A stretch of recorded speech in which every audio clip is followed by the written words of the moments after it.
Our call sign is at TT Parliament.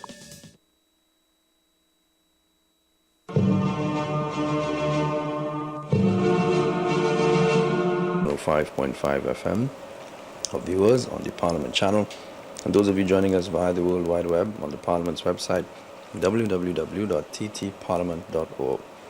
We are less than 1 minute away from the resumption of today's proceedings, and in this case, it is the meeting of the Standing Finance Committee of the House of Representatives, which has been meeting for several days, going through the estimates of expenditure for fiscal 2016.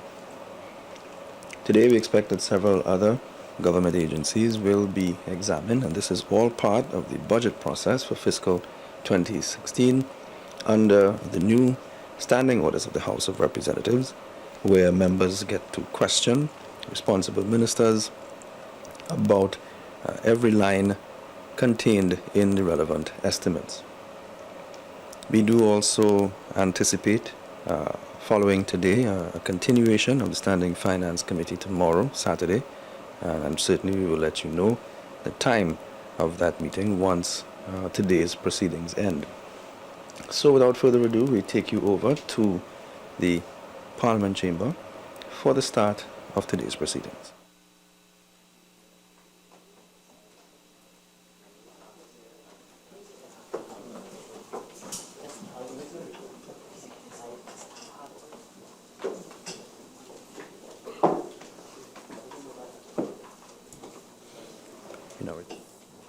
Of the Standing Finance Committee, which is taking place on Friday, October 16th, 2015.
The meeting of the Standing Finance Committee is now resumed. Good afternoon, everybody. Honorable members, before we proceed with today's schedule, can we have some agreement on two issues? The first is, are we meeting tomorrow, and the times of tomorrow's meeting? Thank you very much for this opportunity, Madam Chairman. Madam Chairman, I had discussed with the Chief Whip that we would meet tomorrow from 10 o'clock to 4 o'clock, and again on Monday. So yes, we'll be meeting tomorrow. We'll be meeting tomorrow? Yes, ma'am. Right, and as far as tomorrow, can I also ask if we can identify the heads of expenditure to be examined so that the proper notifications can go to the accounting officers? Yes, Madam Chairman, and I know that the identification of the heads is within the purview of the opposition benches, so I would leave that to them. Thank you very much. Well, first let me preface it by saying it depends on how much we can get today out of the way, but if we will end today with the estimates for the President, yes, we can continue tomorrow at number 18, yes, and look at 6 hours, more or less. yes. Look at service commissions, Ministry of Energy, Ministry of Rural Development. Sorry, but you're going a little fast. I'm just trying to make sure we have it. I have the list, but I'm just ticking off as you speak. Item number 18, 19, 20, 21, 22, 23, and 24. Thank you. Yes. Correct. No, you can't. 5 days. Right. So as we have agreed, today we're going to start with the Central Administrative Services Tobago, Head 16, Central Administrative Services Tobago. Head 16, Central Administrative Services Tobago, $84,482,450. I will now invite the Minister of State in the Office of the Prime Minister to make a brief opening statement, not exceeding 5 minutes. Honourable Minister. Thank you, Madam Chairman. First of all, let me thank the people of Tobago, and more specifically Tobago East, for the overwhelming support. Over the last 5 years, what should have worked as an arrangement to bring positive changes to the lives of Tobagonians, in fact, acted as a yoke around the neck of our development agenda. Madam Chair, I want to reassure Tobago and the Tobago public that the days of playing with their development and the empowerment of our people for the sake of political mischief, those days are over. This administration, and in particular the Office of the Prime Minister, Central Administrative Services Tobago, is committed to undertaking a collaborative approach in the delivery of service to the people of Tobago.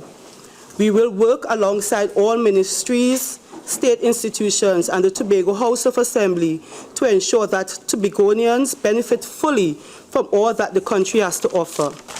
We are satisfied with the allocation for CAST in the 2016 draft estimates. The allocation will facilitate improvements in service delivery by way of completion of our file and registry tracking system and our fixed asset and inventory tracking and monitoring. The allocation will allow us to complete the construction and commissioning of the Meteorological Services Building at Crown Point, a project which was started under the previous administration. In addition, we will be able to explore opportunities for the delivery of service in the Windward Tobago and answer an urgent call by our senior citizens for easier access to government services in Tobago East. Madam Chair, I want to reassure the Tobago public that any action taken thus far has been for the public good. When I became Member of Parliament and Minister of State, I no longer saw colours of jerseys, but people, my people who I took an oath to serve without fear or favour. Madam Chair, I strive to always operate with my oath of office and the mandate of CAST as my guide. In closing, I wish to reiterate to the public that CAST operates under the 6th and 7th schedule of the Tobago House of Assembly Act. As such, our mandate as CAST will include the Prices, Weights and Measures Inspectorate, Meteorological Services, the Registrar General Department, the Sub-Treasury Department, and the coordination of matters relating to Tobago affairs and the delivery of central government services to Tobago in collaboration with the Tobago House of Assembly. Thank you. Honourable members, the question is that the sum of $84,482,450 for Head 16 Central Administrative Services Tobago stand part of the schedule. Honourable members, the sum of $84,482,450 for Head 16 Central Administrative Services Tobago is comprised of monies proposed for expenditure under the following subheads and items to be found in the draft estimates of recurrent expenditure and the draft estimates of development program. Subhead 01, personal expenditure, we are at page 61. 01, general administration.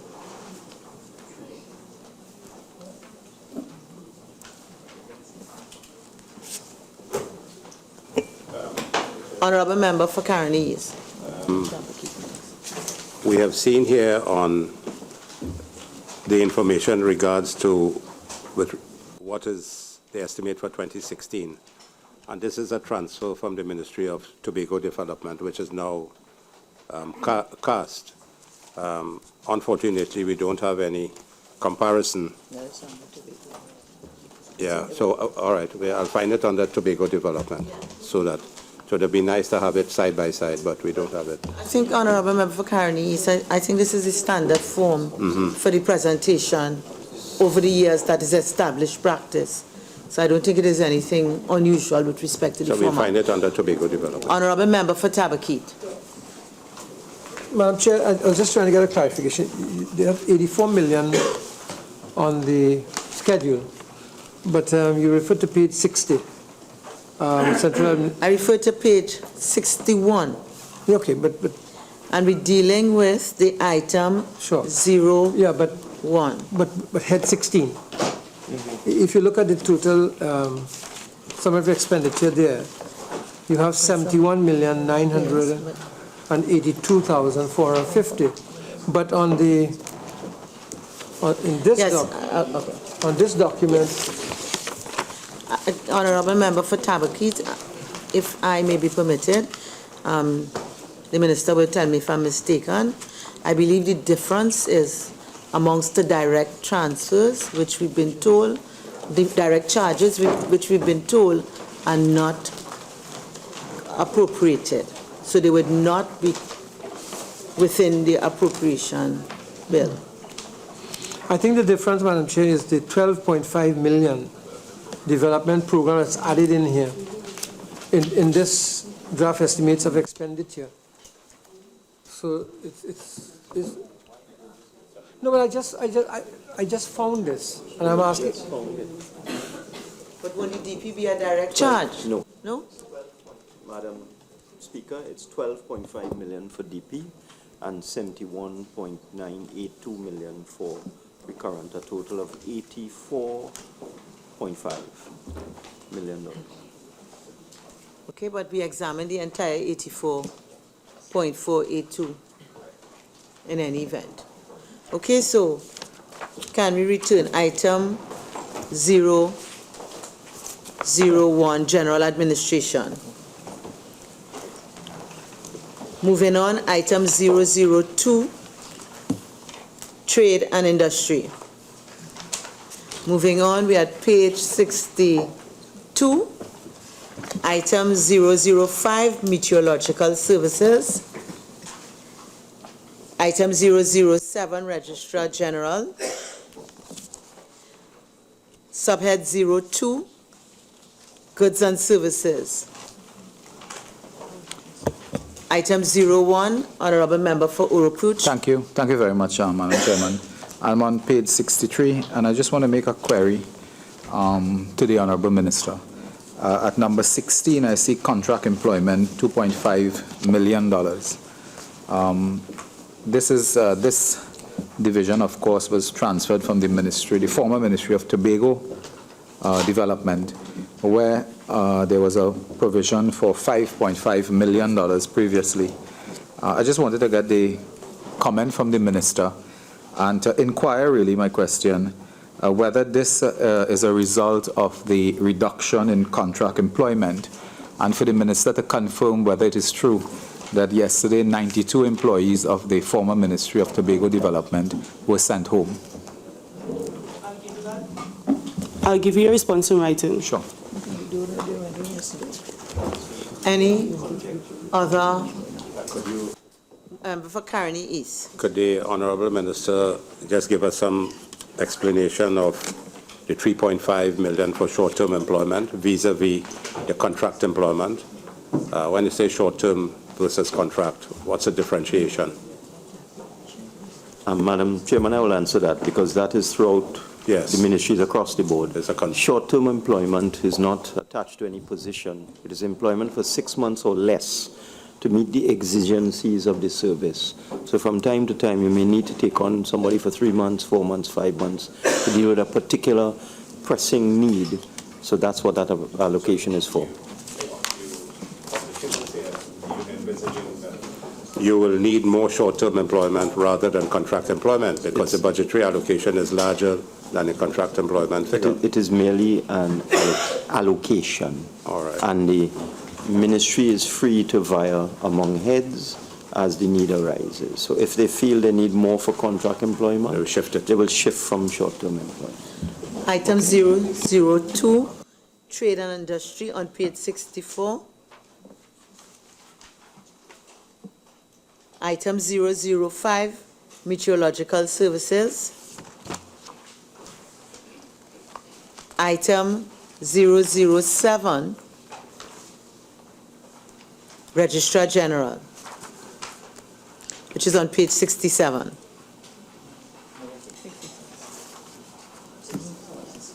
On page 66, I'm sorry. Moving on to subhead 03, minor equipment purchases. Member for Superior. Thank you very much, Madam Chair. At line item 0 under General Admin, 01, vehicles, I note there has been no allocation for vehicles, and therefore I would want to ask, at the present time, there be no allocation, how many vehicles are within this, under this head for cost? Similarly, under the Met Services, vehicles, no allocation. And under Registrar General, all on the same page under 03 minor equipment purchases, all these three items, no allocation has been made for vehicles. So for each of them, how many vehicles are there present for each of these? In terms of the no allocation, we would have acquired new vehicles last year, so we wouldn't have a need. In terms of the quantity, I'll give you that in writing. How many you acquired last year, Yeah. fiscal 2015? Five new ones last year. Excellent. Well equipped. The vehicles didn't work? Can we move on then, therefore? Members, please, can we move on therefore to subhead 04? They did not work. And I'm asking then, do you have an allocation if they are not working? Are the vehicles working or not working? No, the political ploy didn't work. Very nice. Subhead 04, current, Honorable Member for Superior, please, let's carry on. Subhead 04, current transfers and subsidies. Item 005, Honorable Member for Shagona West. Yeah. Thank you, Madam Chair. 04, current transfers and subsidies, Human Capital Development Facilitation Company. What is the purpose of this company? Has it produced any public reports, and what mechanisms are in place to ensure that there is value for money, transparency and accountability of this company?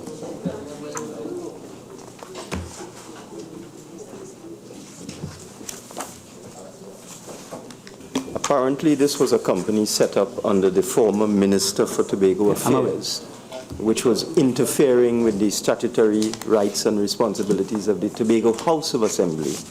Unfortunately, the former government committed the state to certain obligations. So this appropriation is to deal with outstanding liabilities from that ill-fated program. And if savings are achieved, they will be transferred to other more deserving heads. Okay.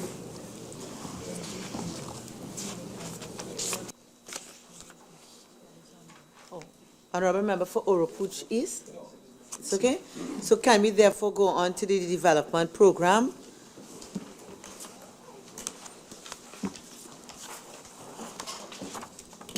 '09 development program, and it's at page 52 of the development program draft estimates.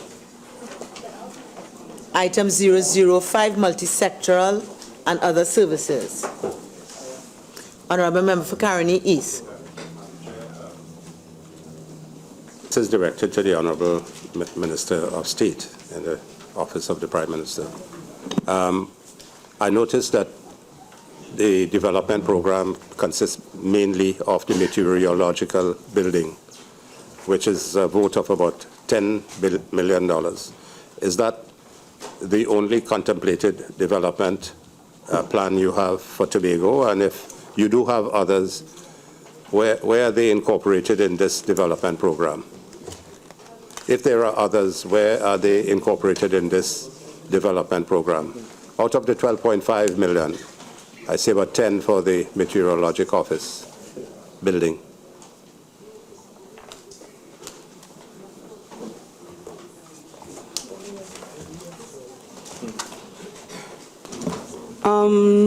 Madam Chair, our programs are actually in the allocation here. So number one would be the computerization and networking of CAST Tobago to improve our registry and file tracking systems, and also the restoration of the Central Administrative Services building in Tobago. The restoration of it is a historical building, and we want to have that restoration done, and it's allocated for, in addition to the completion of the Met building. Thank you. Honorable members, the question is that the sum of 84,482,000, I would like if all members will direct their communication to me. Sorry. Thank you very much. Honorable members, the question is that the sum of $84,482,450 for Head 16, Central Administrative Services, Tobago, stand part of the schedule.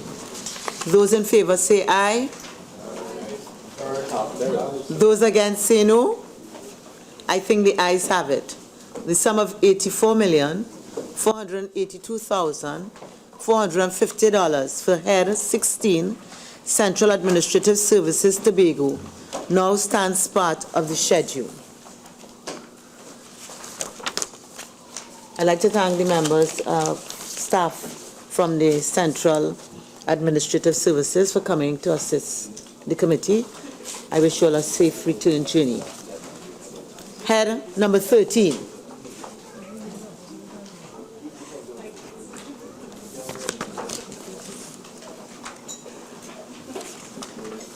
I'm sorry, members, can we go to head?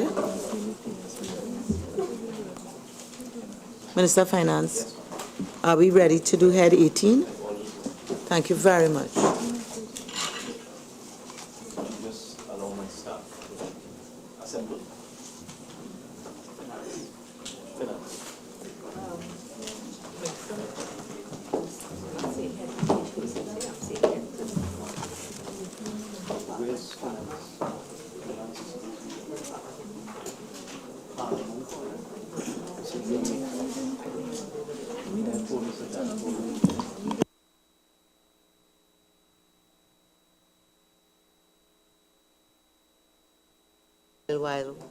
While the technocrats assemble.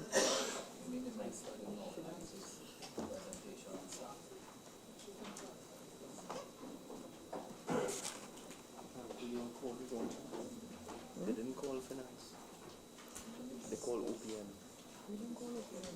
That's what your attendant is telling me. So let's hold on to it.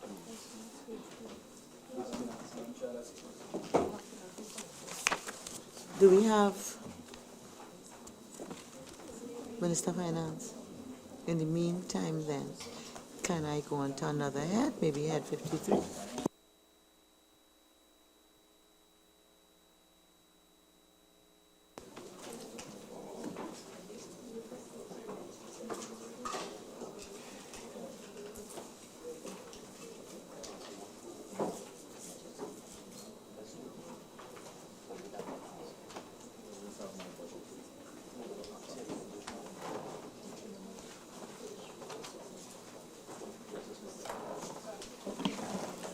Honorable members, I propose we suspend for 5 minutes while the technocrats get in place.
Follow the Parliament of Trinidad and Tobago on Twitter. Our call sign is @TTParliament.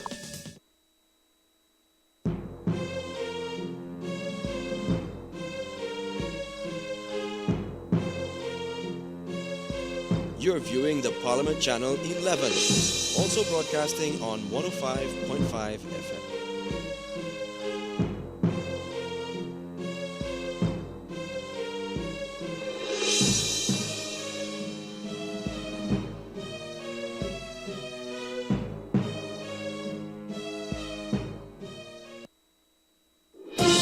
Parliamentary updates. 59 young, bright men and women will comprise the 13th National Youth Parliament of Trinidad and Tobago. This after being selected for the event, which is usually held in October. On Monday, August 17, 2015, students from secondary schools, tertiary level institutions, and youth organizations across the various educational districts of Trinidad and Tobago assembled at the office of the Parliament to commence training for the debate, which gives young people from across the country a taste of what it is like to occupy some of the most influential positions in our nation and debate on issues of national importance. The facilitator of this week's training session was Ms. Catherine Gordon, founder and principal consultant of Catherine Gordon's Institute of Finishing Elements. The workshop gave the students training in corporate image and appearance, etiquette and civility. Students were then given the opportunity to interact with each other and practice the techniques learnt during the session. Speaking about the training, Arnoldo Conliffe, a sixth form student of Presentation College San Fernando, says it's an exceptional privilege to be a youth parliamentarian. We learn a lot more inside here. The proper decorum, how we have to act when we learn certain things. And I enjoyed learning all the business etiquette. I never knew you could, make so many combinations from such a small amount of clothing, with the business dress. So I like that as well. Arnoldo told us he now has a greater appreciation for simple matters of etiquette, which are often overlooked. Also sharing about her experience in preparation for the Youth Parliament, Salia Ali of Astor Girls College in Charleville says this type of training is completely new to her. However, Salia says this is the perfect preparation for what she wants to do in the future. Well, my main reason is to enhance my debating skills, communication, and to get a proper evaluation of how the Parliament works. And hopefully I will be back here one day in the Parliament to sit down. Karina Nanan from the University of the Southern Caribbean believes the National Youth Parliament of Trinidad and Tobago is an initiative that could be modeled in other nations in the region. This program in general is a really excellent one for our young people, not just here in Trinidad and Tobago, but something we could spread regionally. It helps empower young people to become, for our voices to be heard more, for us to make a greater impact in society and on the regional scale as well, as mentioned before. So I just want to learn how to be a better young person so that I could develop better future skills. This training session was the first of a series of sessions that the prospective youth parliamentarians must complete prior to the debate. The National Youth Parliamentary Debate is an annual event organized by the Executive Committee of the Trinidad and Tobago branch of the Commonwealth Parliamentary Association. Stay tuned to the Parliament Channel 11 and Radio 105.5 FM for continued updates, and follow us on Facebook and Twitter. Parliamentary updates.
Madam Chairman. This meeting of the Standing Finance Committee is resumed. Honourable Member for Aruka Maloney. Thank you very much, Madam Chairman. Madam Chairman, I just wanted to indicate that the Minister of Finance has indicated that there is a little delay because his staff was here but upstairs. So we apologize for the delay. But I also wanted to indicate that the Chief Whip had indicated to us that whenever the Prime Minister came, that they would be ready to examine Office of the Prime Minister. And the Prime Minister is here today. So I would like to know whether there will be the examination of the Office of the Prime Minister today, or if you would like to do it on another occasion, given the fact that you had indicated previously that whenever he is here, you would be willing to do it. Madam Chair, we did indicate that we would like to know when it would be convenient, whenever it would be convenient for him to attend on us. Last evening, we fixed the agenda for today. We would like to stay with that agenda. And tonight, when we are fixing the agenda for tomorrow, I would then ask the honourable members if the Honourable Prime Minister would be available so we may consider him for tomorrow. But in these circumstances, we have set our agenda for today. You said you wanted to see him. And we'd like to proceed with the agenda we agreed to last evening. You said whenever he comes, you want to examine him. Madam Chairman, Chair, sorry. we'd like to proceed with the agenda that we agreed to last evening before we adjourn. Sorry, Madam, I would just like us to return to the original moorings of the discussion that we did have. And originally, it was said that whenever, given what happened on the first day, the Prime Minister could not be here and Office of the Prime Minister was to be examined, he could not be here. However, we were given the assurance by the other side that whenever he is here, they would be willing to examine Office of the Prime Minister. Madam Chairman, the Prime Minister is here. He is ready for Office of the Prime Minister to be examined. The staff of the Office of the Prime Minister is here.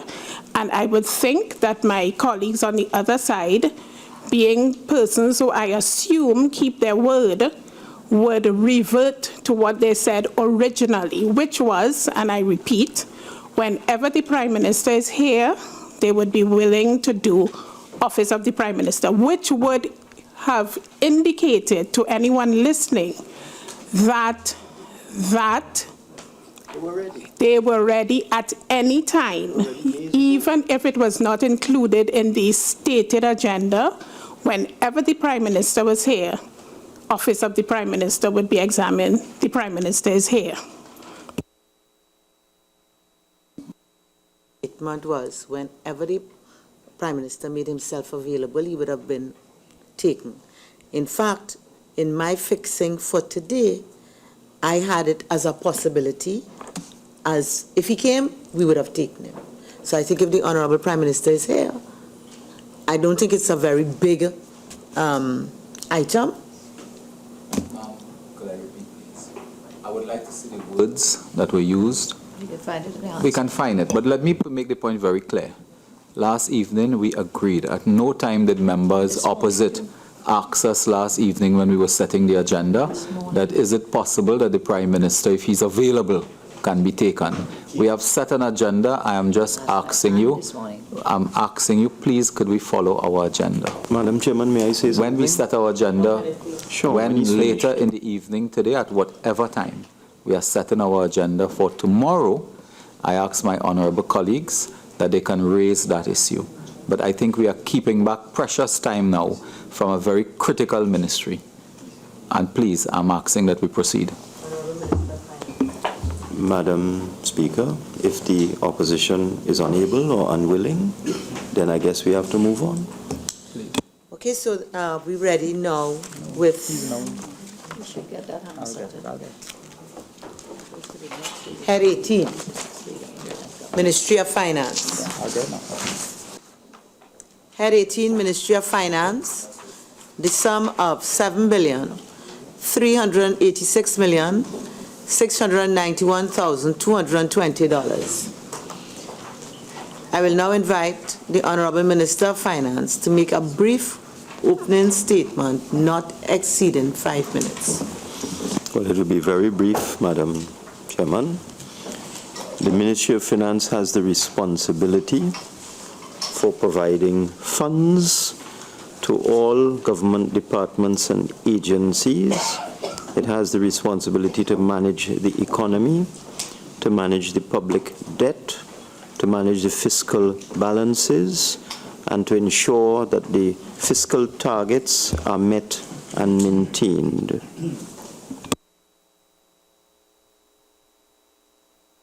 One minute, please. May I just announce? Honorable members, the question is that the sum of $7,386,691,220 for head 18, the Ministry of Finance, stand part of the schedule. Honorable members, the sum of $7,386,691,220 for head 18, the Ministry of Finance, is comprised of monies proposed for expenditure under the following subheads and items to be found in the draft estimates of recurrent expenditure and the draft estimates of development program. We at page 71. Page 74, 01, personal expenditure, 001, general administration. Honorable Member for Siparia.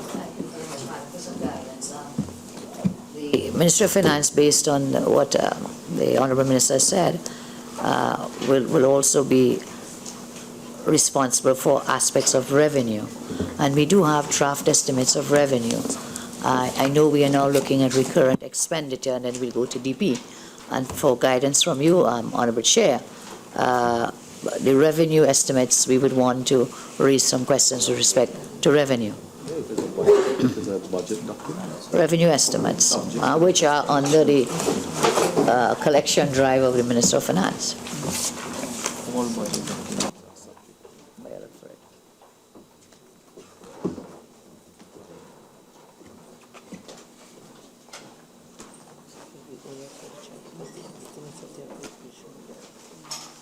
Madam Chairman, I'm told this was not done last year, and it is not the practice.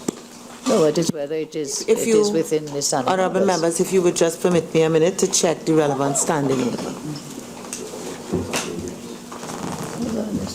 See the revenue book for me, this is 2013. See the 2016 revenue book. Revenue Speaker, if you go to standing order, Standard 82. 81. It's estimates of expenditure. But I think the combination of standing order 81 and 82 make that clear, because standing order 82, which deals with the standing finance committee, deals with the estimates and the appropriation bill. It's expenditure. And then when we go back to standing order 81, it deals with the financial requirements for expenditure. It's not so that it's only expenditure that the standing finance committee is entitled to examine. That's my belief too. We are provided with Standing Finance Committee members' manual, a guide for the members of the committee, published by the Parliament. And at page 5, the budget is presented in the form of an appropriation bill. The corresponding draft estimates and other required budget documents are laid and automatically referred to the Standing Finance Committee. Madam, if the documents are referred to us, they cannot be referred to us not to inquire, not to consider, not to approve. This is a relevant budget document laid and automatically referred to the Standing Finance Committee. Madam Chairman, if you'll permit me, that cannot supersede the standing order, which says any bill containing the estimated financial requirements for expenditure on all the services of the government Trinidad and Tobago shall be known as the Appropriation Bill.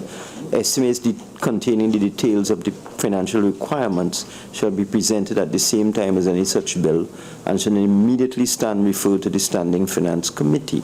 So the estimates that we are to consider are the estimates of expenditure. That document cannot supersede this document. They didn't say that. It says estimates of expenditure. It's clear. Why are you hiding that? Yes. We are guided by the standing orders.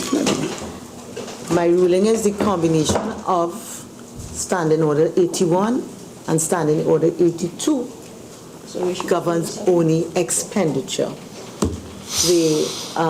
What the Honorable Member for Appropriation read, which is the guidance manual, I don't think it's at variance with this, but if it is, it cannot override what is the standing order.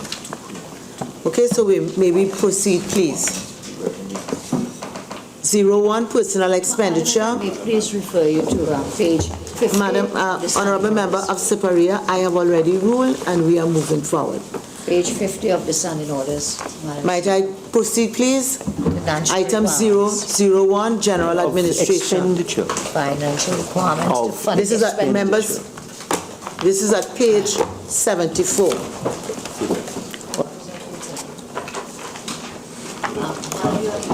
Allow us some general questions. I don't know at what point we can raise those, whether at the start or during the process. We'd like to raise some questions at page 73. General questions on this head of recurrent expenditure. Are the general questions based on what is contained in the estimates? Might not. What is contained in the estimate? Are the general questions based on what is contained in the estimates? It's based on what we have on page 73. So we'll hear what it is. Honorable Member for Caroni East. Yeah. Madam Chair, I want to refer you to 04, current transfers and subsidies, and goods and services 02. The Treasury, I guess. When we look at the estimates of 2015, of 7.381 for current transfers and subsidies and goods and services, 537 million. We have a total there of 7 billion 800, approximately 800 million. And when we look at the revised estimates for 2015, we saw that 4.88 billion was spent for current transfers and subsidies, and 318 million for goods and services.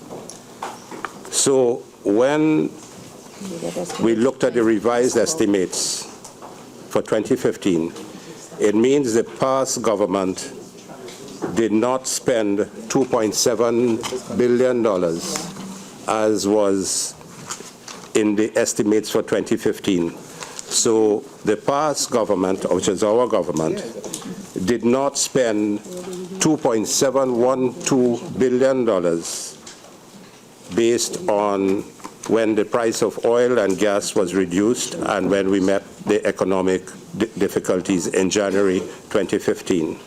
So I want to draw to the attention of the present government that the government of 2010-2015, when the economic crunch came, we reduced expenditure by $2.712 billion based on the figures that we have for the revised estimates versus the estimates. That's the first important point I want to show, that we did not spend $2.712 billion that was supposed to have been spent because we were prudent in our management of the economic situation in Trinidad. Madam Speaker. We are looking at the summary page 73.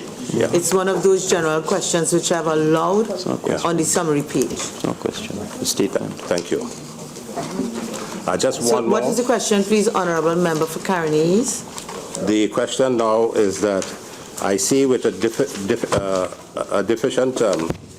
with a decrease in the price of oil and a decrease in the price of gas, the present administration is expected to spend an increase of 473 plus 111 $1 million, which is 584 million.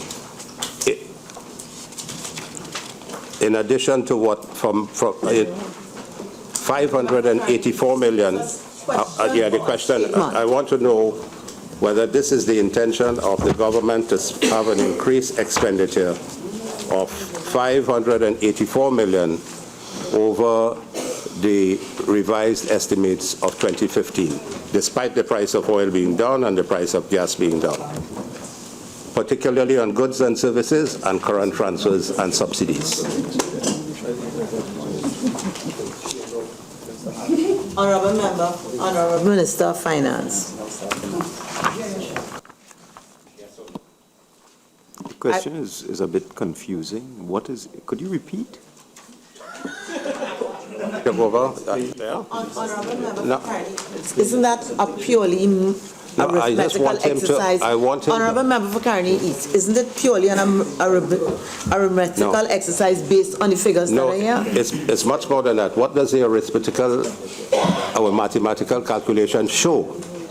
That the present government is spending $584 million. And that's what I'm asking. Is it a statement or question? It's a question I'm asking him. If that is the expenditure that you're going to be having for 2016, an increase of $584 million above 2015 revised estimates, yes or no? Honourable Minister of Finance. Well, the first problem I'm having, Madam Chairman, is that on page 73, the difference is 325 million, not 500 million. So that's the first bit of confusion. And the second bit of confusion that befuddles me is, are you asking whether this number is a typographical error? No, I'm asking whether you can confirm that this is in fact so. That you're asking me whether the numbers here are correct? Yes, whether this is in fact so. That so you're spending you're asking more, me whether the whether you're spending estimates... 584 million more in 2016 on goods and services and current transfers and subsidies over 2015. That's a question. Madam Speaker, am I being asked whether the estimates laid in this honourable chamber are correct? No, I'm not asking you that. You can. I think, Honourable, Don't interpret it. the figure that the Honourable Member is asking appears to me to be a different figure from this figure here. As well. So could you just answer the question as asked, please, so that we can go on? Well, I can't answer the question. Already? Where are you getting your figures from? It is before you here. It says 325 million. No, you are subtracting the decrease in debt servicing of 246 million, and that is how you're coming up with 325 million. Madam Speaker, Madam Chairman, but I am on page 73. That's right. I am gone to the bottom right-hand corner of page 73. It says net increase, decrease in brackets. I go to the bottom right-hand corner. It's not in brackets, so it means it's an increase. And it says 325,578,660. Madam Chair, I'm asking about specific items. I'm asking about two specific items, as my colleague, the Leader of Opposition said, isn't it? I'm asking about the... Carney East, while I might understand your intent, that is not the question you've asked. And the question you've asked, I think the Minister has answered. No. Whether it is 5 million, whatever, 570 million. Madam Chair, I ask it again for clarification. Line item number 02. Goods and services, there's an increase of 111 million over 2015 revised estimate. And item 04, current transfers and subsidies, 473 million above the revised estimate of 2015. Together, they add up to approximately $584 million over those areas in 02 and 04 and the revised estimates of 2015. And is that in fact so? Well, Honourable Minister of Finance, could you kindly answer the question? There's no typographical error here. So that I take it that the figures there are in fact the figures. This is what it is. Right. It's in black and white. All right, so can we proceed, please? Honourable Member for Superior. Would the Minister kindly point to us to where in your expenditure here is the sum of the 5 billion allocation for wage hikes, and would he give us a breakdown of how these how this 5 billion is comprised? You're on 01? I'm looking at page 73, which is a global amounts for the head under recurrent I expenditure. know, but which line item are you on?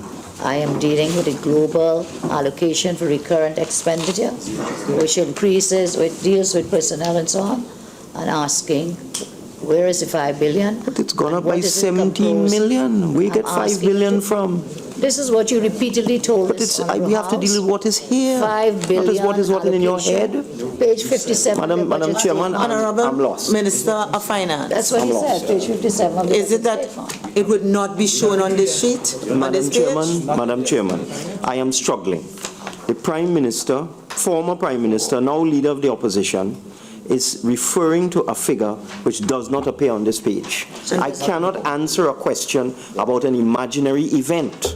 Could you please therefore- refer to the line item? And therefore, I would answer that and say that the figure that is referred to is not on this page. But she knows that. Can we move on, please? It's not on the page. Is it within the head? Honorable, Within the head. Honorable Member for Caroni Central. And I'm asking members, please. I want truth. Honorable Member for Siparia. Why? I think it would be much easier for all of us. Minister of Finance, if all questions be directed to me. Caroni Central. Item 04, current transfers and subsidies. I just want to confirm Are we still on that page in the 73? 2016 estimates, that there is an increase of 473.102850 million under transfers and subsidies. All right. Are these general questions? Because I am really very confused now, because that is what I'm seeing here. So I don't know if the questions that are being asked of the Honorable Minister of Finance is whether this is a correct figure or an incorrect figure. Because I am seeing here $473,102,850. I think that's what I'm seeing here.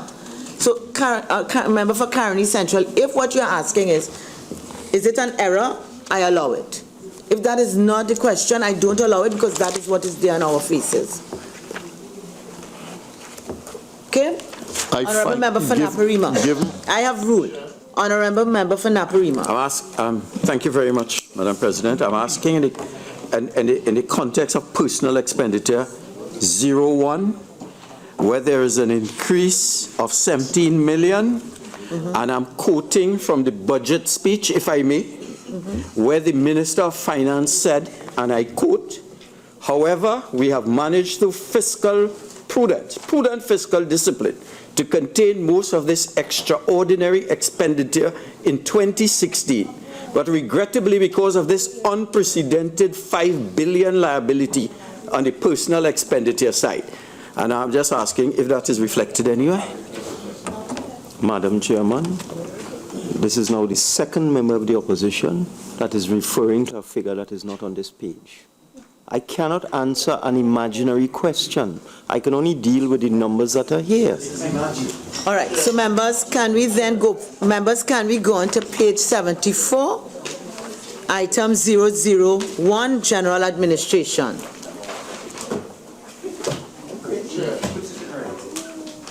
Honorable Member for Caroni Central. Chair, I have a problem and I would like to raise the matter here. This is a budget debate. The finance. Members, could we allow Caroni Central to finish his question, and then as we indicate, we will be allowed the opportunity to respond? Yes. Thank you very much. Thank you very much, Caroni ma'am. Central. We are involved in a budget debate, and part of the budgetary arrangement is that we shall have a finance committee. The finance committee is a committee of the whole, which examines the budget line by line within the context of budgetary allocations for expenditure. I cannot understand why we are being so circumscribed that we have to deal with item by item, line by line, without extrapolating any issues that are pertinent to the matter of the budget. For instance, the budget articulates the position that subsidies and transfers are something that need to be curtailed. Here we have a nearly $500 million extra additional cost added on the expenditure side for subsidies and transfers. Is it not reasonable to confirm that that is in fact so, given the position of the Minister? Honorable Minister of Finance. Madam Chairman, it is not our fault if the members opposite do not read the standing orders. Standing Order 84-1 says, the Standing Finance Committee shall consider the estimates of expenditure in relation to the heads of expenditure in the order submitted by the Leader of the Opposition. We must go through each head one by one. And I just want to make, Madam Speaker, the Leader of the Opposition is interrupting me. Continue, please. I did not say a word. Continue, please, Minister. And I just want to make the point. It is not our fault if the members opposite are not aware that the budget debate is finished. It was completed several days ago when I did my winding up and begged to move the question.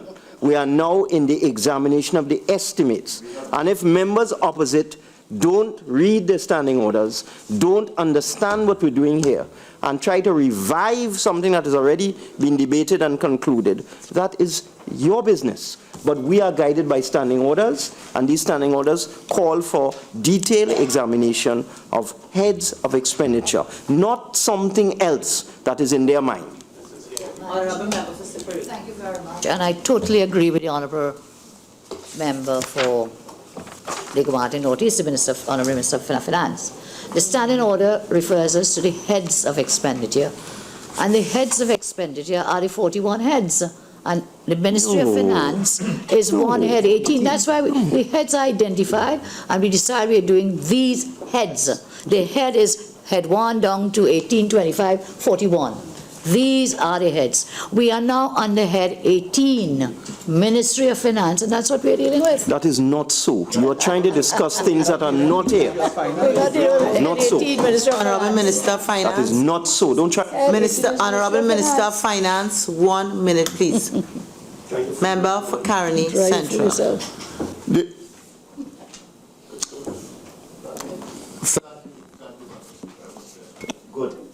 All right, so as far as the point that we're in a budget debate, I would refer members to Standing Order 81-6, right, that says the debate when resumed. All right, and that is dealing with, so we're not in a budget debate. But he knows that. Chair, and you therefore, see, that, Chair, members, please. Allowed. And I am proceeding. No. Honorable Minister of Finance, I would like when I speak that nobody else speaks. Please. Sure. I would like when I speak, nobody else speaks unless I recognize them, please. I would like your permission to address I you, have Madam said Chair. I would like when I speak, nobody else speaks unless I recognize them. I think I have allowed sufficient time for us to ventilate this issue, and now I rule that we proceed with the examination of the heads of expenditure as we've been doing, as you all have always done, in accordance with the estimates set out here.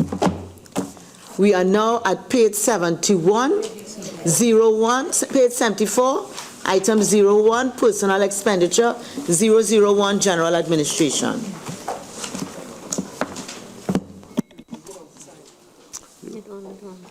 Listen. There's no question. I go on to head 002, budget division. This is at page 75.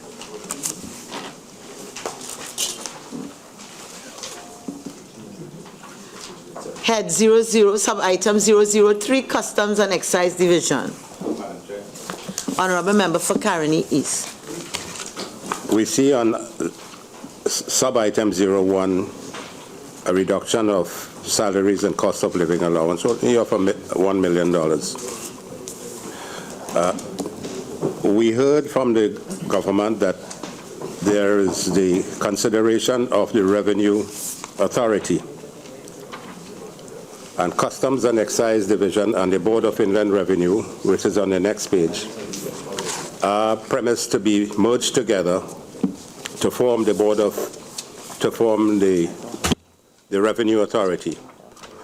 Could the Minister explain the 2016 estimates of 67 million, first of all for Customs and Excise? Where does it stand in relation to the proposed Revenue Authority if and when it is formed?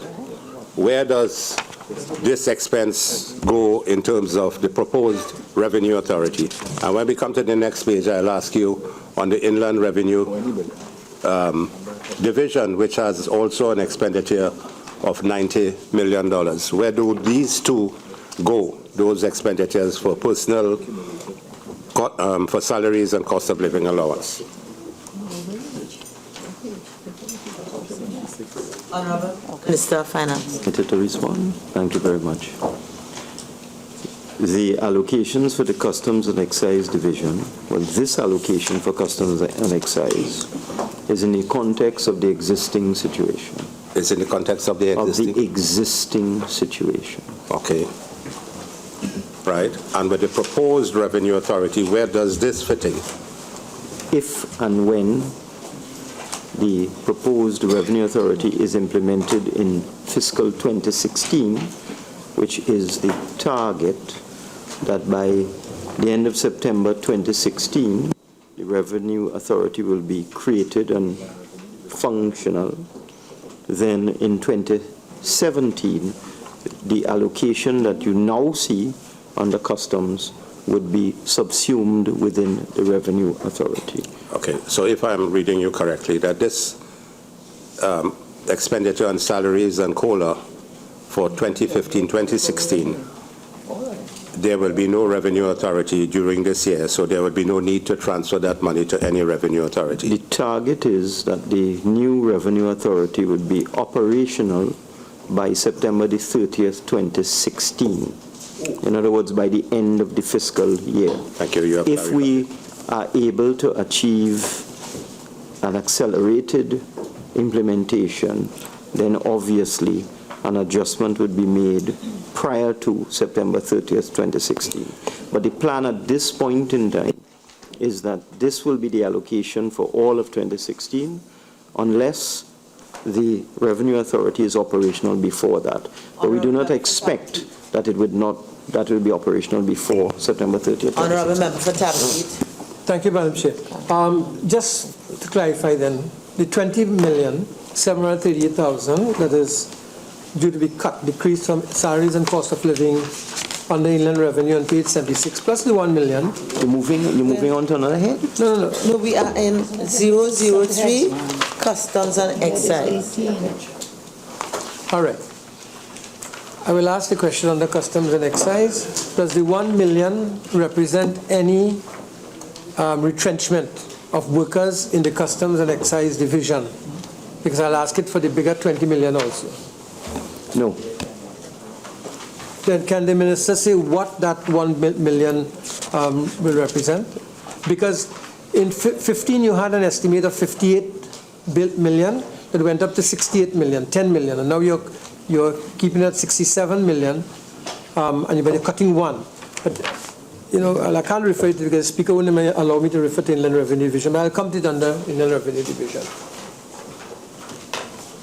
It is just it is a $1 million variation in our allocation of $67 million. It's neither here nor there. You're cutting people, it is not, that is not true. It is neither here nor there. If this vote needs to be supplemented, it will be. But it includes provisions for vacant posts. That's there in the explanation. So clearly, if all the vacant posts are not filled, then the entire $67 million would not be utilized. It's a small variation, and it's really of little consequence. of little consequence. Honorable Member for Oropuch East. No, ma'am, I'm on the next item All when right, you reach okay. Honorable Member for Caroni East. Be free not to answer this question, but does he envisage, with the formation of the Revenue Authority, that the wages and salaries and COLA under Customs and Excise will be reduced in the next financial year, 2016-2017? I'm just asking him this. He might need to answer it or not. Which head are you talking about? Same under Customs and Excise, salaries and cost of living allowance. So you're asking me about 2017? 2016, 2017. No, that we're not looking at that. I just want to get a guarantee that no jobs are going to be lost. We are not looking at 2017. Honorable Minister of Finance, I think, Member for Caroni East, I think that's an unfair question. None of us can really see in the future. No, you asked a question, he gave an answer. All right, can we go on now to 004? Thank you. Thank you very much. Honorable Member for Oropuchi. Mr. Minister. Honorable Minister, I'm looking at the 004, page 76, Inland Revenue. And I wanted to get an estimate from the Minister as to, given the fact that he has decreased VAT and will bring many products, many goods from the zero-rated list onto the VAT at 12.5%. Is this a proper estimation for staff requirements, given that we have not yet received a list from the Ministry of Finance or the Minister of all those items expected to constitute the $6 billion more in collection from VAT? It's 12 billion, 6 million more. Is this staff requirement that we are seeing here under wages and salaries, where there's a significant decrease of 20 million plus, would this staff requirement be sufficient for the expansive work that you intend to do by taking an unknown list of items from zero-rated, putting them onto the 12.5% VAT, and you estimate to collect $6 billion more, which we don't know how you will do that because you have not shared with us the items that will be removed from the zero-rated list? And what are the staff requirements to do that work, given the expenditure cut here before us? Honorable Member for Oropuch East. I am not sure I understand the question you're asking. Are you asking whether the estimate of $90,720,000 yes, estimated for salaries 20 million? I'm saying and COLA, yes. is that sufficient, or meaning adequate per person having regard to the cost of living? That's what you're asking? What I'm asking is that given the decrease in this area, which is before us, of 20 million plus, what are the implications for that on the staffing at that division, given that you are now moving what could be thousands of items off the zero-rated list onto your 12.5% new VAT figure? Would this staffing quantum be enough for that? The appropriation. Would it be sufficient, given that? If the honourable member will look at page 76, 004, Inland Revenue Division, 01, Salaries and Cost of Living Allowance, 2015 original estimates, you will see the budgeted allocation for this division was 85 million. If you look now at the 2016 estimates, you'll see the budgeted allocation for this division is $90,720,000, and therefore it's more than was allocated originally in 2015. The variation between, Madam Speaker, I'm being disturbed by the member of Zaparia. The variation between the 2015 original estimate of 85 million and the 2015 revised estimate of $111,458,240 is reflective of the fact that in fiscal 2015, the former administration settled a number of collective agreements, specifically one with public servants. And in fiscal 2015, the Inland Revenue Division had arrears to pay to employees, all of which were paid. And therefore, the difference of $20,738,240 reflects the fact that arrears of salary were paid in 2015, which are no longer required to be paid in 2016. And therefore, it should be obvious that the 90 million is more than adequate to satisfy the staffing needs of the Inland Revenue Division for fiscal 2016. A follow-up question, please. Yes, so the minister is confirming that the 90 million is adequate given his expansive work in that area, where he has told this House that there's $6 billion, which we believe to be the hoax of the century, that you will have $6 billion more collected by VAT. Is this really I am asking whether the minister can confirm. Speech. My question is, you are satisfied that you can collect the extra $6 billion with this staffing structure? Same staffing from... Madam Speaker, Madam Chairman, I must object. The honourable members opposite are using the question time to make political speeches. I would ask that they ask questions. Ask for you to intervene in this, Madam. Can you put the question? It's whether the 6 million... The $6 billion we anticipate, whether that can be properly collected with the same staffing quantum. That's a question. I allow the question. It's a good question. Could we have... Madam Chairman, I cannot answer the question with this cacophony of noise over there. Cacophony. Members...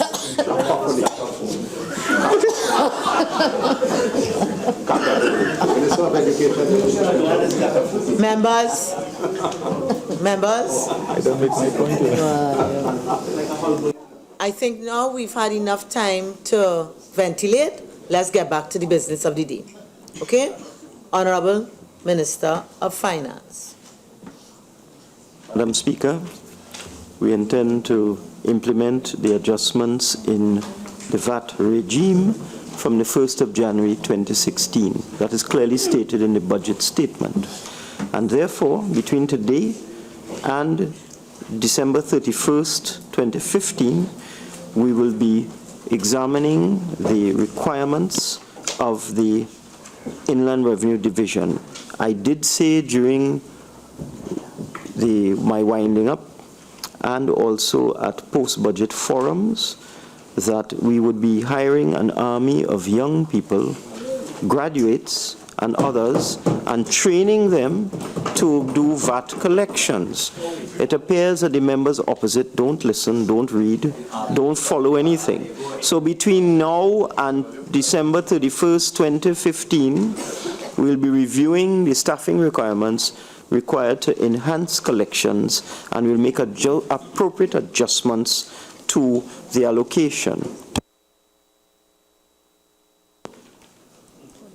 Members, before we proceed, I just want to remind us of Standing Order 45-1, which deals with the time limits. And that takes us to Appendix 1, which is on page 72. And I hope everybody, I call these things tools. I hope everybody has their tools. Page 72, in committee, all members on limited periods not exceeding 5 minutes each. That is with respect to asking a question and giving your answer. And I would want to advise, from here on, it is going to be strictly enforced. Honourable Member for Caroni East, I believe I have you next. My colleague asked a question which I was contemplating. Thank you very much. Thank you. So can we move on? Item 005, which is at page 77. Moving on, item 008, Investment Division.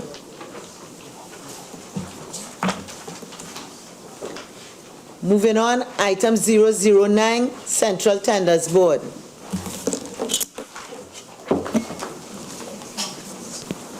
Honourable Member for Caroni Central. I have one question on the Central Tenders Board, and that is that the allocation for the Central Tenders Board is made for the entire year. And I want to ask the question, is anything having to do with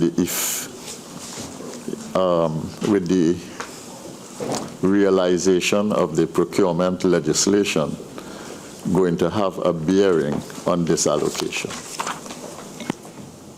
Honourable Member, Minister of Finance. Madam Chairman, I said in the budget statement and elsewhere that the government is going to move swiftly to make the necessary amendments to the Procurement Act and shortly thereafter move quickly to fully operationalize the new procurement system. One of the issues that has to be dealt with initially is the appointment of a procurement regulator. You may have heard His Excellency the President refer to this matter during his address to this honorable chamber, where he said he's in the process of initiating the necessary mechanism for the engagement of a procurement regulator.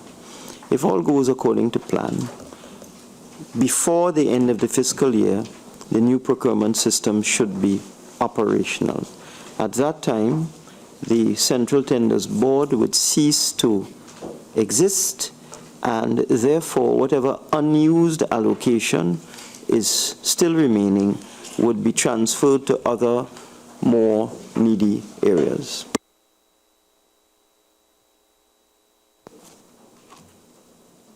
Can we move on then? We at 010 Valuation Division, page 78. Honourable Member for Caroni East. I want to ask the Minister of Finance, would this be the division valuing the properties that he's contemplated to bring under the new property tax? And if this is the department that is going to look after the valuations of the properties across Trinidad and Tobago, does he see this as adequate, or he intends to bring on more personnel? And he spoke about some young cadre of people doing things across the country. Would that be part of this exercise and the financing for this valuation division? And so is this the division that is going to be looking after the valuation of properties under the property tax? In the first place, Madam Chairman, the property tax is not new. It's not what? It is not new. It has been in force since you were in government for the last 5 years. All that has occurred is that an amendment has been made each year waiving the implementation of that legislation, but that legislation is in force. So there's nothing new about this. Secondly, we have made it clear, and I've said this in other places as well as in this honorable chamber, that what is required now is to identify the properties that would be subject of valuations. My understanding is approximately 1/3 of the properties in Trinidad and Tobago have been properly identified. We are going to use the local government system, and in each local government region, we will hire another army of young people to go outside there and properly identify the properties that will become the subject of a valuation. And yes, the valuation division is responsible at this time for the valuation of properties. I must say that in this case, once again, the sum includes the sum of 16 million in 2015 revised, includes arrears which were fully paid off in 2015 and as such are no longer required in 2016.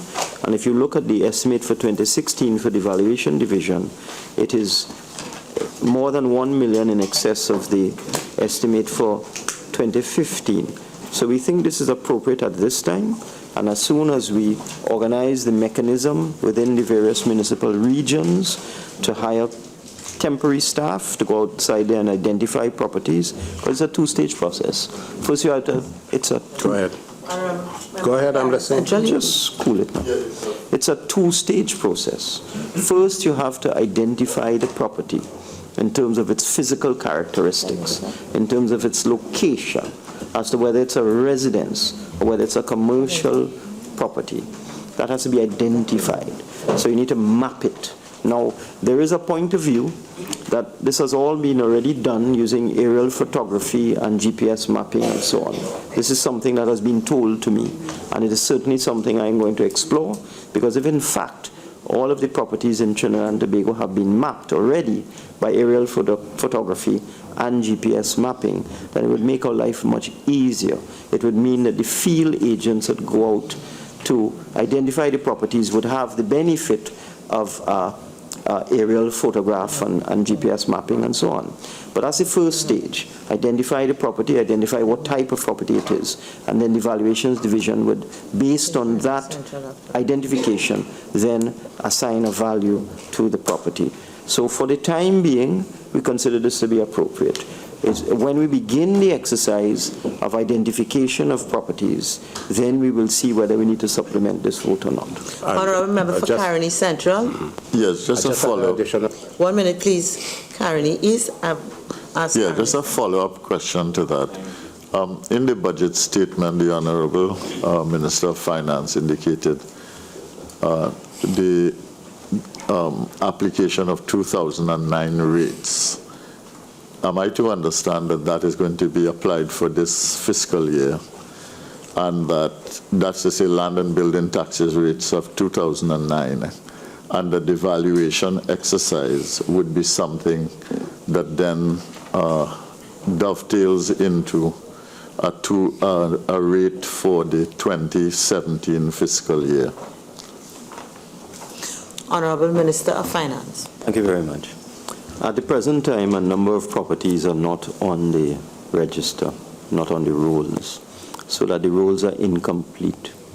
What we have decided to do is to start the process using the levels and rates. It's a combination of levels and rates that applied in 2009, which is the last time that land and building taxes were paid. And that would apply to the properties that are on the rolls. But there are a number of properties not on the rolls, so that as the field agents go out and they identify and the valuations division comes in and puts an appropriate value, then we start to add these properties into the system.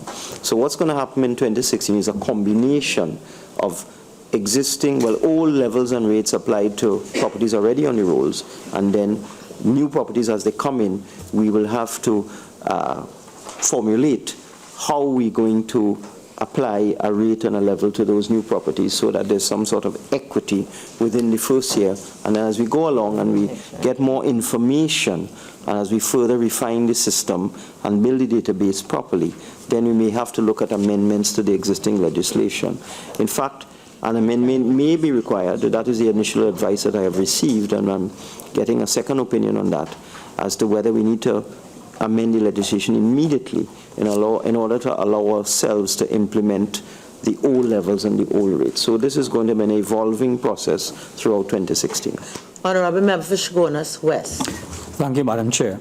I just want to, for the purposes of the follow-up for that question, when you increase the annual rateable value, then you effectively increase water rates and sewage rates. So I just want the Honourable, and that nothing is mentioned about that.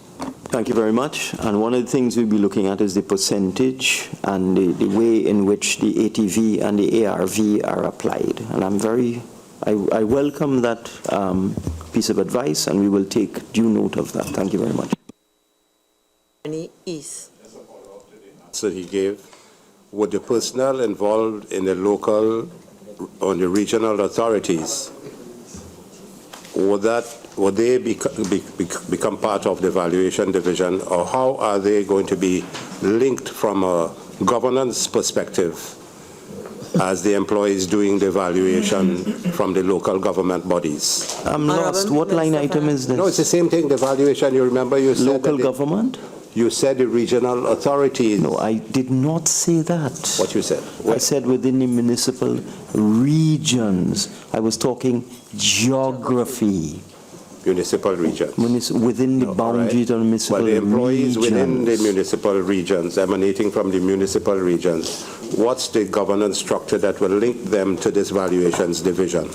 How are they going to do that? Independently, without guidance from here?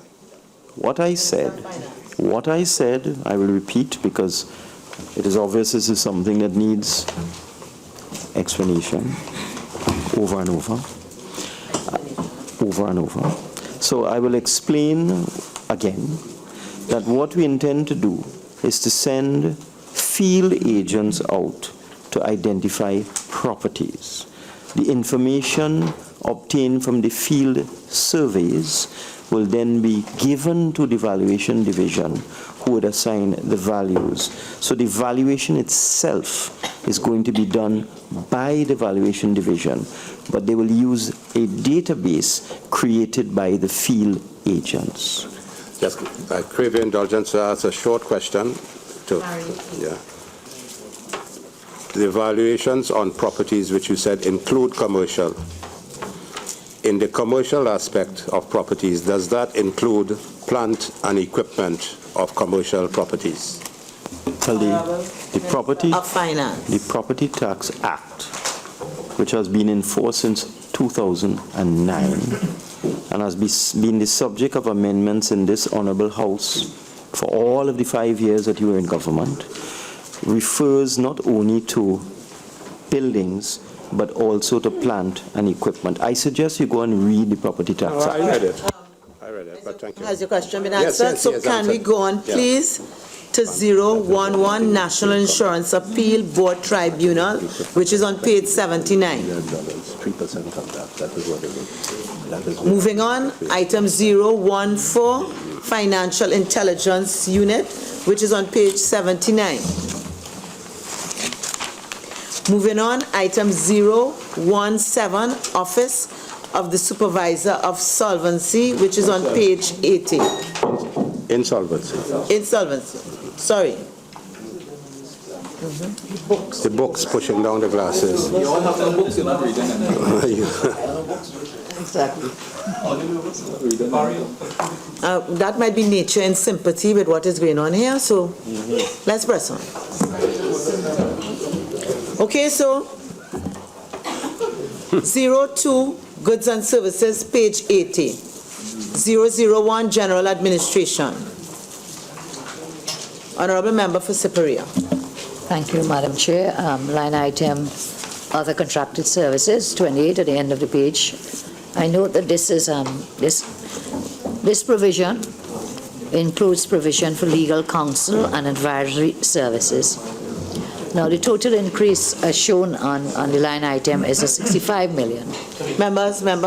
And out of that, legal counsel and advisory services is 64 million. So really, 99% of that increase has to do with legal counsel. Much ado has been made in this House about legal fees, and I'll be very happy given that there's a new administration who has indicated they want to make changes in procurement for legal services. How would the 65 million be comprised? 64 million for legal fees, and what would be the method of procurement for in the new regime with respect to that? Of Finance. I first must compliment the member for Superior for being au courant, finally, with a head of expenditure. Now, it is a fact that this head, I complimented her. Honorable Minister of Finance, could you just kindly answer the question without an introduction? This head is for legal counsel and advisory services, for World Bank advisory services, and for consultants to the Ministry of Finance, among other things. As the Honourable Member will be aware, the bulk of this is to deal with the CLICO matter. That's the main item for which legal services are required. It has come to my attention that the method of selection of attorneys to deal with various matters relating to the bailout of the CL Financial Group and other related matters, that the method of procurement of legal services was inconsistent with best practice. And in fact, there are a number of familiar names that crop up on the list of attorneys, very similar to the list read out by the Honorable Acting Attorney General, or the soon-to-be Acting Attorney General. And therefore, we in the Ministry of Finance are going to review the procurement of attorneys that took place under the former regime and make appropriate adjustments using best practice to make sure that we select persons who are competent, persons who are experienced, and persons who have a good track record and can give dispassionate and professional advice.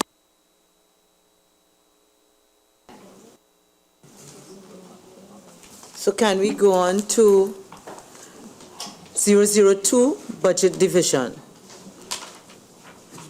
003, Customs and Excise Division. 004, Inland Revenue Division. Honorable Member for Naparima. Thank you very much, Madam President, or Madam Chairman. Item 08, Rent Lease, Office Accommodation and Storage. And I'll just ask the question in the context of a general expenditure in that area, because we will see it as we move to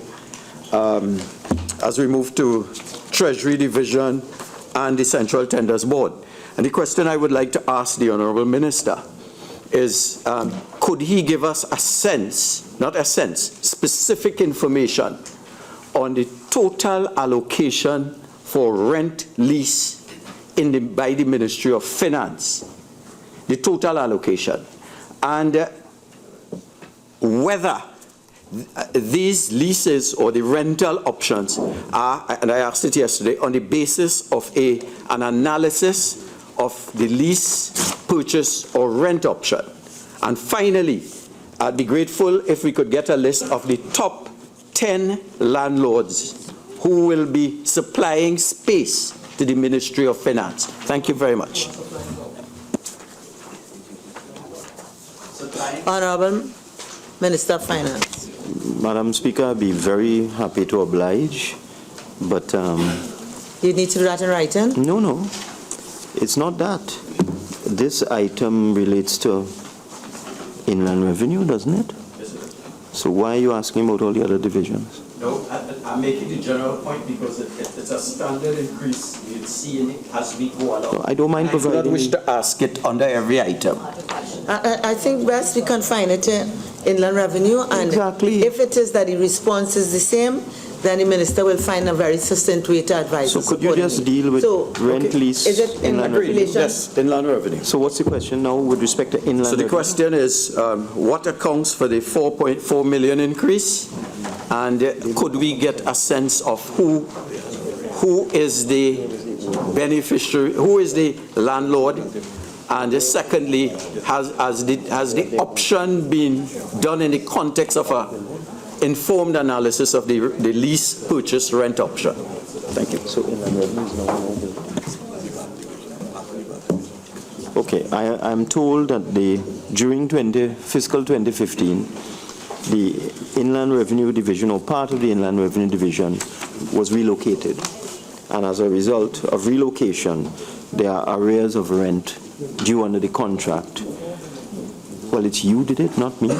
And we are now stuck with this liability as a result of a decision taken by the former administration, which has incurred a liability for arrears of rent. Some of the 4 million. Yes, this is the advice I received, that the Inland Revenue was relocated by the former administration, and this has incurred a liability for the new administration of $4 million. My understanding is they're still at St. Vincent Street. We're talking about the VAT division. Okay? Yes. Moving on, 005, Treasury Division. 008, Investment Division. Honorable Member for Superior. 6, under Treasury, at line, I'm sorry, back to this page. Janitorial services, line 37, I note there's an increase of about 264% here from the 687 that was in 2015. I'm looking at page 85, madam. Oh, I thought you already said 86. Yeah, I switched back. My apologies. At page 85, 37, janitorial, revised 2015 687, 2016 2.5, 1.8 million increase, which is about 264%. And can we get an explanation, rationale as to why this large increase here on the janitorial services, and what does janitorial services entail? The security service has also increased, which is a line item 43. So those two, there are some increases. We'd kindly explain why. 37 and 43. Well, janitorial services would be the simple English meaning of janitorial services, cleaning and so on. Security is the simple English meaning of security, which means securing things. Sure.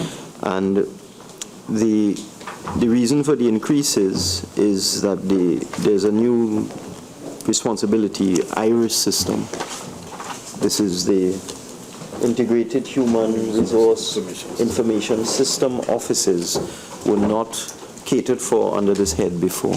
So it's simply increased responsibilities for janitorial services and security services to cater for the Integrated Human Resource Information System offices. Thank you. You're welcome. All right, so we are moving on. 008, Investment Division. This is at page 86. 009, Central Tenders Board. I suppose, Madam Chairman, I get the same answer for the rest. So, Honorable Member for Naprima, are you asking a question? Yes, I am. Yes, please. Okay, and that is why I was trying to ask the generic question, but so I'll ask it with respect to the Central Tenders Board. To explain the nearly $1 million rent allocation. It's on page. Thank you. Okay. I'm advised that this was the renegotiation of a rental contract by the former UNC administration, resulting in an increased rental payment.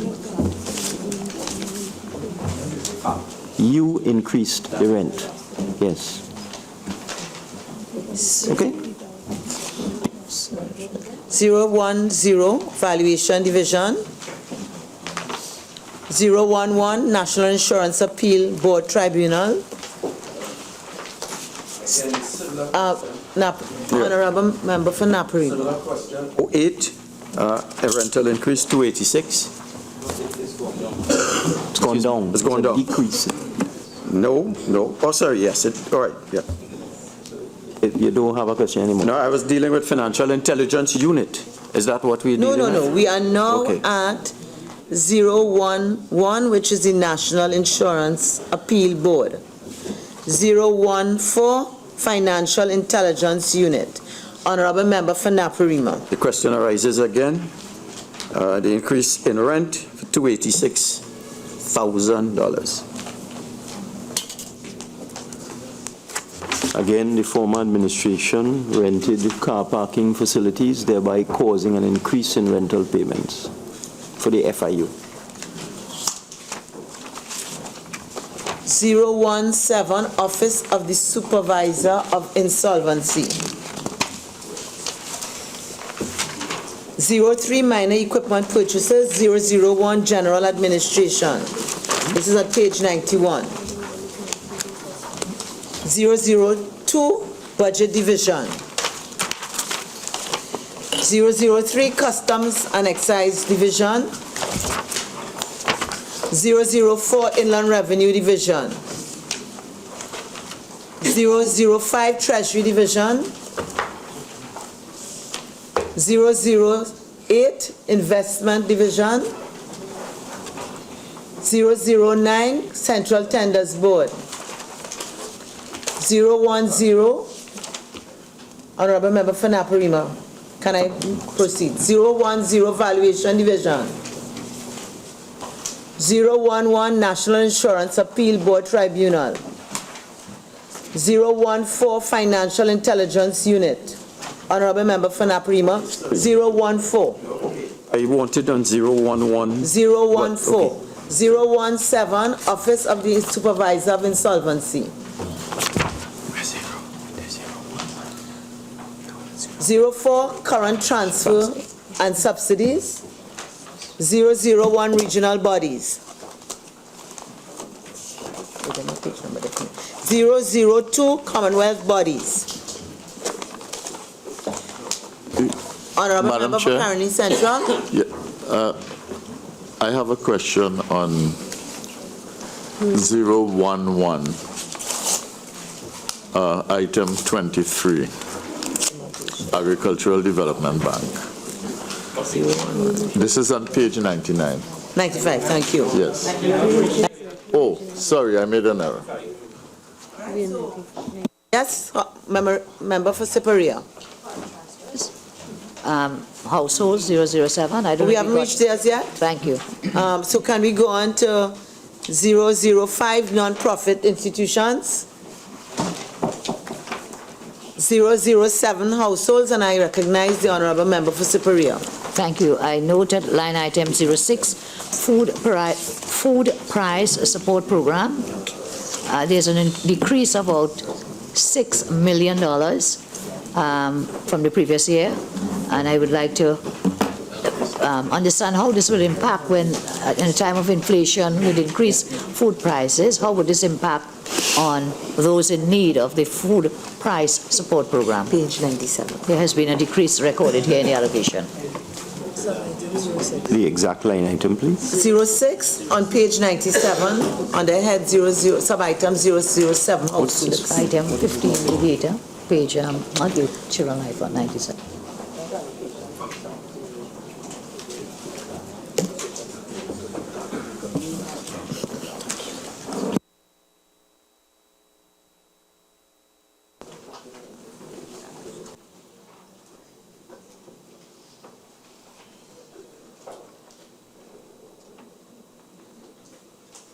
Well, it seems that this is for food cards.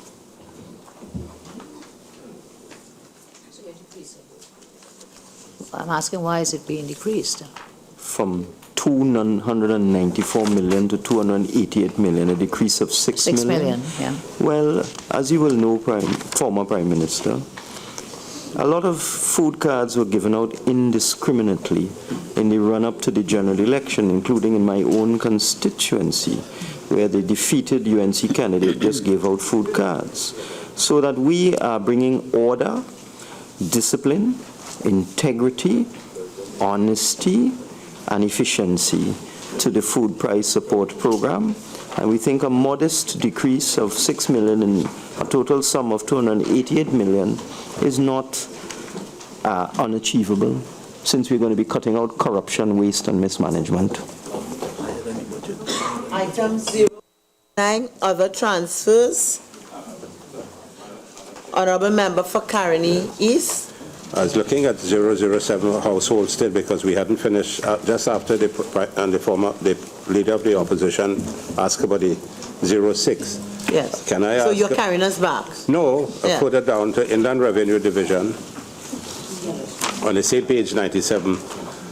Page 97, where are you, sir? The item number 15, Inland Revenue Division. So that's what I'm saying, you're carrying us back, Or, well, right? Because that's under, well, you move. I am in other transfers 009. No, so I am no. just asking for clarification that the honorable member is carrying us back. And I think I am correct? 97, page 97. Yes. And I'm allowing it. Thank you. And you are where, honorable member? Inland Revenue Division, Yes. item number 15. Yes. Government's contribution to the Children's Life Fund. Are members of Parliament or members of government going to be contributing to this life fund as well? You put that in writing. No, asking. I just answered you. Put in writing. We put it in writing. You put your answer in writing, whether you will contribute as members of government. I think I just said that. Any other questions on 007 households? Commuter Manzanilla? Thank you, Chair. Yes, 007 under 16 payment to maxi taxi owners. Through you, Madam Chair, can the Minister indicate what exactly is this payment related to? Honorable Minister of Finance, we are at page 97. No, we are still in household 007, payment to maxi taxis, line item 16. That is payment in lieu of remission of taxes. Was it? It's what it is. Maybe some explanation might assist, please, Honorable Minister of Finance. This is a new member, please. Okay. It represents a refund on taxes paid on maxi taxis. Therefore, and maybe Honorable Minister of Finance, for the assistance of all of us, I think Shogunas West may like to assist in the understanding of his colleague. That was a commitment given sometime in 2005, a question and it is a follow-through in the years ahead, Right. and what you have there is a consequence of that. Thank you. Madam Chairman, can I get a ruling on this, please? Is one opposition member allowed to answer a question from another opposition member? Well, the point about it, Honorable Minister of Finance, I allowed it in that it gave some clarification for all who may be new here in an appreciation of a question that was asked. Well, I'm very grateful for that because I wish we had been doing that for the last 4 days. Member for Explain to Cuba yourselves South. what you did. Honorable Minister of Finance. No, but Member Madam, for Cuba South. Let me say Cuba. Thank you very much. Just as a follow-up to that, I think this matter has been languishing for about 10 or more years, as Karen East in Chaguanas West indicated. This allocation of 17 million, not 17, but $12,862,090. Will this fully relinquish the debt that is owed to all the maxi taxi owners who are entitled under this rebate? Minister of Finance. based on what just happened, I'm tempted to refer the question to the member for Chaguanas West. Is that the answer to the question, Honorable Minister? Yes, arrogance on the part of... Could we get that answer in writing? Please, let's go on. Member for Chaguanas West. Okay, so can we go on to the next item, 011? No, could I just... No. Are we 1 minute, please? I didn't see any other hands go up. I indicated, ma'am. All right, so I'm entertaining Carney Central. No, but the matter I want to raise is 00715, the Life Fund. And it's I just want to, I see that the amount has actually been increased for 2016, and I take that as a confirmation that the government and the Minister of Finance is going to sustain this fund, and I simply want to compliment the Minister of Finance on this. Okay, thank you. Moving on. I will recognize the member for Carney East. Naparina Saparia. Would the Honorable Minister of Finance give us some information on item number 23, the CARICOM Development Fund, which is a new item on the estimates of 2016, page 98. Page, yes, but remember, we're not going by pages. We're really going by items. It was a 009. So we are still in 007. Honorable member for Naparima, is yours in 007. Honorable member for Siparia, is yours in 007. All right, I now call item 009. other transfers, I recognize the member for Caroni East. But the Honorable Minister of Finance gives some explanation of what is the $65 million for the CARICOM Development Fund. Line item 23. It's a new item under the 2016 estimates. What are the details related to this expenditure? This is number 23? Yes, please. Yes. Okay. The former government of which you were a part agreed to fund the CARICOM Development Fund starting in 2016. Okay. Member for Naparima. Thank you. Member for Siparia. Line item 26, Canadian Life Insurance Company, CLICO. I note a 20 million estimated allocation, and would kindly ask what is the purpose of this allocation for CLICO? It wasn't there in 15 and 14 and so on. Honorable Minister of Finance. I'm advised that this is really a financing item and should be properly included under debt servicing. It's part of the CLICO bonds, the cost of the CLICO bonds. So it should not be here? It should be under debt servicing. It should but not it's the be. same item which is financing the CLICO bailout. It's part of the cost of raising the CLICO bonds. Bank Limited indemnity calls, I see a $30 million increase again. Minister would kindly tell us why has this been increased? Sure. 30 million? In 2009, the government signed an MOU with CL Financial following that group's inability to meet its liabilities to its depositors. The assistance of FCB was sought in the restructuring. It was agreed that FCB would purchase Caribbean money market brokers. In order to ensure that the capital adequacy ratio of First Citizens would not fall below 10% of its international credit rating, the government signed a liquidity support agreement with First Citizens. On page 99. Included in that agreement is that the Republic shall, within 30 days of being notified by any indemnified claim, reimburse First Citizens accordingly. First Citizens has advised that claims for 2016 will amount to $195 million. Because of budgetary constraints, we have made a partial allocation of $60 million, and the central bank would advance any additional amounts as and when required. Line item 38 on the same page, please. I note what appears to be a new item. It does indicate it's a new sub-item here. Community Improvement Program. Would the Minister kindly indicate what this program is about? It is brand new. And under which ministry would it fall?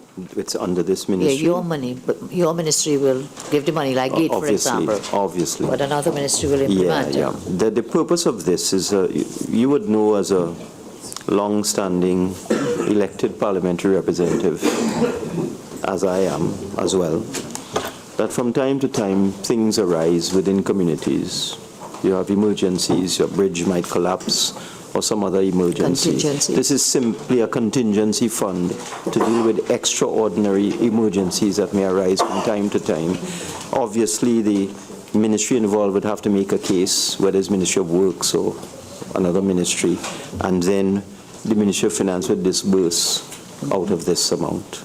We just thought that, rather than burden those ministries, because sometimes things come up that can exhaust the entire allocation of a particular head. So we just thought we would put this sum inside of there to deal for unforeseen emergencies. Member for Baratara San Juan. No, the member for Superior asked the question. All right, member for Tabakit. I just want to ask, how does this relate to the emergency fund? No, this is completely different. This is really infrastructure related. So, as I said, if an unforeseen event comes up and the particular ministry is unable to manage that expenditure, because as you know, having been in a ministry for some time, sometimes your vote will be exhausted and an emergency arises, a landslip, a bridge collapse and so on. And we just felt we would have this here as a contingency fund to help those ministries in the event of emergencies. Honorable member for Caroni East. Yeah, Private. Chair, number 32 and number 37, the GM patent, GPAN patent. which is increased from the 2016 estimates is 5 million. Of course, there's from 800,000 to 5 million. Could you just give a short explanation on that? This is line item 32, GPAN patent. Yes, GPAN patent. That's the cost of the patent. That's the cost of the patent. Is that a payment to Professor Copeland for it? My understanding is an arrangement was reached with Professor Copeland quite a while ago when you were in government, and I think the patent is now, the government has a role in the patent. This is for overseas fees for the patent. So it's a government's obligation or partial obligation with respect to payment of patent fees for the GPAN. Yeah. I think you asked a two-pronged question. No, I just wanted to shortly, just the betting levy board, that has been transferred from the Ministry of Trade, Industry, Investment and Communication, but 68 million there. What is it? Line item 37. 37. But I remember the betting levy board had an item of just 10 million. So I'm seeing 68 million for the betting levy board. And I think you may remember that as well, Madam Chair. We'll get back to you in writing on that. All right, can I then call on the Honourable Member for Superior? Thank you very much, Honourable Madam Chair. Line item 17, GATE, Government Assistance for Tuition Expenses Fund, GATE. For clarification, Madam, I note in the estimates here we have 2015 revised of 650 million, and of course identical sum being allocated for 2016. But in the Social Sector Investment Program, we have the revised estimates at being 712 million. So which one of these is the accurate number? In this here, the table is given. Okay. This is the allocation at this point in time. If we need to supplement, or if there are savings, No, we'll make... sorry, sir. No, I'm just saying. That's not the This question. is the allocation in this head at this point in time. If we need to supplement, increase to 700 odd million, or if there's a reduction, we'll make the appropriate adjustments. This is simply an allocation at this point in time. Sure, sir. Through you.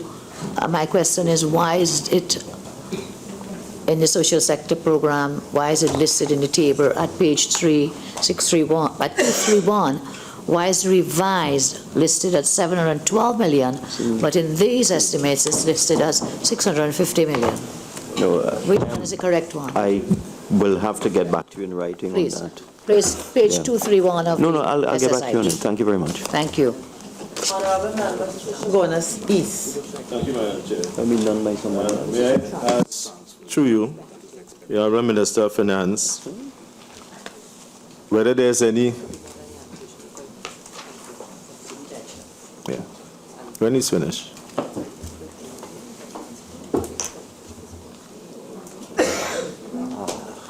Okay. Yeah. Actually, I got an explanation, just Madam Chairman, I got an explanation for the 650, but let No, me go just deal ahead. with this question You first. could go I'll deal with ahead. that. You could go ahead and then I will. Yeah, the expenditure could be a rollover from the previous year. This is simply the allocation for this year. The expenditure could be more than the allocation. My question is not about the allocation amount. The question is that in 2015, in your SSIP, page 231, you said the revised 2015 is 712 million. In your draft estimates of expenditure, head 18, under that same item, GATE, you said the revised estimate for 2015 is 650, and I'm saying it's two different numbers. Which is the correct one? You have two books, two things you gave us, two sets of numbers. They're inconsistent. This shows allocation. This shows the allocation. That shows the expenditure. And that expenditure includes a carryover from the previous fiscal year. Well, they're both listed as revised 2015, huh? And each They are number both is correct. different. They are both correct. And they're both correct. I'm advised by the Director Okay. of Budgets and the PS Finance. One is an allocation, one is expenditure. They are both correct. If you want a written explanation as to that, I would most certainly give it. That would be nice. Thank you. Martinello. Two Sorry, I'm different sorry, yes, numbers. we were at Shogunas. Yes. Thank you, Madam Chair. Again to the Honourable Minister of Finance. Honourable Minister of Finance, through the chair, it is clear that the sum of 650 continues to be consistent in the allocation. Yes. Yeah, on page 35 of your budget presentation, you indicated that you are going to expand the GATE program, but this figure doesn't show any expansion. The question I want to also ask is, you had indicated, and through the Minister of Education in this presentation, there was an additional expense for 67 students pursuing medical education at Mona, and yeah. I just want to know whether that increase that you just responded to the member for Superior is what is that 67 persons is included in that. All right. Now, as you know, being a former Minister of Tertiary Education, GATE is funded by a special fund. And there are transfers to that fund from time to time, usually at the time of the appropriation bill. So this 650 million is a transfer into the GATE fund, which has a balance in it. And therefore, when you add this 650 to what is there, you would have the required amount to pay for the expenditure of 700 odd million in 2016. So we are comfortable at this point in time with the balance that already exists within the GATE fund, that this transfer of 650 million is adequate to meet all the demands of this fund in fiscal 2016, including the payment for the medical students who were denied GATE funding by you. Honourable Member for Kamuto. Can I have a follow-up to Madam Chair? I'll just take you after Okay. Honourable Member for Kamuto Mansanala. Thank you, Chair. Under subhead 009, line 19, CARICOM Petroleum Fund, I understand through you, Madam Chair, to Honourable Minister of Finance, that this fund was really established to provide relief to CARICOM states, member states experiencing economic hardship resulting from persistently high international prices for crude oil and petroleum products. I'm just asking if this this fund is relevant in today's oil and gas economy. Thank you. Again, this is a special fund, and you have to understand the difference between expenditure and a transfer. So there was a transfer into the GATE fund of 650, but the expenditure could be more because of the balance in that fund. Currently, the petroleum fund has $239 million in it. We are appropriating 100 million, so that will increase the balance in that fund. But there are certain conditions by which CARICOM member states can draw down, and those conditions are related to the price of oil. So they can't draw down just so. There's a certain cutoff point below which they can't draw down, and a cutoff point above which they can draw down. Okay? Thank you.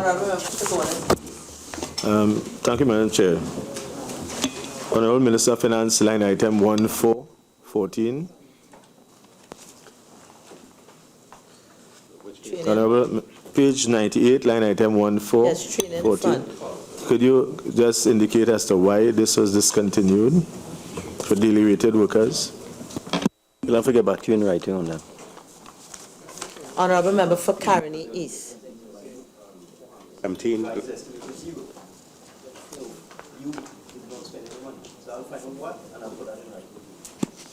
Line item 17.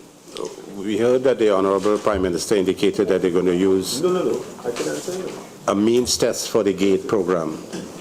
And if they're using a means test for the GATE program, 17. How much are you reducing the GATE program? Because obviously you will weed out some other students if you use a means test. So could you give us an explanation on the means test and how it will affect your appropriation here? No, but if you were listening to your honourable colleague to your left, he said that we had said we are going to expand the GATE program. But your Prime Minister said... So therefore, if you take a combination of expansion and a means test, it may be revenue neutral. You add and you subtract, and you might get the same figure. So you'll expand the program, but do a means test, so take away some other students, and therefore you may come to the same figure of 700. Obviously, but this is something that we as a country need to talk about, as to whether somebody who is earning $100,000 a month should be given the privilege of free university education. We need to talk about it as a country, but whether the very rich, whether the wealthy should also be entitled to free education. We need to talk about it. We need to have a dialogue on this. I am sure you will agree we need to talk about this. No, I only use 2 minutes out of the 5. So I will welcome your input as a former Minister of Education to tell me whether somebody earning $100,000 a month or $200,000 a month should continue, or their offspring should continue to be entitled to free higher education. We need to talk about these things as a country. I know education is equitable. I give him my advice now. Education should be equitable for Caroni East and accessible. Honorable Member for Caroni East and the Honorable Minister of Finance. I don't think we're discussing policy here. 011 transfers to state enterprises, page 99. Here. Approach East. Yes. Thank you very much, Madam Chairman. Today, Minister of Finance, may I just remind him that in the budget, there was this statement at page 24. The Agricultural Development Bank will be adequately resourced to allow farmers readily accessible credit.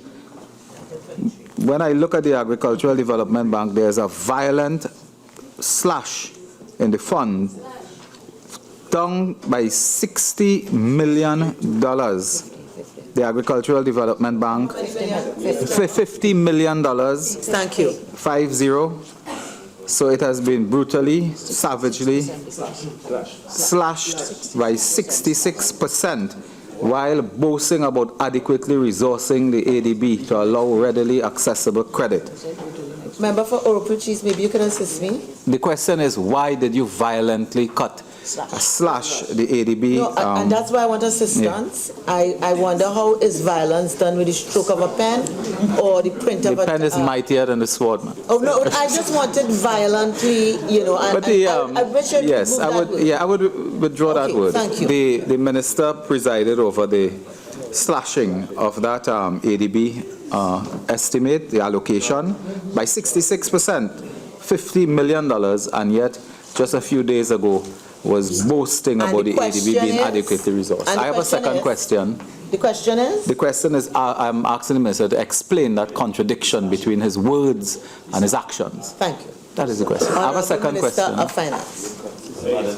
Just made a ruling that we shouldn't be discussing policy. So is any part of that question policy? Could you assist me? The question is, why the decrease of $50 million? So I am not obligated to answer the second part of that question. The question is, why is there a decrease by $50 million? Very well.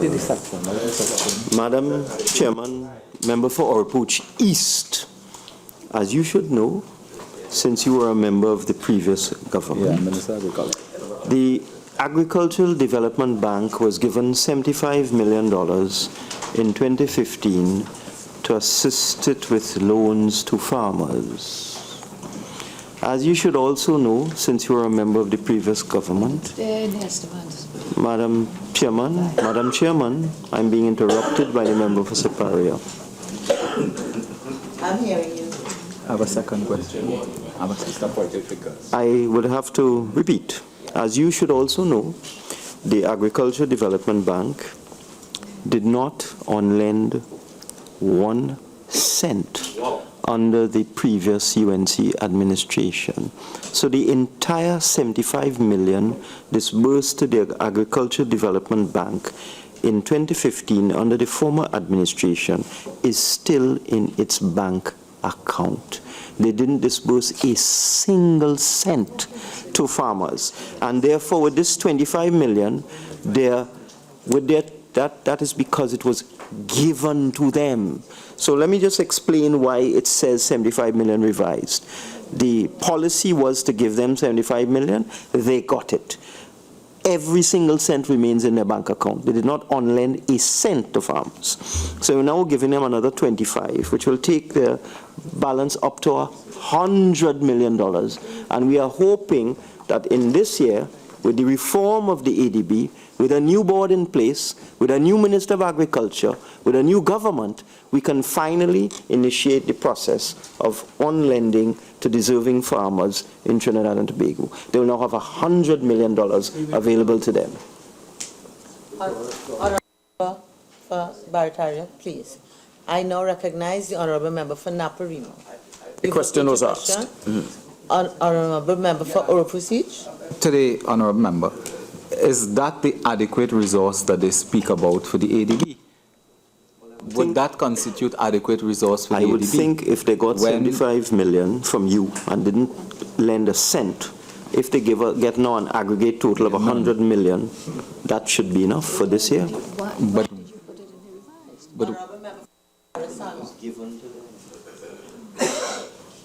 Honourable Member for Barataria. Next question. Honourable Member for Oroput. Number 57, Caribbean Airlines.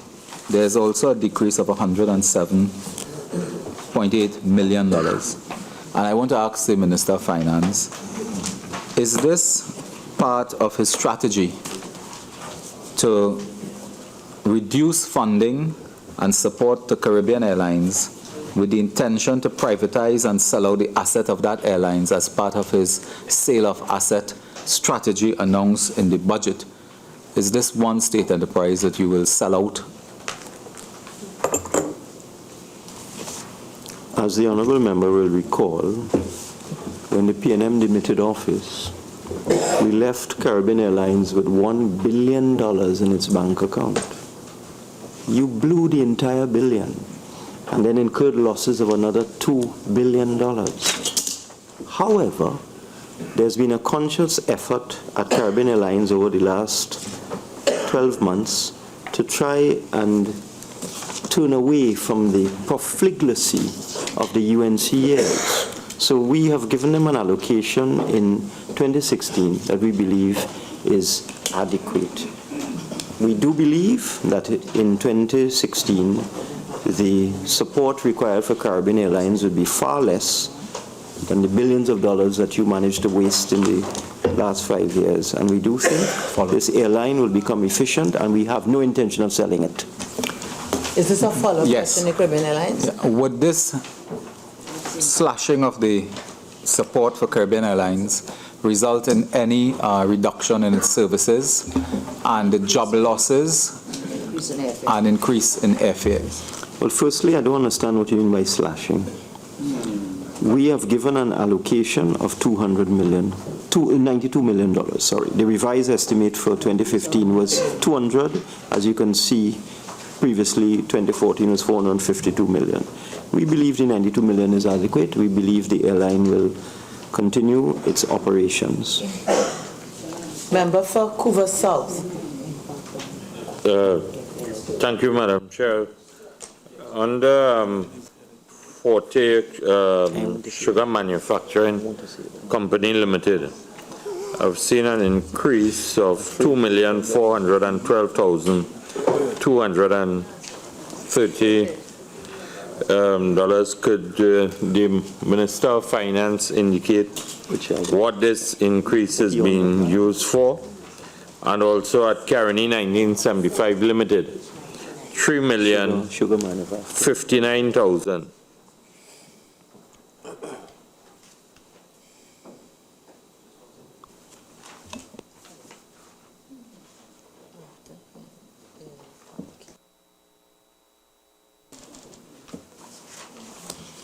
As the Honourable Member will know, this allocation is for the winding up of the company, something that you would have done.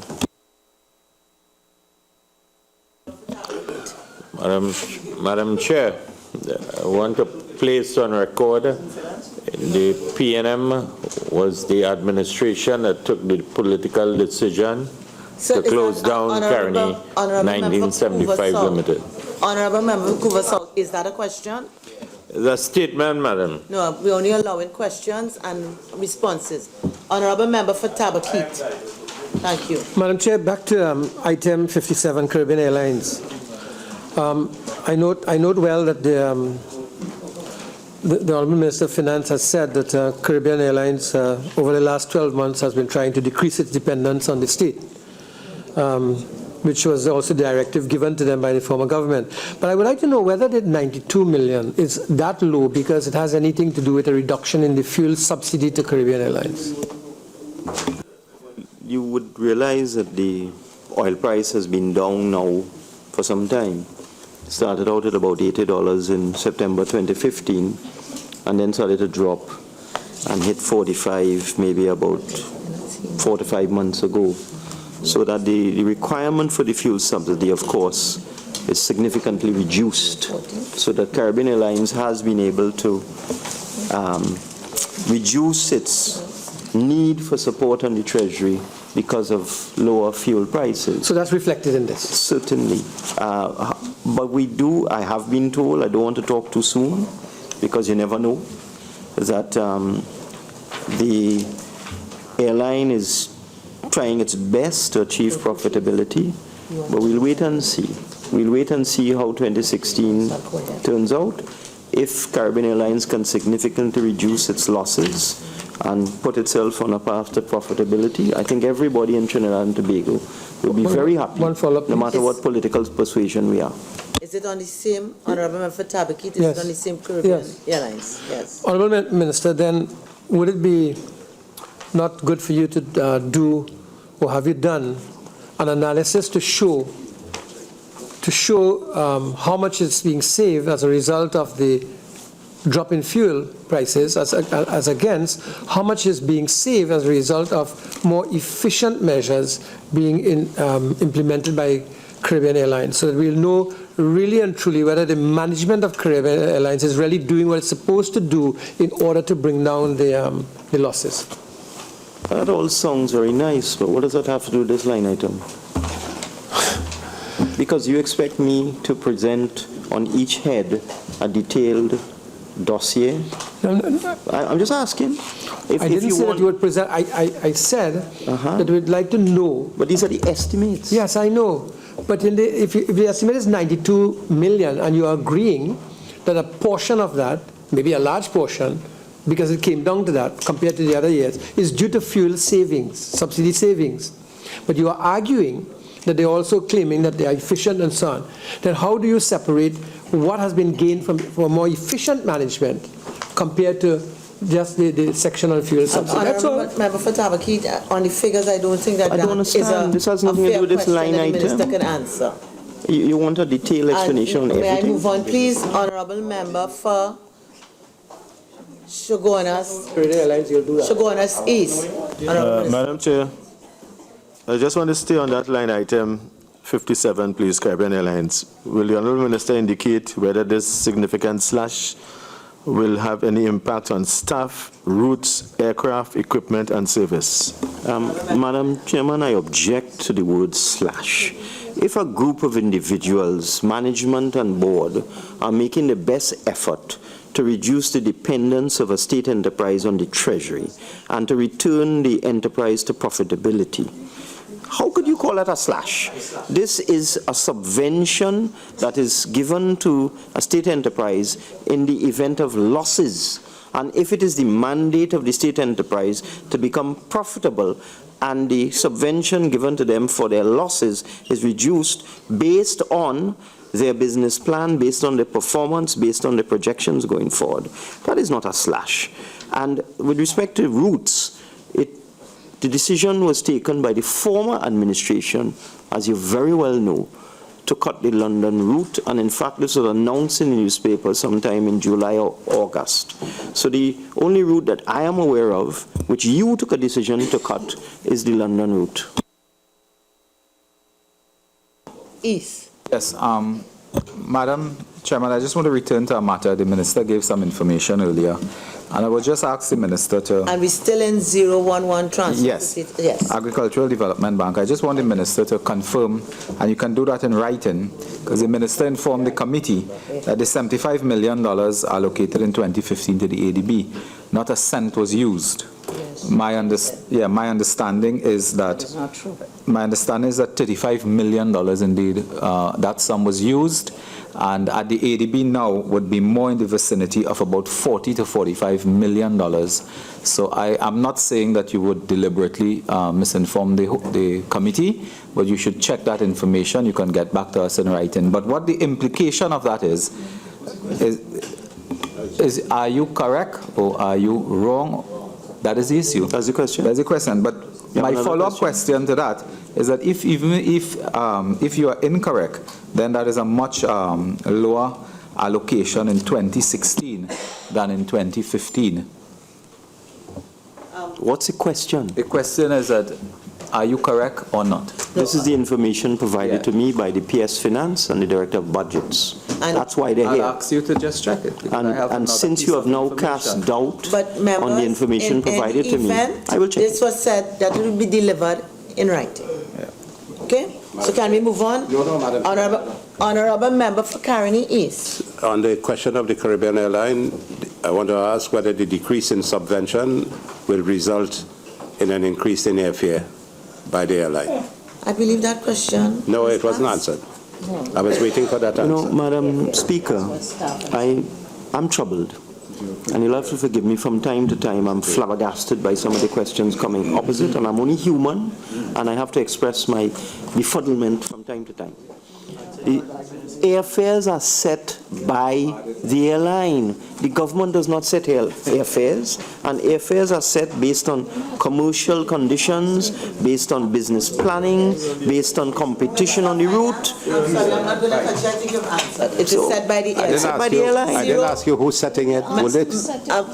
Can we move on, please? I am moving on to item 014, loans to other governments. And then can we move on to 07, debt servicing. 001, interest, local loans. We reach page 100. 009, interest on overdraft, page 101. 011, principal repayment, local loans. I am now going on to 09, development program.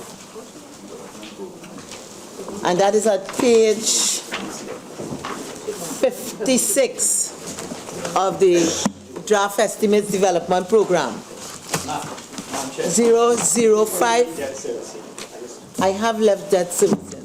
005, multi-sectoral and other services.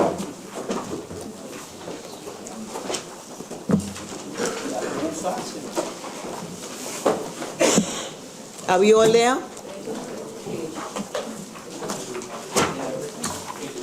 Page 56.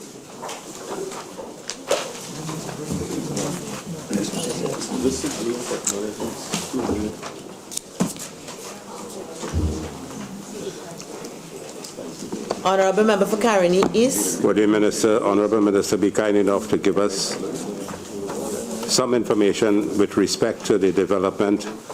That's item 017, the development of an integrated financial management information system, where he estimates to spend $20 million under the development fund.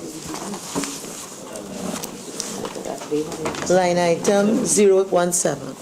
017. What are the objectives of it, basically?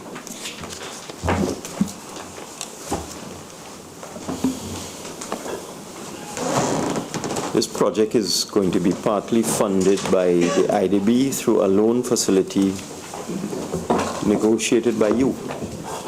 This allocation will facilitate the implementation of a software solution that will monitor cash flows and assist with preparing forecasts so as to make dealing with public finances more efficient. I suggest you refer that matter to the member for Caroni Central, because he would have negotiated this IDB loan. Thank you. You have answered it. You're welcome. Honorable Member for Chaguanas West. Madam Chair, I see that there is an allocation at 045 for whistleblowing technologies. Could you, member, enlighten the members of the committee as to what that represents? Well, you will, I hope you know, that in our manifesto, which is now official government policy, which I referred to in the budget speech, the fact that it's official government policy, that one of the things we have promised to implement is whistleblower legislation. And in order to do that, one must get a sense of best practice. So this money is to get the best advice possible on whistleblower legislation and whistleblower methodologies so that we can move swiftly towards implementing not just legislation, but the entire process of facilitating whistleblowers. Issue of it is not technology, it is it's the whole thing. It is the technology, it is the legislation, it is everything associated with putting in place a proper whistleblower regime. Protection for whistleblowers. Eavesdropping technologies. Protection for whistleblowers, not eavesdropping. When people want to squeal on some corrupt activity, that they are protected. I wish we had this in place over the last 5 years. Madam Chair. Item number 046, facilitating the, I suppose, this process of the PPP development model.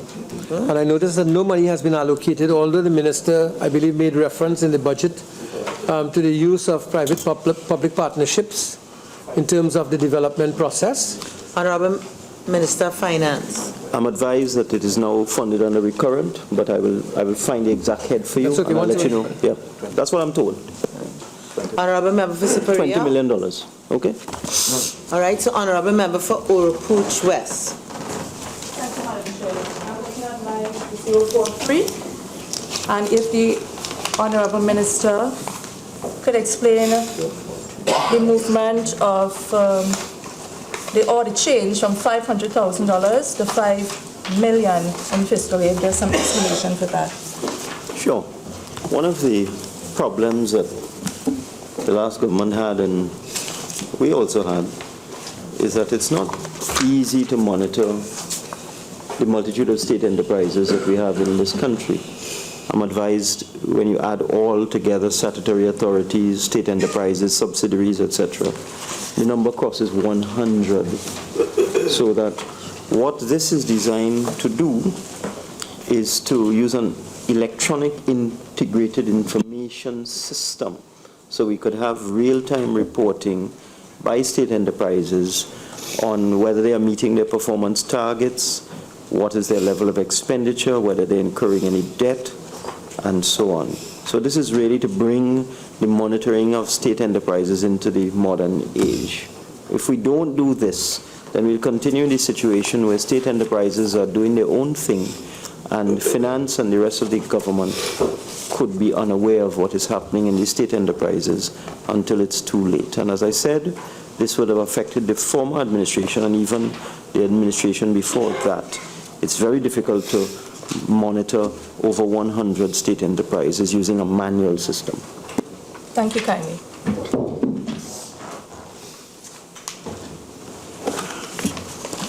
And therefore, honorable members, the question is that the sum of $7,386,691,220 for head 18, the Ministry of Finance, stand part of the schedule. Those in favor say aye. Aye. Those against say no. I think the ayes have it. The sum of $7,386,691,220 for head 18, the Ministry of Finance now stands part of the schedule.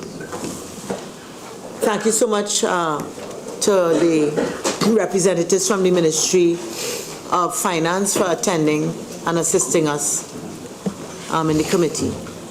Can we now call head 43, the Ministry of Works and Transport? Members, I propose that we will break around 4:30, so let's see how we could make best use of this 30 minutes.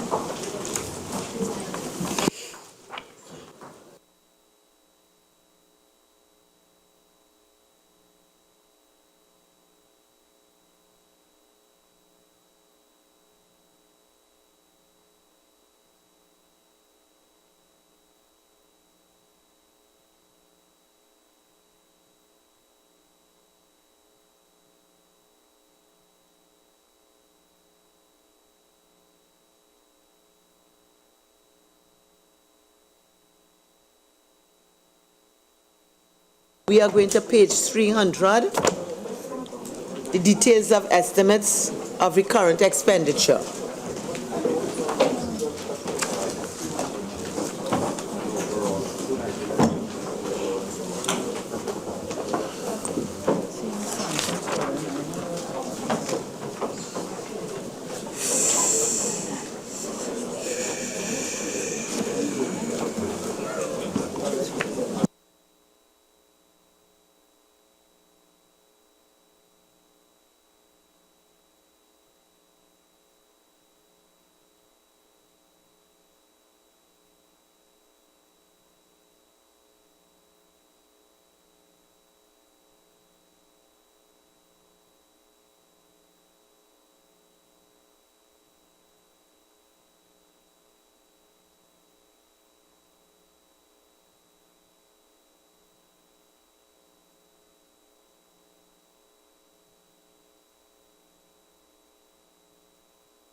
Technocrats for the Ministry of Works and Transport settle, just so that some housekeeping for tomorrow. Honorable Leader of the Opposition, if we could just call out so that the Parliament staff can notify. I'm sorry, I just did it according to your order, but I think we need to call out.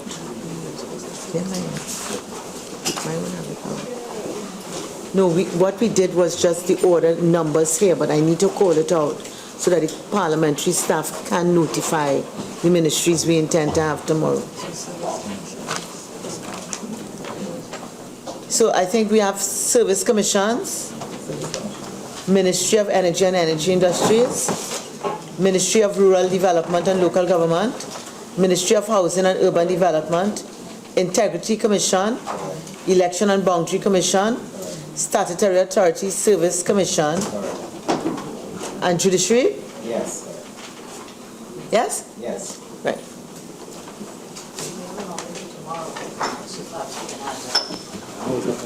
Yeah, it's from 9 to 4 p.m. 10 to 4. 10 to 4. 10 to 4. Tomorrow you sit from 10 6 to 4. hours. These are very, some of these, even though the numbers may seem the same, total numbers to be covered, some of them are very small heads. Yes. So I'm suggesting we add one. It's up to you. You want to put OPM then? In the event, no, on the list. In Environmental Commission. Yes, to go to the end of the line. So 18 to 26, madam. 18 to 26 inclusive. All right. Inclusive. You already told Judiciary. I'm going on to them now. I want to put Environmental Commission.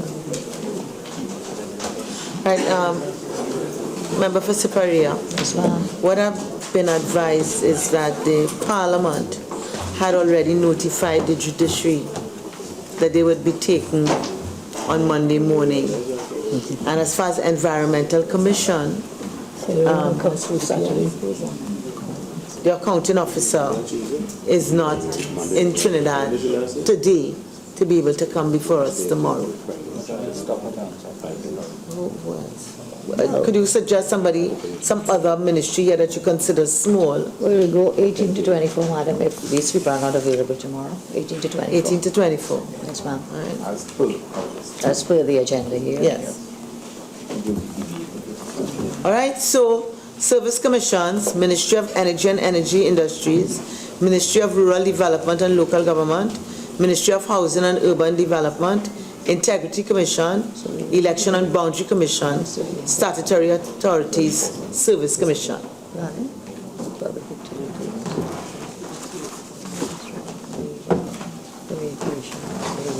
Okay? Yes, ma'am. Thank All right. you. You're welcome. Head 43, Ministry of Works and Transport. Head 43, Ministry of Works and Transport, $2,832,290,592. I will now invite the Honorable Minister of Works and Transport to make a brief opening statement, not exceeding 5 minutes. Thank you very warmly, Madam Speaker. I must begin, as I must, by thanking God for His divine intervention a few weeks ago. It is that intervention that caused my colleagues and I to assume this part of the House, and to thank the people of Trinidad and Tobago for their collective wisdom in defense of Trinidad and Tobago. Over the past few days, Madam Chair, serious examples of wastage have been put before us in the course of the debate.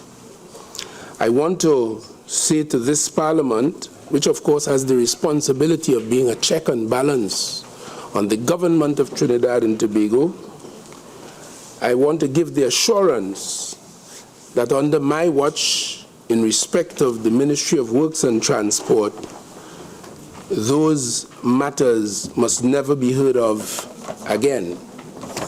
I believe, and this is the thought that will underpin all that we would do in the Ministry of Works and Transport, that with the little money that we have, once we cut out waste and cut out deliberate waste or corruption, we could do with the little we have as much as the past government has done, and possibly more, since we propose in this ministry to spend once and efficiently and fairly on what has to be done. Finally, Madam Chairman, I have in my possession the 2014 report of the Auditor General, which identified certain issues in respect of the matters that are now in front of us: expenditure control, register of contracts, and such like. I give the Auditor General and the people of Trinidad and Tobago, and more importantly, this Parliament, the assurance as well, that I should do all within my power, along with my Permanent Secretary, Madam Verna Johnson, and the team, to ensure that the Auditor General is not so troubled in the next fiscal and in the other fiscal years for the foreseeable future, at least the next 5. I thank you very much, and we are open to discussions on these matters. Get on with the minister was invited to make a brief statement, which is made, and therefore, honorable member for Urupuchis, and therefore we go on now to the examination of the documents. And I am saying at this stage, I am proceeding to the examination of the details. Honorable members, the question is that the sum of $2,832,290,592 for head 43, the Ministry of Works and Transport, trans part of the schedule. Honorable members, the sum of $2,832,290,592 for head 43, the Ministry of Works and Transport is comprised of monies proposed for expenditure under the following subheads and items to be found in the draft estimates of recurrent expenditure and the draft estimates of development program. Subhead 01, personal expenditure, item 001, general administration. Honorable Member for Tabaki. Thank you, Madam Chair. Madam Chair, just to take the opportunity, since the members of the technical staff of the Ministry of Works are here, to thank them for the tremendous hard work they did in moving this country forward under the previous administration. Madam Chair, item 12, settlement of arrears to public officers. I noted here that there are no arrears to be settled. And is it that everyone has been paid what is due to them, and that with the recent wage negotiations and what have you, that everything has been settled?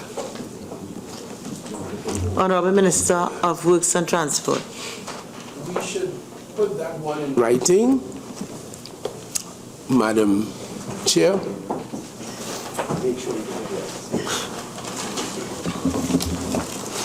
Can we go on? Item 002, highways.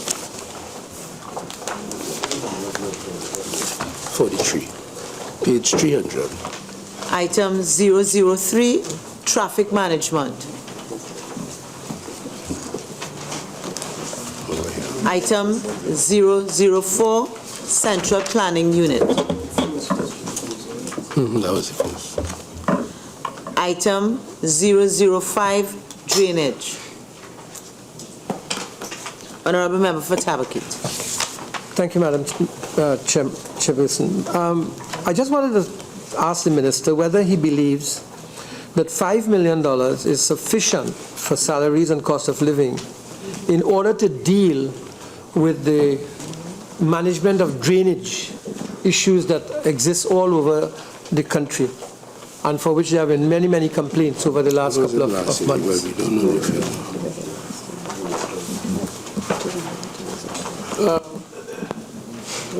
Madam Chairman, we propose to review that and to balance that off against what was allocated previously. However, let me say, we have made requests for certain sums, and this is what we were allocated. We'll review that, but we'll review that and probably indicate to the member at a later stage. Can the Minister also let us know, maybe in writing, what are the vacant posts that are there under drainage that need to be filled? I'll certainly get that in writing for you. That will and also some research. The vacant posts, but I would like to know the technical name of the posts. So we're under 08?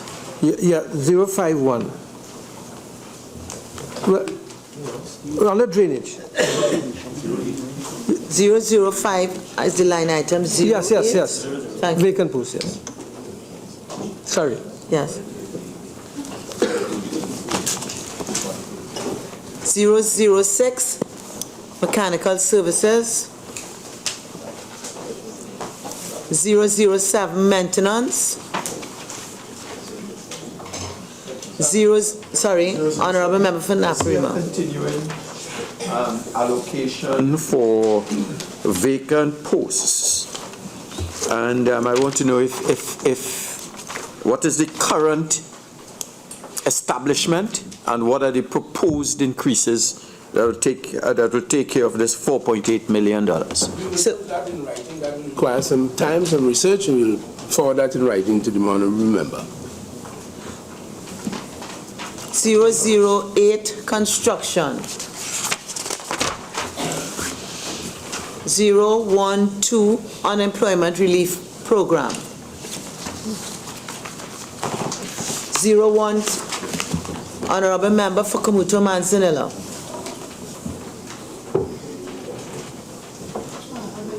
All right. 013, general administration transport. 014, transport. 015, maritime services. Subhead 02, goods and services.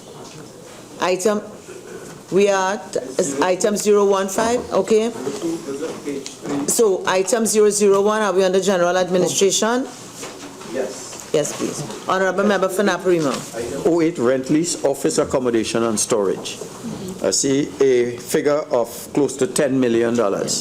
Again, I'll ask, is page 306? Page 306 and is line item 08. Is this something that we started, or is it a new allocation for new premises? And will the necessary lease, rental, purchase option be explored to make an informed decision that would lead to value for money for the citizens of the country? This is not a new item. Its specific purport I will investigate and again inform this House in writing. But I'm assured that it is not a new item. Okay, so you're sure it's not a new item, but you're going to investigate? Yes. Okay. 002 highways, 003 traffic management, 004 central planning unit. Honorable Member for Madam Chair, Tobago. you went very, very fast. All right. Very, very fast. All right. Well, you have not seen any movement. Well, I was... Okay. All right. Honorable Member Tabakit, where are you? I am on highways. Highways. Page 308. 308. Yeah. On the other contracted services, there's a large sum of $114 million. And what I'd like to find from the minister is what kinds of services are envisaged under these other contracted services? Okay.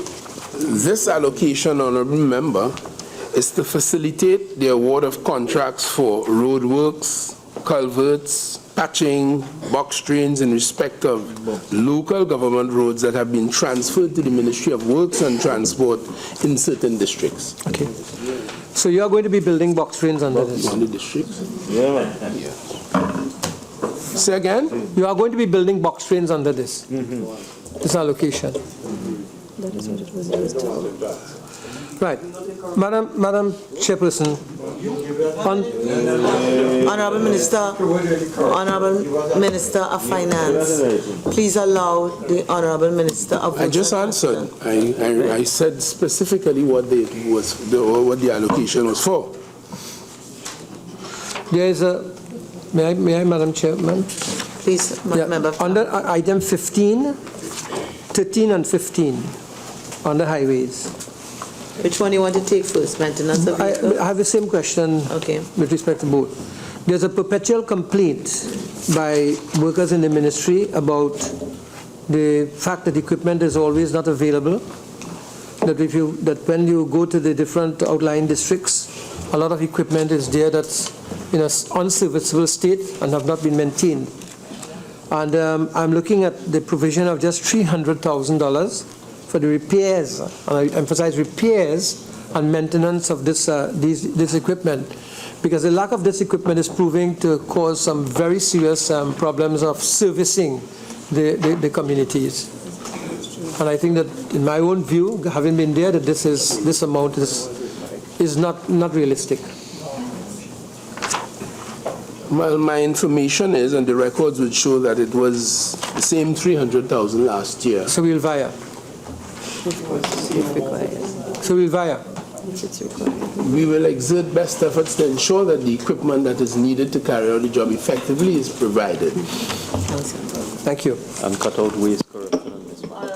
Member for Couva South. Madam Chair, will you go back to 02 goods and services? Yes, please. Goods and services. Going back? We are in highways. We are in Page highways. 307. We in 002. In fact, I was in 004 and was accused of going too quickly, and that's why I went back to 002. So I'm very sorry. Kumuto Manzanella. We are in 002. Right, okay, good. I'm not going back to 001. No. Okay. Line item, if you could assist us. Yes, thank you, Madam Chair. Subhead 02, Goods and Services. Yes. Line 37, Janitorial Services. Why is there such an exorbitant? Where are we speaking about? 307. No. We are on page... I know. And we are on page 308002 highways. I know. And Madam therefore, Chair. that's what I'm saying. I've just said to the honorable member of Hoover South that I am in 002 because I had read 004 and I was accused of going too quickly and therefore I went back to 002. So can we, I am at page 308002 highways. Okay.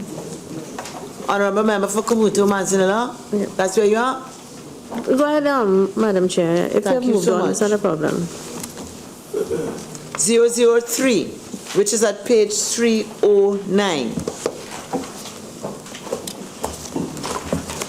004 Central Planning Unit, which is page 310.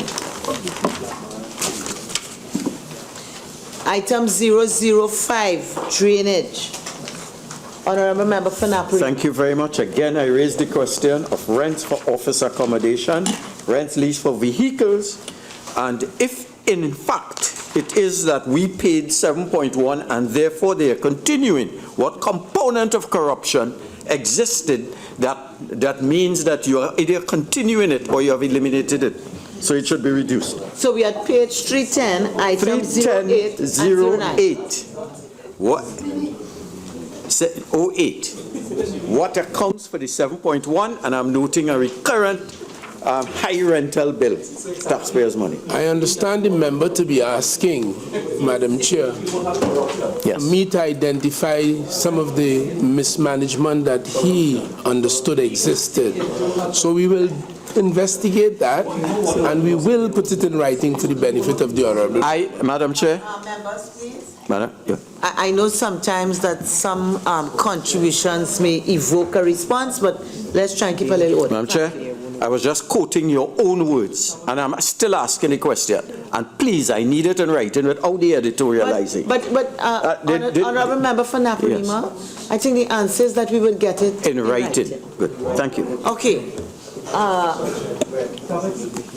All assurances, member for Baratari Sanwa, all of these, please, all of these are considered assurances? Okay, good, right. I just have a clean air. So, Yes, because of the noise. all right, members, let's have a little order. Honorable. Item 005 at page 10, drainage. Page 311.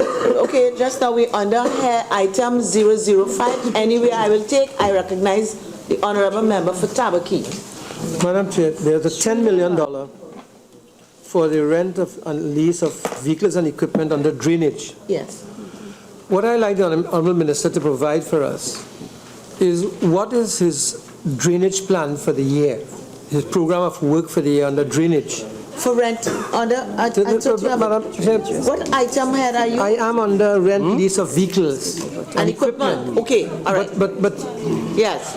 Vehicles and equipment have to be related to a program of work. And if you're telling me that you're going to spend $10 million, I have no problem with it, it might have been more. But can I get from the Honorable Minister, how does $10 million, the equipment that is being leased, to the program of work that is envisaged for 2016?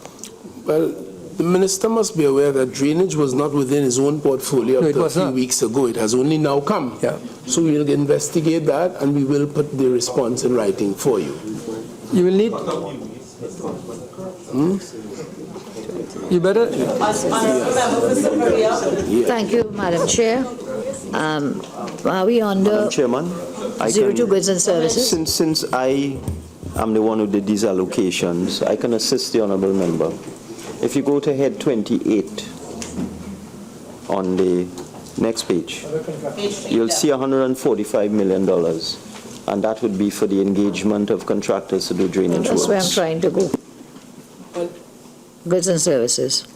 All right, so Honorable Member for Superior. I thank you very much. Line item on page 311, goods and services, line item other contracted services. Yes. There is an allocation of 145 million, and we would appreciate from the Honourable Minister a breakdown of how this 145 million is to be spent, the amounts being allocated under this item. All right. Thank you. Madam Chair, if I may, Honourable Member very for quickly, Tobago. just to add to what the Leader of the Opposition has asked, and if that information that's going to be given is going to be given by area. In other You mean words, geographic area? geographic, the Yes. spread of Trinidad and Tobago. Yes. Yeah. By district, you mean? Okay. Most certainly. All right, so 006, mechanical services. That is page 311, huh? 007, maintenance. Honorable Member for Tobago. Yes. Madam Chair, I just want to ask the Minister whether this figure of $1 million is based upon an audit of the condition of existing vehicles in the Mechanical Services Division of the Ministry. Because if I may lean back on my own experience, the condition of vehicles are way beyond $1 million in terms of repairs and maintenance. Honorable Minister of Finance. I give members the assurance that one of the things that we will be doing is an audit of the vehicular stock in the entire ministry. And whatever is required to maintain those that we retain will be done. So we are yet to embark on that. We're just about 3 weeks or 4 weeks in the business. But we certainly intend, as we've been doing in other respects, to rationalize the vehicle stock in all ministries. It will start with ours. Again, with a view of eliminating waste. Honorable Minister of Finance. Yes, as the Honourable Minister will know, Honourable former Minister, I mean, and also the former Minister for the Environment, I think that's what it was called, Environment and Water Resources. But Mechanical Services is the division that provides equipment to deal with emergencies, natural disasters and so on. And in my opinion, it's a very important division. So I will anxiously await the review being done by the new Minister of Works, so we can see how we can assist the Mechanical Services Division to improve its plant and equipment and improve its efficiency, and they will have my support.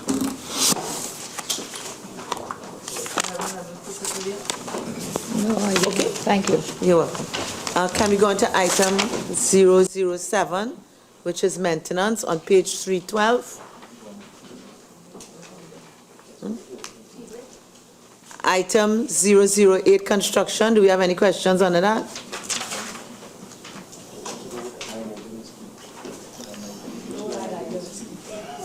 All right, so that it is now 3:30, 4:30, 22. That means I really need to eat.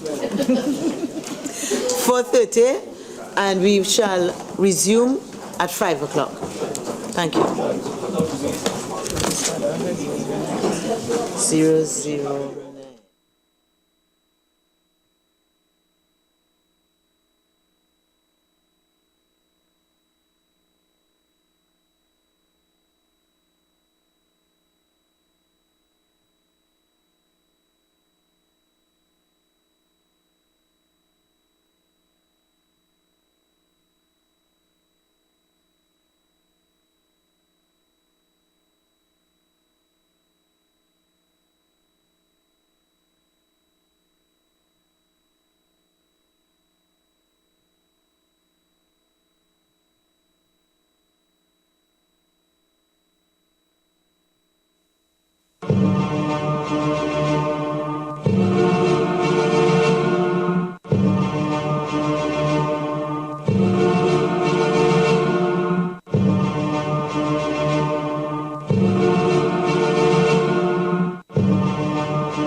Follow the Parliament of Trinidad and Tobago on Twitter. Our call sign is @TTParliament.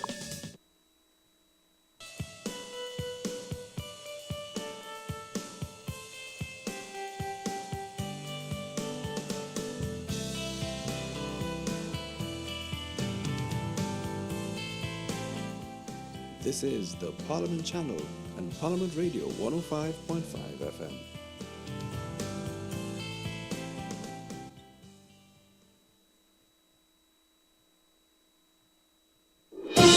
Parliamentary updates. The third week of training workshops for the 13th National Youth Parliamentary Debate began on Monday, September 14th, 2015. The facilitator of this week's workshops was Ms. Diana Mahabir Wyatt, a former independent senator who served continuously in the Parliament from 1991 to 2000. Ms. Mahabir Wyatt introduced the students to the conceptual processes involved in a debate. She provided the students with insight into the importance of debates and allowed the students to collaborate with their peers to discuss why debates are held, especially in Parliament. Students were given advice on planning and preparing for a debate, building content, and pointers on delivering their presentations. Ms. Mahabir Wyatt also briefed the students on the application of the standing orders of the Parliament as it applies to the conduct of debates. The standing orders are the written rules which govern the proceedings in the House of Representatives and the Senate.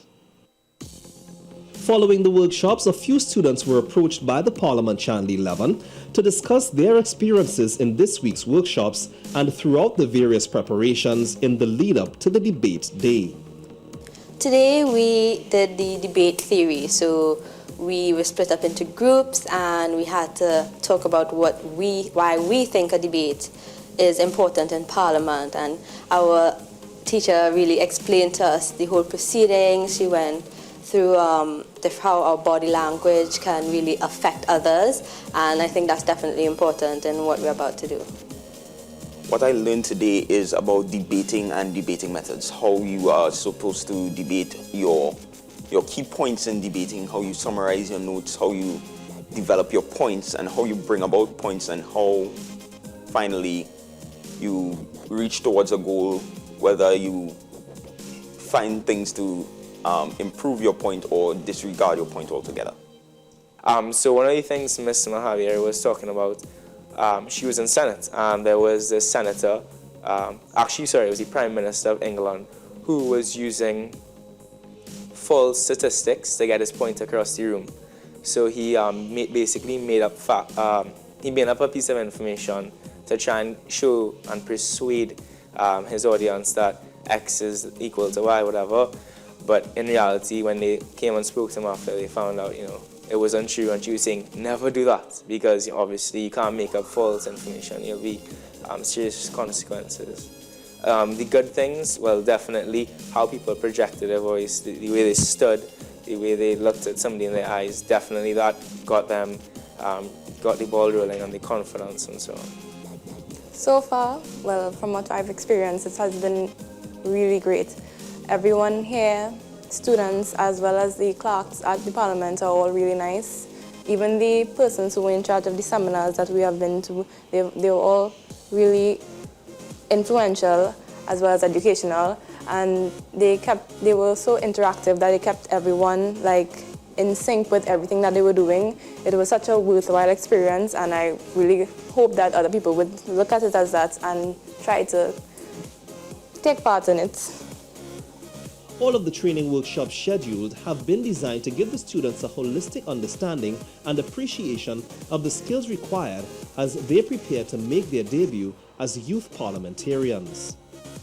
Stay tuned to the Parliament Channel and Radio 105.5 FM for continued updates and insight into the students' journey to the 13th National Youth Parliament, and follow us on Facebook and Twitter.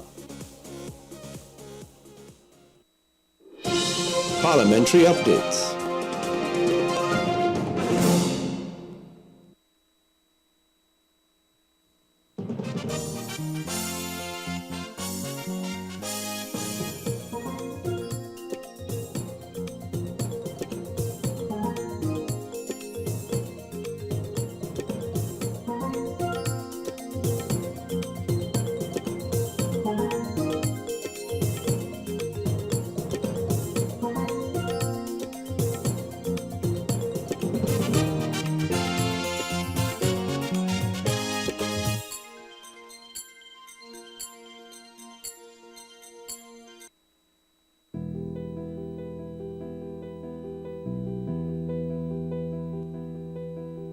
A licensed psychologist, Dr. Sharon Gopal McNichol has dedicated her professional life to eradicating poverty and crime and empowering grassroots communities.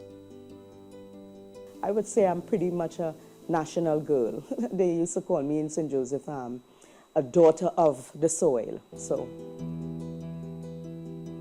with an insatiable appetite for learning, by age 27, Sharon had obtained a bachelor's degree, 3 masters, and a doctorate.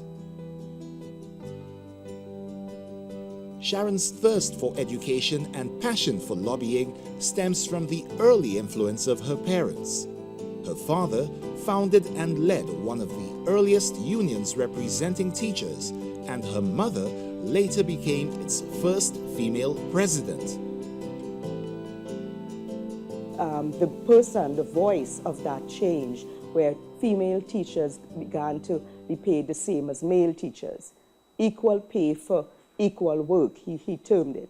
I was probably about 10 or somewhere there, hearing that, not understanding the importance of it. It was about equity, and that stood out to me, the concept of equity from a gender point, which translated in my mind from a class socioeconomic point, which is what drove a lot of my own work later, is the economic equity, socioeconomic equity between the poor and the wealthy. As Sharon recalls, her father's words to her as a teenager helped to stir her lifelong interest in psychology. I remember my father said this to me at 17. I had opposed something in high school, and he said this. He said, when you choose not to be part of the norm, you better be 10 times more qualified and 10 times more competent in whatever you're doing, because there's always a price you pay when you choose not to go along. I was 17 when he said that to me. But the most important part that drove my I would say, thirst for education was my passion for psychology. I love psychology, and that's why I always use every opportunity to thank Professor Diosaran, who was the first psychologist I knew here in Trinidad. And I thought it would have been most helpful for my country too, given the social ills that I saw at the age of 27 that we were faced with already. And I thought the psychology would serve well in helping with the social transformation. Dr. Gopal McNichol has practiced psychology at the highest level in the United States and even held the post of Assistant Director of Accreditation at the American Psychological Association. Today, she is an eminent author and psychology professor in North America and the Caribbean, and has served as an international psychoeducational socio-political consultant for the past 20 years. Committed to the social transformation of Trinidad and Tobago, she felt deeply motivated to become politically active. First of all, when I made the decision to return home, it was after 15 years of doing research abroad, which included all of the CARICOM countries, looking at the educational, social, and community models that we needed to use to address the social ills in our society. After 15 years of research, the next step was to return home to begin looking at how do you implement those new models, relevant decolonized models for us. And the political arm was the politics is the highest form of social service in my mind. And I'm thinking the hard work was done. We know the right models now. It's just to get the politicians who are the policy makers, with a swipe of a pen and a press of a button, we can change the practices, the colonized way that we did, that top-down system that we inherited from colonialism. And so that's why I entered politics. It wasn't like I had an interest to be a politician. It was like, this is the way that you can address the social problems easily, being in the politics, at the policy level. With early exposure to the People's National Movement through the Youth League, it seemed a natural fit to return to the PNM. You function like an MP, it's just that you're not going into Parliament. That's the main difference between an MP and an official MP and an honorary, as the PNM call it. I think the UNC refers to it as a shadow MP, same thing. And you did pretty much everything. You had a day full day at work where you go in and serve everyone in the constituency who needed help. And at the time, remember, the PNM was in government. So even though I was an honorary MP, it was easy to get things done because you just contact the ministers who were all PNM and they assist you. I did not see the PNM as instrumental in making that change because their concept of governing remained to this day a top-down system in terms of how they govern. And that's why so many youngsters are relegated to these URP programs. And I was against that. I really felt we needed to bring equity into the system. And so I developed what I call the ground bottom-up model of governing. Some people call it bottom-up, some people call it ground-up. And at the time, Mr. Dukran was the leader of the COP, and he welcomed this new idea of a bottom-up model, a ground-up concept. He welcomed it. And I was so excited because this is all I wanted to see happen in the PNM, which was let's bring equity, let's get our youngsters, let's lift them out of poverty, let's eradicate poverty and eradicate crime. And we did it in St. Joseph by taking 27 people off of URP, most of who were gang-related youngsters, helped them get their small businesses going. Some of it was music, some of it was cleaning contract, cooking contract. We did all of that. And today, 9 years later, only one went back to URP. None went back to the criminal gang life. During her term as deputy leader of the COP, Dr. Gopal McNichol seized the opportunity to use the ground-up model. I went through every constituency doing workshops and trainings on the ground-up model, how it works in a constituency, how it works at the governance level, so that every ministry, how does a ground-up model benefit not just the ministry, but citizens as a whole. It was a great time being a deputy in the COP because you were heard, if nothing else. The people wanted and welcomed this, but somehow it still hasn't taken a root.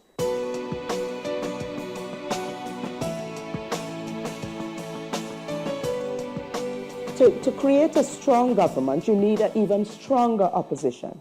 And so I felt that if the UNC and the COP come together, flush out their differences, look at their commonalities, with a new ground-up concept of governing and philosophy of leadership and so on, we can have a unified opposition that can take on the then government in the next election. And that's how Mr. Pandey invited. He offered 2 seats, senatorial seats, to the COP, and had hoped that I would have accepted one because of my social expertise and so on. And I did, and that's how I became a senator. Sitting in the Senate with 5 UNC, and I being the only COP senator, was quite interesting. But what we saw, it was almost like a mini research, because what we saw is that we could work together. And what we also saw, even though I was a minority in terms of numerical preponderance, they having 5 and we had 1, it didn't matter. The voice, the policies of the COP took root during the time when I was in the Senate.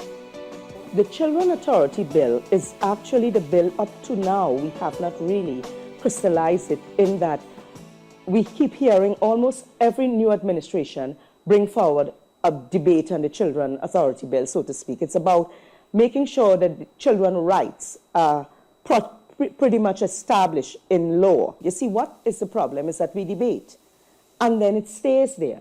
You have to proclaim it into law. This is what has not happened to this day. There is no recourse legally if the laws are not proclaimed.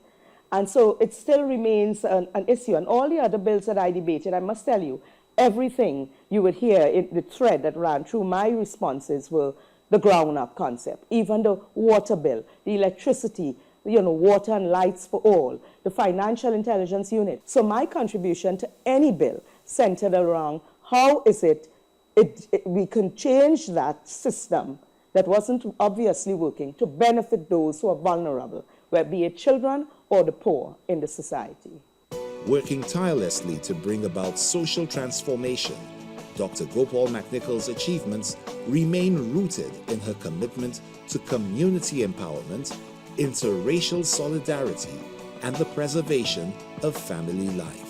I'm not impatient about the social transformation that has to happen politically in our country. I am hopeful that it will happen, maybe in my lifetime. But if it doesn't, it certainly will happen in the next generation, because it will take time to bring about this ground-up concept of which I speak. But I'm committed to constantly be a voice echoing that sentiment.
Parliamentary updates. The second week of training sessions for the National Youth Parliamentary Debate commenced on Monday, August 24th, 2015. These sessions provided the students with oratory skills training. The facilitators of this week's workshops were Ms. Barbara Jenkins, an award-winning fiction writer, and Ms. Marlene Davis, a newspaper columnist and author of the book Language Matters: Mastering the English Language for Trinis. The workshops gave the students training on the art of public speaking, the use of proper grammar and vocabulary, and eloquence in making speeches and presenting in front of others. The students were given the task of making impromptu speeches in front of their peers on two topics, one they were familiar with and a random topic which required them to put a little more thought into their presentations. At the end of the workshops, a few students were interviewed by the Parliament Channel 11 to get their feedback on the week's workshops and some of their experiences thus far preparing for the National Youth Parliament debate. It was quite enjoyable, I'll admit. I had a really good time today because besides it being educational and informative, it was interactive. So we did activities that everyone was able to interact with each other and give feedback. We learned how to deliver a proper speech, and what I enjoyed the most is that we were able to critique each other. So we're on the same level. I'm a student, you're a student too, but I'm giving you feedback and trying to improve each other. It wasn't something as in, your speech was bad, and da, da, da. It wasn't like that. It was very informative. We all got to know each other. Even on the lunch break, we all got to interact with each other and learn more about each other. The opportunity to impromptu speak, I think they had everybody getting prepared and getting used to practicing speaking in public. On a topic, they first gave us one that we were familiar with, something that we could speak about ourselves. So they kind of had everybody relaxed in that way, and then the next time we got a more difficult topic, something that we had to think a little more about and elaborate on. So I think it was good that they gave us an easier one first and then allowed us to really brace ourselves to the much more difficult one in the afternoon. I learned to overcome my fears of public speaking, and naturally I'm hands jittery usually. And well, we all know how to comment on certain people debate and their comments and how you're supposed to respond in certain situations, and it's basically public speaking. So it was just very unique and very new to me because I wasn't usually accustomed to this kind of thing. Stay tuned to the Parliament Channel 11 and Radio 105.5 FM for continued updates and insight into the students' journey to the 13th National Youth Parliament, and follow us on Facebook and Twitter.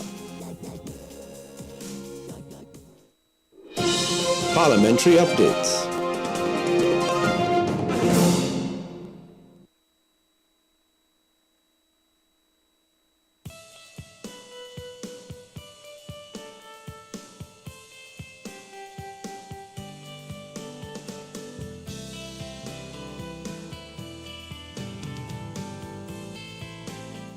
This has been a presentation of the Parliament Channel and Parliament Radio 105.5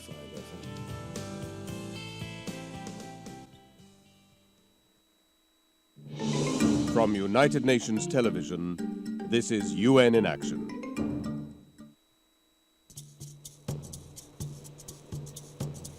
Gorée Island, Senegal.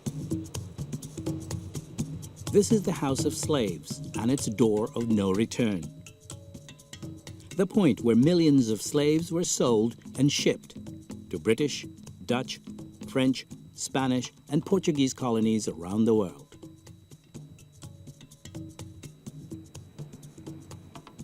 Centuries later, in 2007, the United Nations General Assembly agreed to establish a permanent memorial on the grounds of the United Nations in honor of the victims of slavery and the transatlantic slave trade. Thousands of them paid Prime Minister of Jamaica, Portia Simpson. Their blood, sweat, tears watered the sugar plantations across our region. Some led rebellions and were tortured and hanged. They paid the price for our freedom with their lives. We must continue to acknowledge the tragedy and consider the legacy, lest we forget. In 2011, together with UNESCO, the Permanent Memorial Committee launched an international design competition. Under-Secretary General of the UN Department of Public Information, Peter Lonsky-Tiffenthal.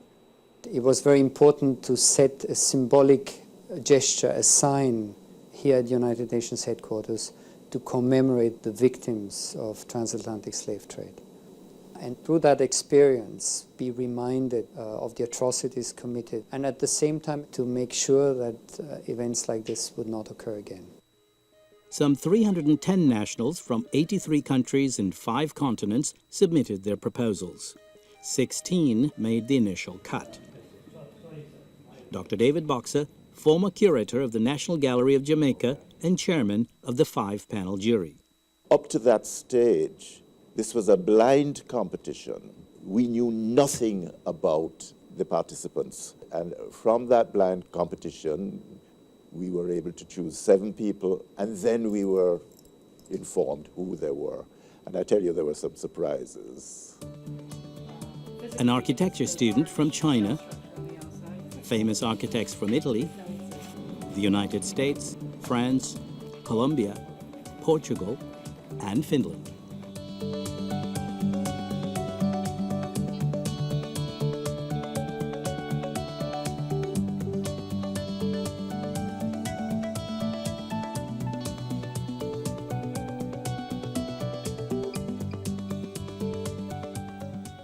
Among the 7 finalists, only 1 model would be chosen. Nervous, anxious, and excited, the finalists weren't even sure what the judges were looking for. The big challenge for me was to find something that spoke to both things. The tragedy itself, which requires a memorial in a more traditional sense, and something that's aspirational, something that looks towards the future, and that deals with the whole question of hope. I know this is the moment we've all been waiting for.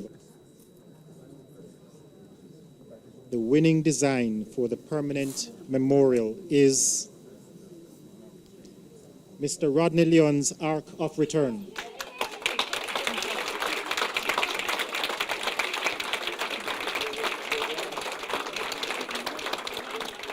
A descendant of slaves shipped to Haiti from the coast of Africa, Rodney is an architect based in New York. Known for his work on the African Burial Ground National Monument in Lower Manhattan, he explains his design. What we decided to do was to establish a design that was reflective of a ship, at the same time space that people can actually interact with and kind of come in to learn more about the transatlantic slave passage. Expected to be on display in New York in 2014, the memorial will serve as a reminder to millions of visitors teaching future generations to remember one of the most tragic events in history. The Arc of Return, a stark contrast to the door of no return, will stand as a call to action to ensure that this tragedy is never to be repeated.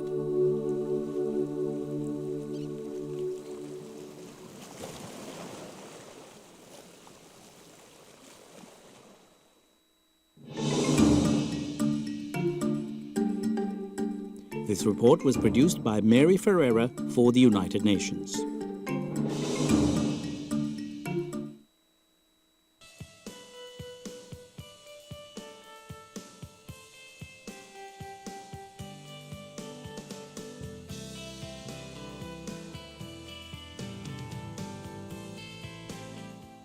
This is the Parliament Channel and Parliament Radio 105.5 FM.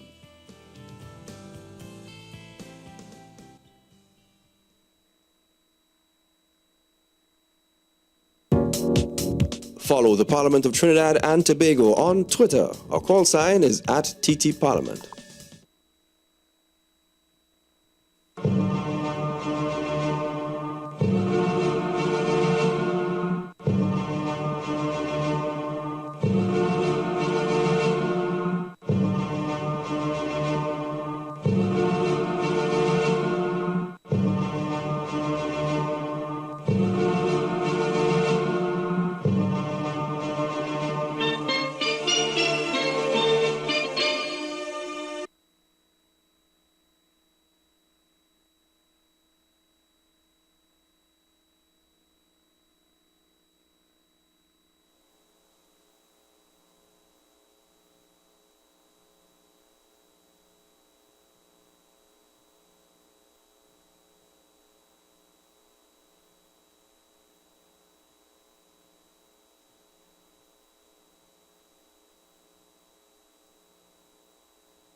Yeah, I think so.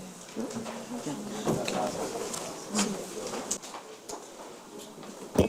Members, we resume the standing Finance Committee meeting, and we were examining Ministry of Works and Transport, and we have reached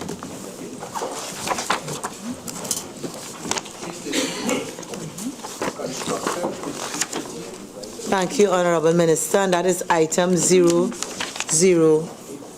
We have reached 009, the Environmental Health and Safety Unit. It's on page 313. Yeah. So item 009, Environmental Health and Safety Unit. Yeah. Honorable Member for Tabaki. Madam Chairman, I'd just like to inquire from the Minister. Contract employment in this unit is $5.1 million. Is it that all the officers in this environmental management unit, health and safety unit, continue to be contracted officers and there are no full-time officers in this unit?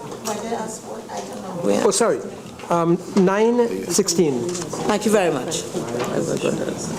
How many positions? Honorable Minister of Works and Transport. As far as I'm advised, there are 45 contract positions therein. I am not able to say whether that is the entirety of the staff, but certainly there are 45 contract positions. But I can ascertain that and advise you later, a bit later, in writing. In writing? Okay. Yes. My best recollection is that they are all contracted. The entirety of the department. Yes. And I've always found it to be very strange. I'm not surprised. You would know. Yeah. Thank you. 010 Traffic Warden Unit. Honorable Member for Naparima. Thank you very much. Item 16, contract employment. And is it that all the traffic wardens are on contract, or so the question is, what is the proportion of permanent as opposed to contracted employees in the traffic warden unit? All the traffic wardens are contracted persons. And the permanent staff comprises what percentage? They are all contracted, as I have said. Okay. AWL. Yes. 011. Sorry, Honorable Member for Tabuhit. If you look at contract employment, 26.5 million. Permit me, Madam Chair, but last year it was 23 million. Does the increase of 3.5 million indicate that the traffic wardens are going to be getting an increase in pay, or is it that you are going to be recruiting new traffic wardens in order to get up to the 700 that has been approved by Cabinet? We have employed some more traffic wardens. 87 of them in September 2015. In September of 2015, we employed about 87 more to operate across Trinidad. That was sometime in September 15. And can you say how many traffic wardens are now employed in total? I think it's in the region, and I can get this specific figure. It should be in the region of about 388. Thank you. Honorable Member for Carinese. Honorable Member for Carinese. Honorable Minister, I would have liked to see a little more support for the training aspect of that. You have a 500,000 for your traffic wardens. If you're moving up to your figure, I think there is need for a little increased training. For I shouldn't doubt that, and we look at that. Perhaps you could via from somewhere to there to get it. A useful thought, we will. Yeah, the training needs to be improved. Thank you very much. Although I must add, from my observation as a citizen, I think they do a remarkably great job. But we could, and they earn public respect as well. Yeah, there's room for improvement. Most certainly. Most certainly. Honorable Member for Kamutu Manzanilla. Thank you, Chair. Through you, Chair, the Honorable Minister. Honorable Minister of Finance. No, Minister of Works and Transport. A question being directed to you. Honorable Minister of Works and Transport, regarding the traffic warden unit, what was the process by which the 86 persons were hired? Was an ad put out, and if so? Before September the 7th, that significant day, so I should make an inquiry, and I would advise you. I hope it was done properly. And I would like to know if, with the indication that there will be an increase. I'm sorry? You indicated that it will be increased, that's all? The numbers, yes. Right. Has been increased. Okay, so there's no intention to increase in the near future? Well, I can't say that now, but as we speak, it was increased just before the election. All right, okay, thank you. Thank you. We go on item 011, Program Monitoring and Evaluation Unit. Item 012, Unemployment Relief Program. Item 013, General Administration Transport. We are page 316. Yes. Item 014, Transport Division. Item 015, Maritime Services Division, which is at page 318. We now go on to subhead 03, Minor Equipment Purchases, page 319. Item 001, General Administration. Item 002, Highways. Item 003, Traffic Management. Item 004, Central Planning Unit. Item 005, Drainage. Item 006, Mechanical Services. Item 007, maintenance. Item 008, construction. Item 009, environmental health and safety unit. We now at page 322. Item 010, traffic warden unit. Yes, ma'am. Honorable Member for Tappy. I would like to know on the other minor equipment, whether there's an inclusion there for radios for the traffic wardens, because the traffic wardens find it very difficult to operate if they have to operate, let's say, 200 yards between each other, as happens, for example, in Gasparilla or other areas, and they need to communicate. If I give you an example quickly, they are coordinating 3 or 4 different streets, and they need radios. Are radios included?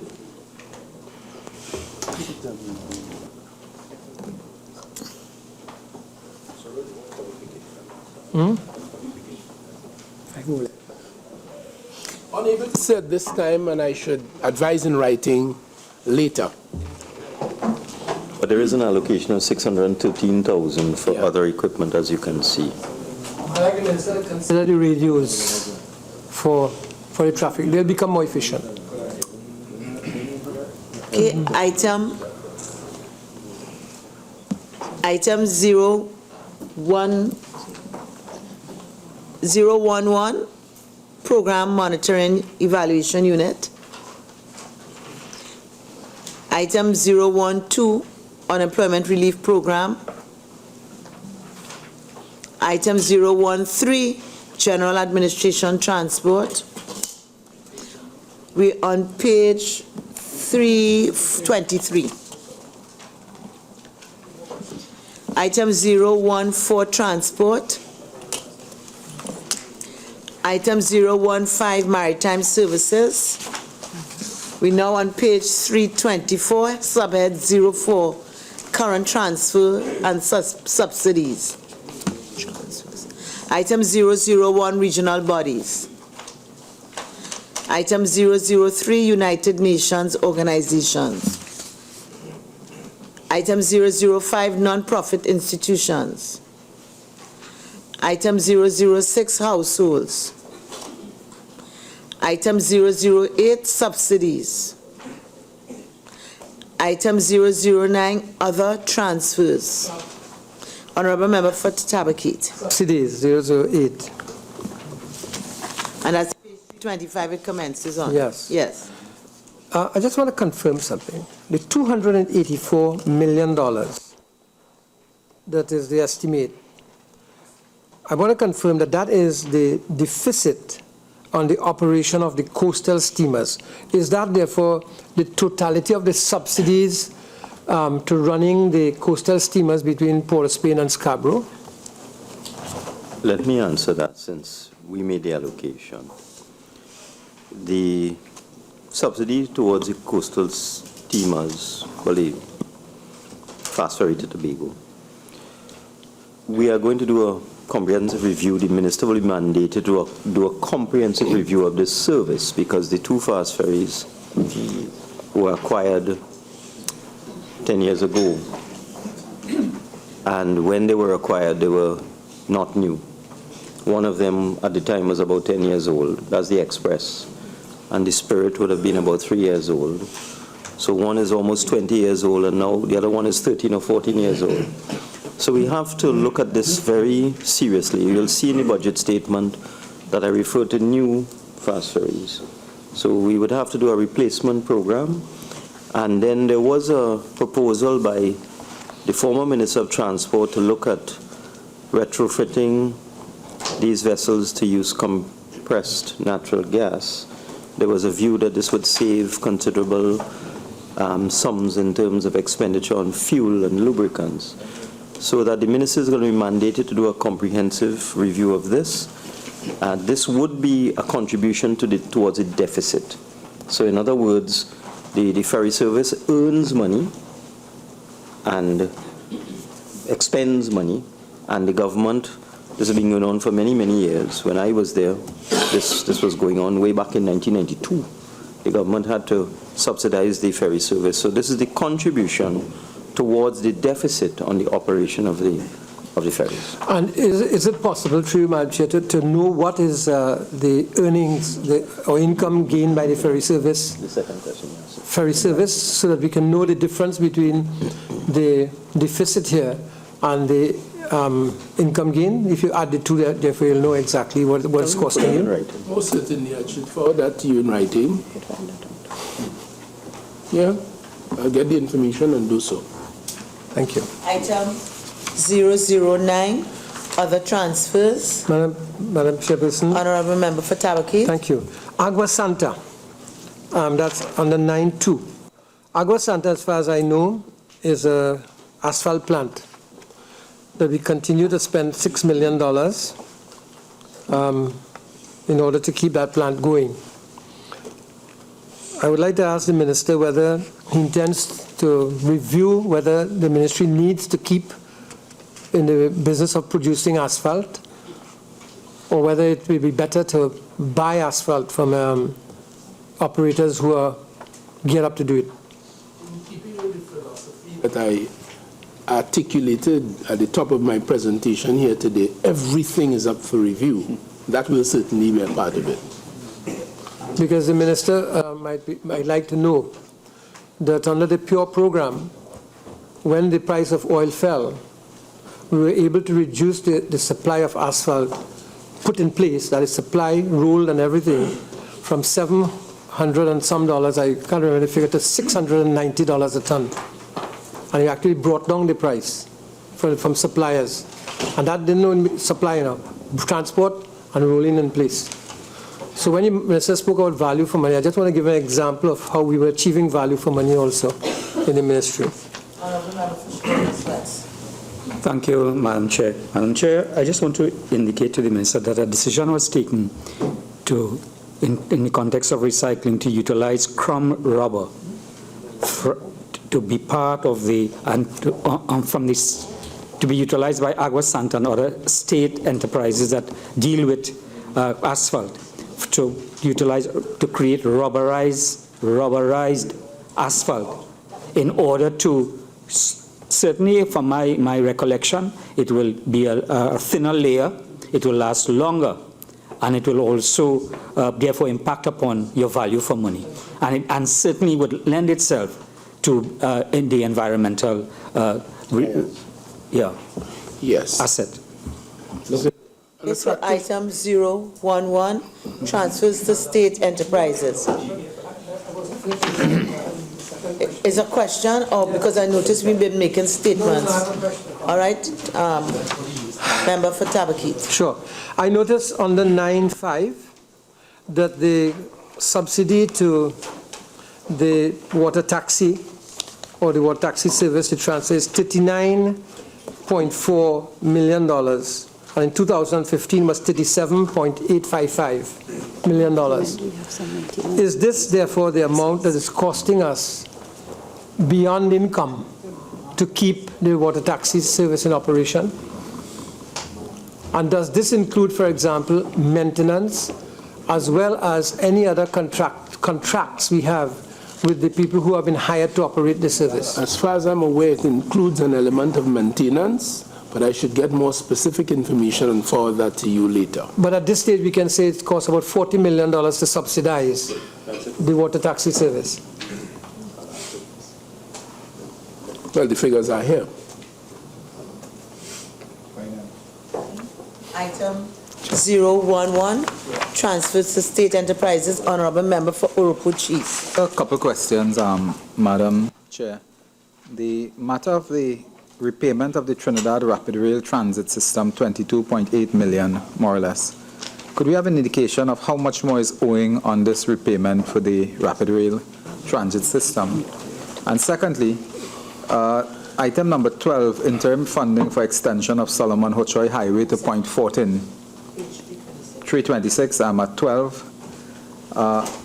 Am I reading correctly? There's no funding for the extension of the Solomon Hochoy Highway to Point 14? And what is the government's position on the continuation of that highway vis-a-vis financing structure? Minister of Finance. Yeah. Second part. Anticipated that. Sure. You should have asked me then. If you look at item 12, you will see that you made no allocation in 2014 or in 2015. It should be obvious, therefore, that this method of funding came to an end since 2014.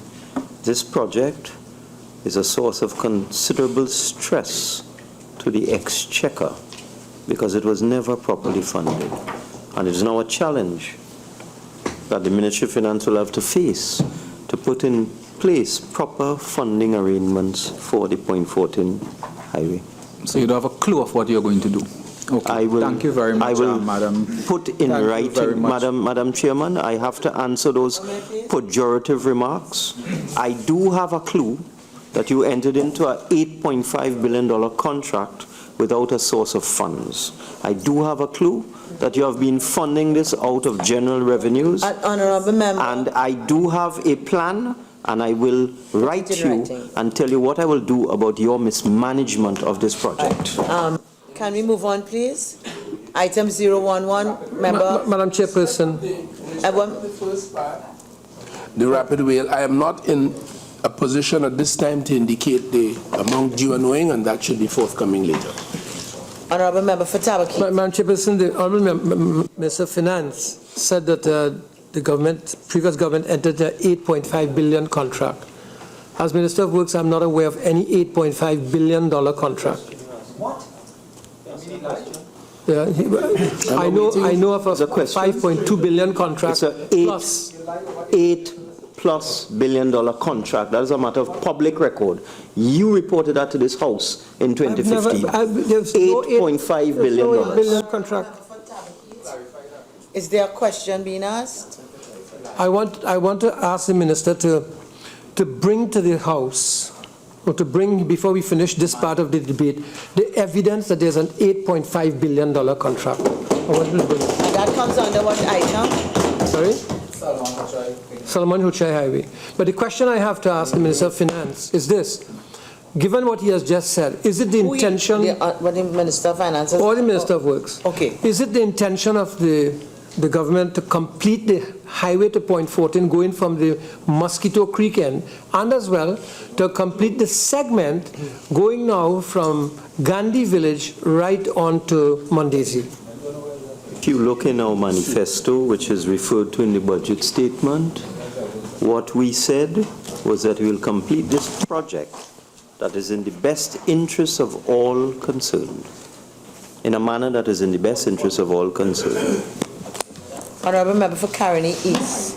Madam Chair, if I heard the Honourable Minister of Finance indicate that no money was put in 2014 and 2015 for the Solomon Hochoi Highway, if we look to page 471 of what was the original Ministry of... quoting me. Honourable Member, I never said that.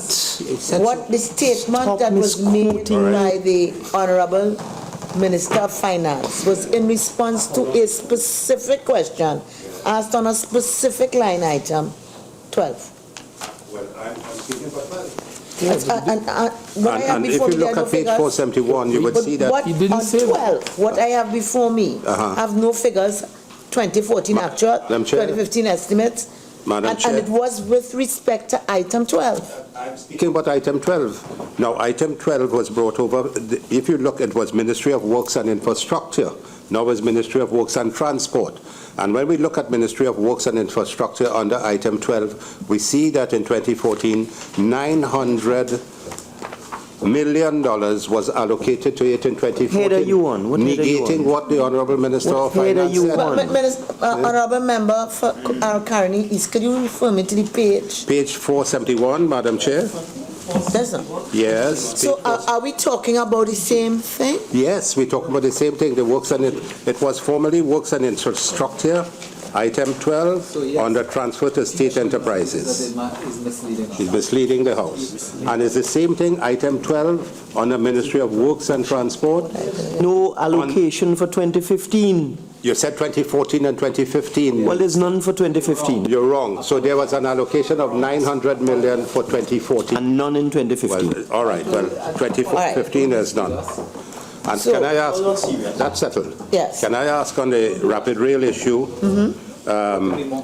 Item number 7, the rapid rail. Repayment of Trinidad Rapid Rail Transit System. Yes. On our page 326, there is none for 2014 and 2015 here. Yes. But I will refer you to the Ministry of Works and Infrastructure. So we now have to pay $22 million in 2016 for the rapid rail project. Right. And what the minister said, if this is correct, that in 2014 we paid $97 million for the rapid rail, and in 2015 we paid $58 million for the rapid rail. So 2014 and 2015 we paid $155 million, and in 2016 now we'll have to pay another $22 million. So it's about $177 million. So the question you're asking, how much more we have to pay for the rapid rail feasibility? Asked and answered. 1 minute, please. Minister, how much more we have? 1 minute, please. Yeah. If the Honorable Minister of Works and Transport will be allowed an opportunity to address the point that has been raised. I was asked that question by, I think it was the member for Oropuch East, and I was lucidly clear in my response.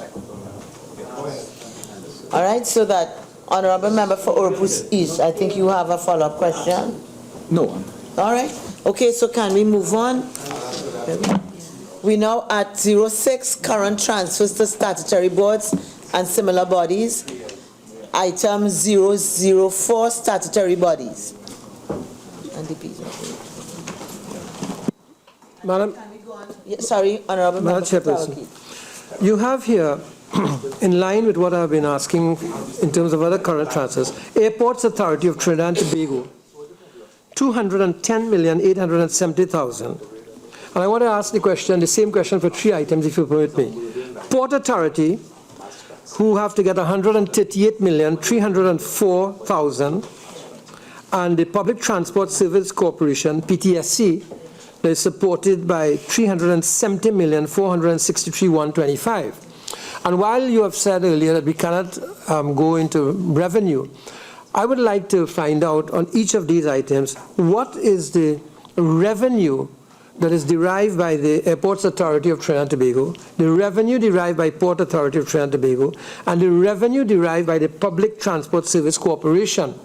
So one can arrive at some determination also by looking at these revenues or income streams, exactly how these organizations are operating if compared internationally. But I think you've answered the question by your own introduction with respect to the ruling that I had made that we not. Yeah, I know, but I'm asking the question whether that information can be provided to us. But if the question is not allowed, how can I respond to it? I'll be breaking the rules like you. No, I would also say to the Honorable Member for Tabakit, we all know that there are other opportunities for you to ask questions maybe of that nature and get a response. Honorable Member for Shogunas West. Madam Chair, and I thought to assist the committee, perhaps you can look at page 398 of the draft estimates, revenue and expenditure of statutory boards and similar bodies, 2016, and the question will be answered there. I'm so happy that, and I crave your indulgence, Honorable Member for Shogunas West, to maybe help guide some of those on your bench who may not have the familiarity with the documents that you have. Thank you very much. I think we should put all questions to him from now on. Can we? Madam Chair, I think that's, with due respect, that's a bit unfair. And I didn't direct it to anybody for it to be it's a bit unfair because there are members of the public who are looking on at us, which you yourself said, ma'am, to be very respectful to you. And they would like to know also the details of the answers to the questions I'm asking. That's all I want to put And I'd also say, I'd like to say this, while members of the public may be looking on and they would have myriad of questions, we are always bound by the standing orders, and I think the members of the public would need to appreciate that too. Everything has rules, and we know our processes, and maybe we'll explain to them when we meet them one-on-one. I will file it as a question. Thank you very much. I think they are now informed. All right, so can we go on to DP 09, and this is page 147 of your draft estimates development program.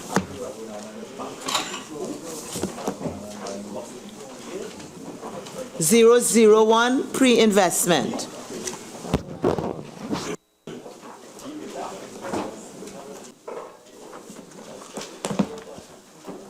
Honorable members, the question is that the sum of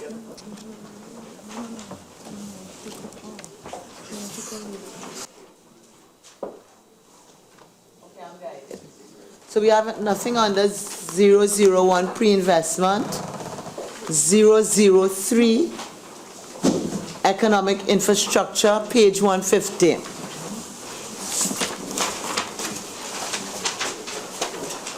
(005) multi-sectoral and other services, page 153.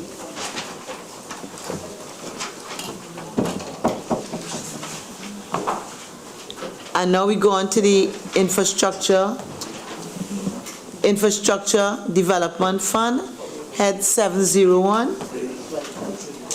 001 pre-investment. We're at page 316. Yes, please, 316. 316, sorry. 316. 16.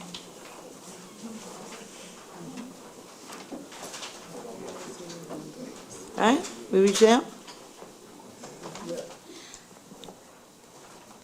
003 economic infrastructure, page 317.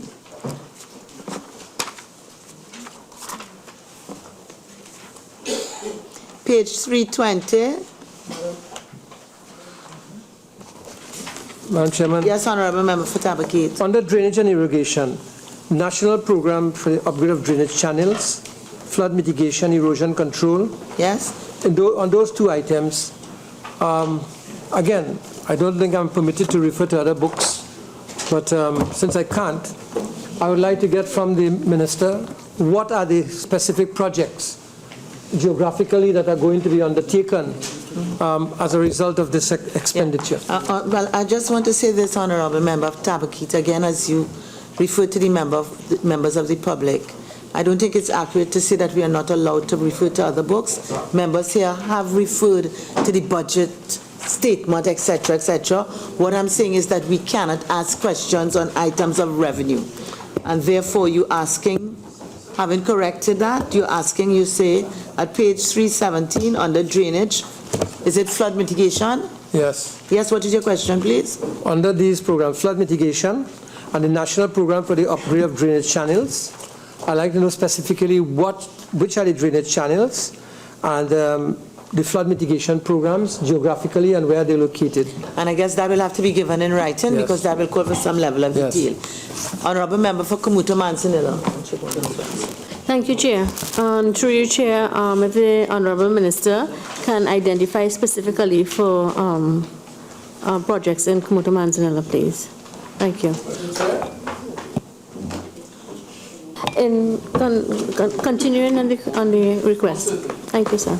So is it that therefore that these projects must be identified by geographic? Okay. Constituency. All right, Honorable Member for Chaguanas West. Thank you, Madam Chair. Madam Chair, I just would like to get a status report, perhaps in writing, on the Ravinsaf Caparo Water Treatment Facility Retention Reservoir project. And it will take a while, so by that time, so we can get a status report. Honorable Member for Caroni East. That's the next page, when you reach. Okay, Honorable Member for Miaro. Thank you, Madam Chairman. Minister of Works and Transport, while you are on the same exercise for Kamuta Manzanilla, I know we've been having a similar issue from Guayari in terms of the coastal erosion. And I know from former minister that there was some work by the Coastal Erosion Unit. So perhaps some information as to how far along we are and what positive news I can take back to my constituents when next we meet in terms of what's the next step in the exercise. Thank you. Madam Chairman, could I just ask what line item is that? This is flood mitigation. No, but there has to be a line item. Which one is it? Flood Mitigation Erosion Control Program, 007. No, he's talking about coastal erosion. So which line item are you talking about? 001, coastal protection. South Cocos Bay? No. North Cocos Bay? Shore Peace? Manzanilla? Cocos? Where? Which line item? Kumoto Manzanilla is referring to the Manzanilla piece, and I simply asked the minister that while he's on that item, if he could have looked at the Guayaguayari-Mayaro piece for us also. And while there's no line item, I guess he can make a plea, and the Minister of Works and Transport has said he's answered.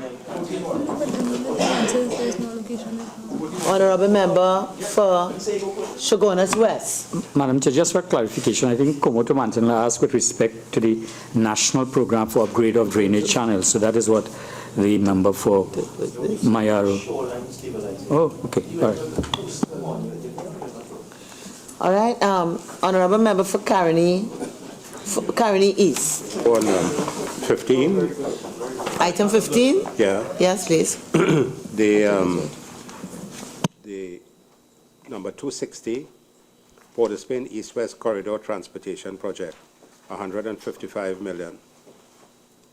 Could you, Honorable Minister, give us an idea what that is? Is this the proposed mass transit or the rapid rail, or is this just for roads? Number 260, page 380. That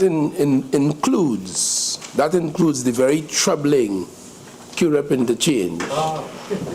So we will be, like everything else, reviewing that and trying to see if we can rationalize that and cut out waste and get the thing done. Okay. Giving the citizens of the country optimum value for money. All right, I heard. Can we go to the next one?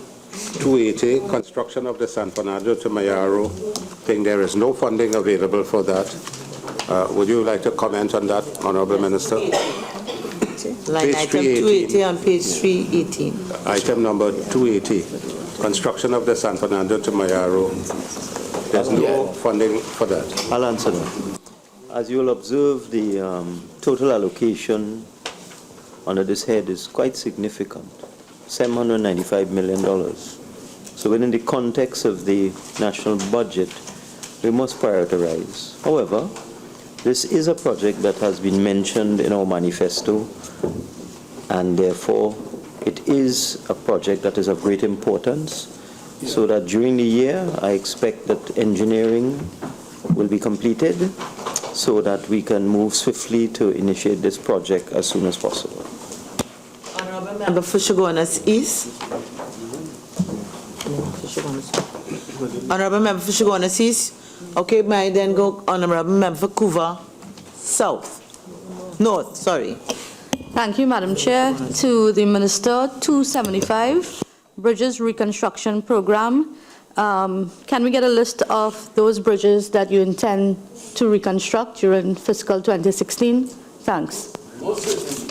Honorable Member for Shogunas West.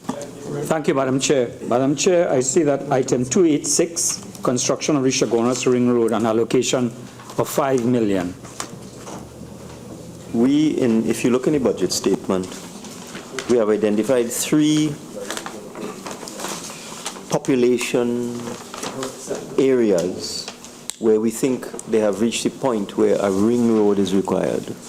San Grande is one, Scarborough is another one, and Shogunas is one. And therefore we have committed during this year to do the necessary preliminary work to get cracking on these projects. So that's what the $8 million is for. If the engineering does not use up all of that money, then we will initiate the process of construction. But I can assure you that a ring road around Shogunas, around San Grande, and around Scarborough is of the highest priority. That's why it's mentioned in the budget statement. These are areas which have outgrown themselves, unplanned settlements, arbitrary route alignments, and it's really desperately needed, especially Shogunas, where you have, it's very difficult to get from one side of the highway to the other, as the Honourable Member from Tabakit will know. We collaborated some years ago on some projects to try and improve that problem. Yes. Honorable Member for Tabakit. Madam Chairman, under item Transport and Roads and Bridges, item 281, is the Minister of Works and Transport aware that under the PURE program, the designs are about 75% completed and that work was about to commence on the San Fernando to Princestown Highway? Honorable Member. He did not make himself very clear. He was being disturbed by the Minister of Finance, being prompted. Yes. I can assure the Minister of Finance. The Minister of Finance was saying that the P in PURE means program, so you don't have to say under the PURE program. That's what he was saying. Okay. And he's right. Sure. But you did not make yourself very clear. Would you take a chance to do it again? The San Fernando to Princeton Highway is the Minister of Works and Transport aware that the designs for that portion of the highway were completed, virtually completed by PURE, and that it's ready to start, and does $3 million facilitate at all the start of this project? Or is this just a nominal sum that's intended to fool the people? I will answer that. As the former Minister of Works in 2010, we actually put that project out to tender so that the designs were actually completed in 2010. I don't know what you've been doing between 2010 and 2015, but we are going to make sure that this project is done properly, with integrity, with cost effectiveness, with transparency, and we're cutting out the corruption, waste, and mismanagement. So anything you did, we're going to review it. Then why are you placing $40 million to review the plans when the plans are already reviewed? There's no $40 million to review anything. We are reviewing what you are going to spend, how you're going to spend it, and who you're going to give the money to. Honorable Member for Kamuto Manzanilla. Thank you, Madam Chair. Through you, Madam Chair, I was encouraged to hear that Minister of Finance said he was going to start very soon on the ring road in Sandy Grande's, Chagonas, and Tobago. And I am wondering if Minister can give a commitment as to when you'll start the Churchill Highway extension to Manzanilla, the upgrade of the road. Line 284. Line 284. I can tell you that those projects will be treated or are being treated with the utmost urgency. They're high on our priority listing. Thank you, sir. Yes.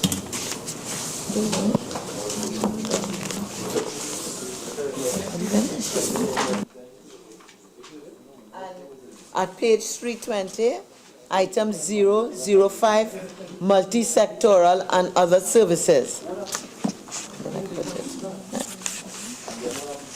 Honorable members, the question is that the sum of $2,832,290,592 for head 43, the Ministry of Works and Transport, stand part of the schedule.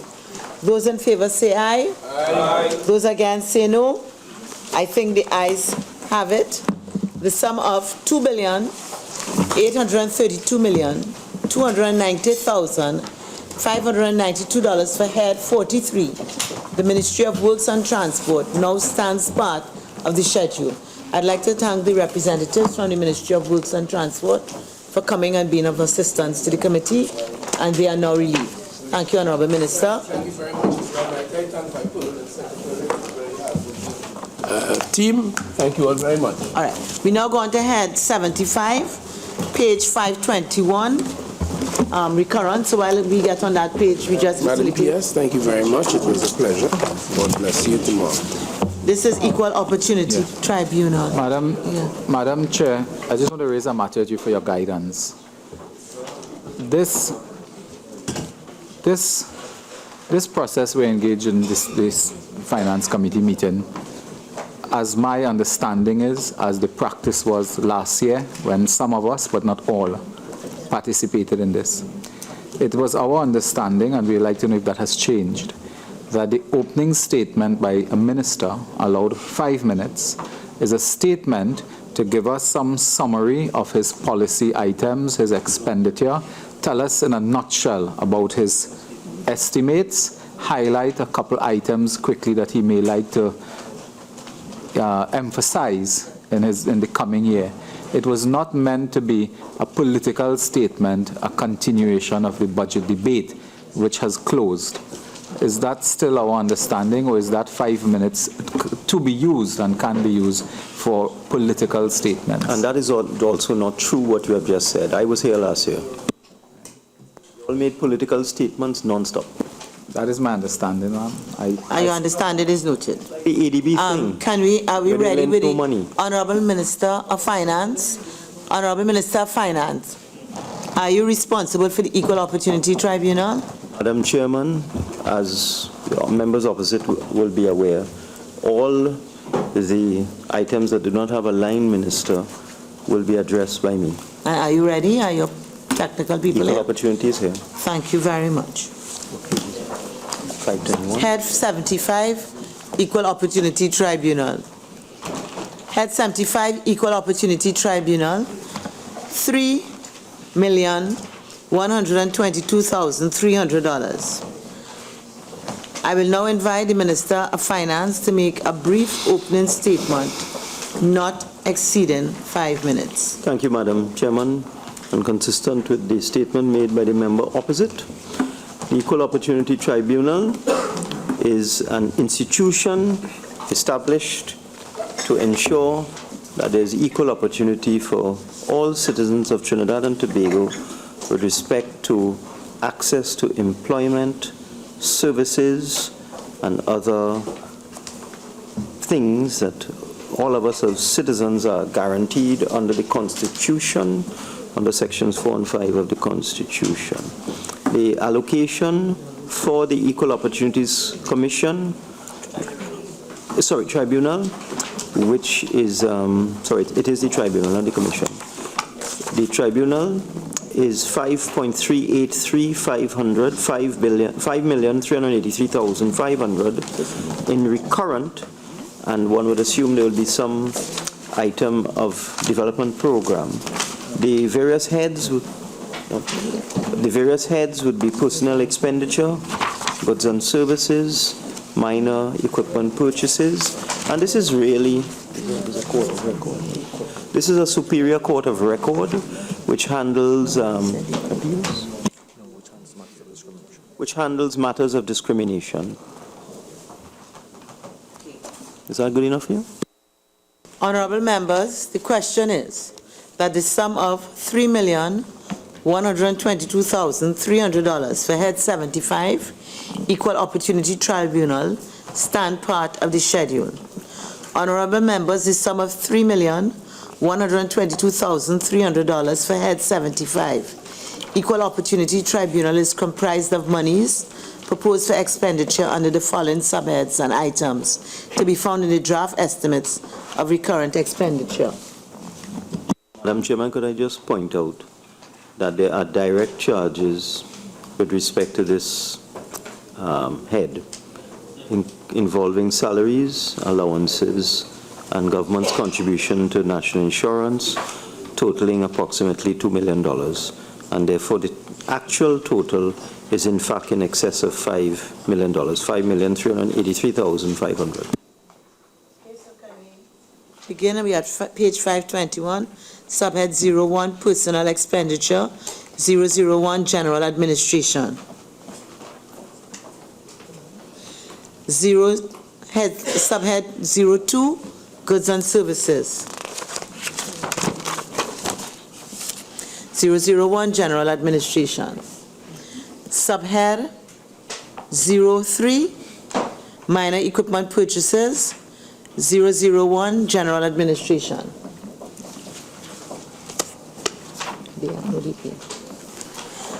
Honorable members, the question is that the sum of $3,122,300 for Head 75, Equal Opportunity Tribunal, stand part of the schedule. Those in favor say aye. Aye. Those against say no. I think the ayes have it. The sum of $3,122,300 $300 for Head 75. Equal Opportunity Tribunal now stands part of the schedule. I would like to thank the representatives of the Equal Opportunity Tribunal for attending and assisting the committee, and they are now relieved. Can we go on to Head 77? Ministry of Agriculture, Land and Fisheries. Minister of Finance, are you taking this? Wait a minute, sir.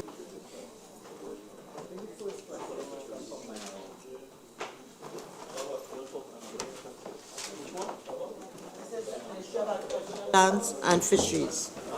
No, Madam Chairman. I had indicated that where there is no line minister, I would take it. There is a line minister for agriculture, that is Minister Rambarat, and he should be in the building. If we could just give him 2 minutes to arrive. And he's here.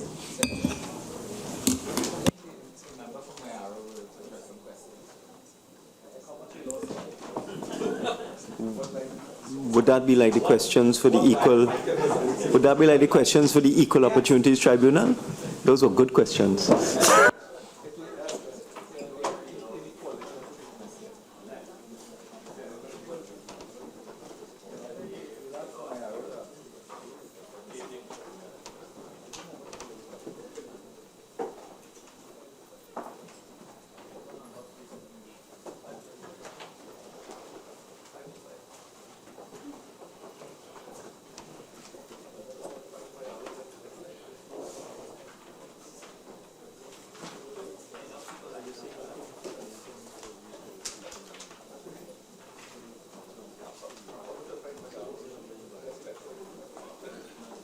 We are at page 537, Head 77.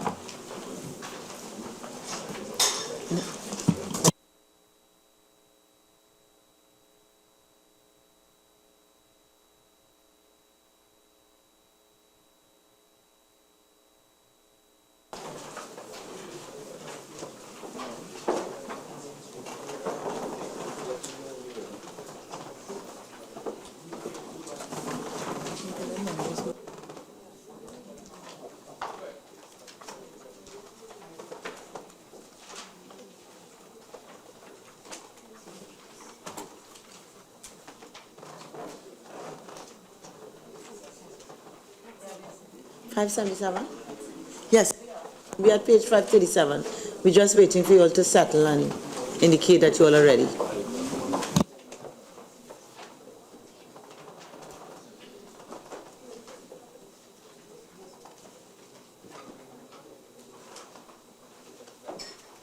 Head 77, Ministry of Agriculture, Land and Fisheries.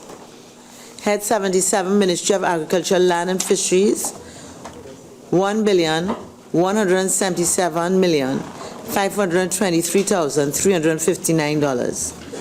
I will now invite the Honorable Minister of Agriculture, Land and Fisheries to make a brief opening statement, not exceeding 5 minutes. Thank you, Madam Chair. The Ministry of Agriculture, Land and Fisheries is made up of the former Ministries of Food Production, Land and Marine Resources, and it's also made up of the Forestry Division from the former Ministry of the Environment.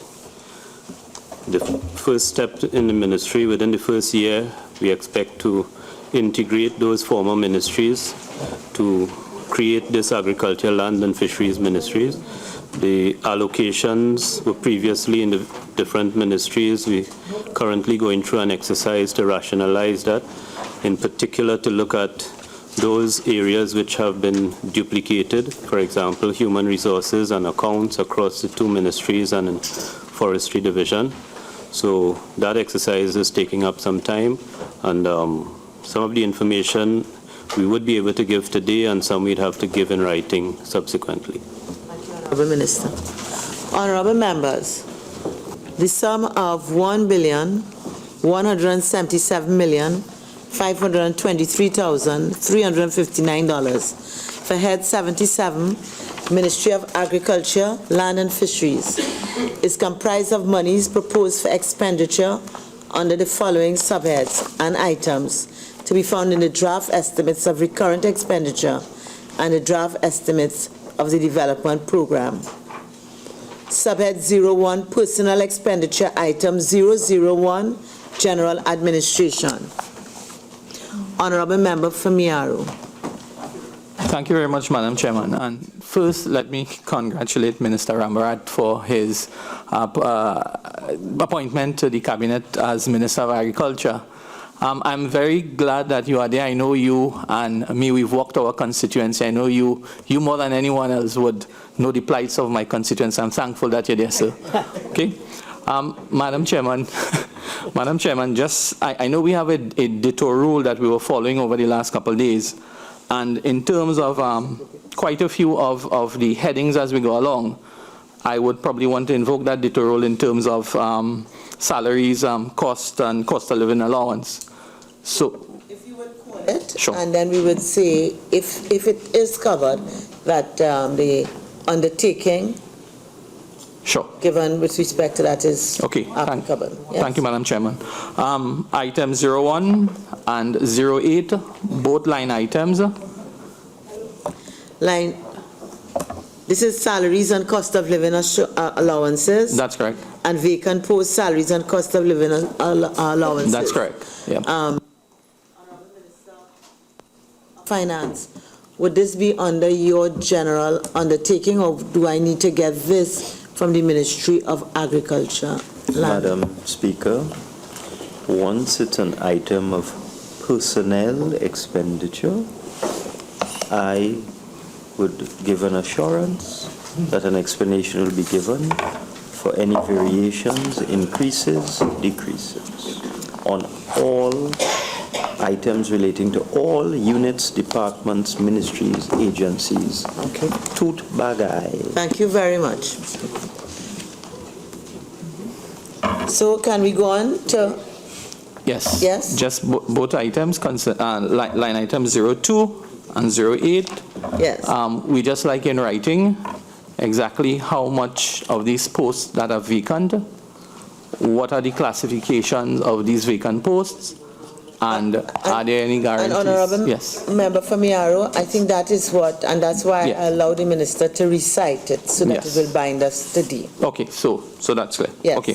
That's it for personal expenditure. All right, so item 002, agriculture. This is on page 538. Honorable Member Famiaro. Again, Madam Chairman, through you, same exercise, item 01 and 29. Sorry. Item 01 and item 29. Right. Chairman, in order to save time. Yes. The undertaking I gave is for the entire personal expenditure of $439 million. Yes. Which would include every division, every unit. I thought you wanted it, sorry, Madam Chairman wanted no it each one. There's no okay. need for that. All right, so That's we go on to item 003. Item 004, horticulture. Item 005, land and marine resources. Item 006, surveys and mapping. Item 007, land management. Item 008, fisheries. Item 009, agricultural land administration division. Item 010, forestry. Subhead 02. We're on page 543. Subhead 02, goods and services. Item 001, general administration. Honorable Member Manzanilla. Yes, thank you. On 02, goods and services, line 07. Can the, through you, Madam Chair, the Minister, indicate what is the house rate, who determines the house rate, and how many houses would have to be paid from this vote?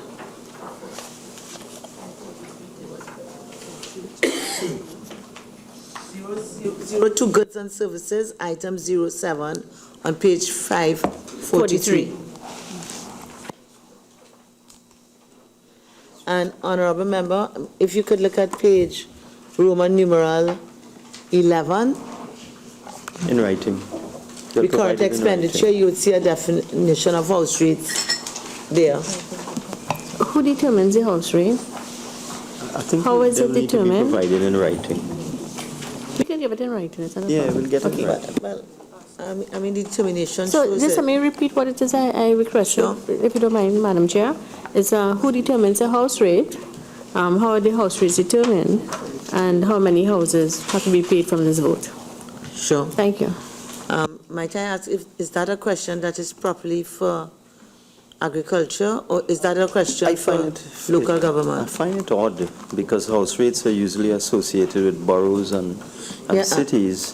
It's peculiar, so that's why I think we better write and indicate whether this line should be somewhere else, whether it is properly located under this head, and what's it for, who determines it, the houses, etc., etc. Thank you. Honourable Member for Couva South. Thank you, Madam Chair. I see under contract employment you have an allocation of $25 million, and it takes into consideration provision for graduate employment.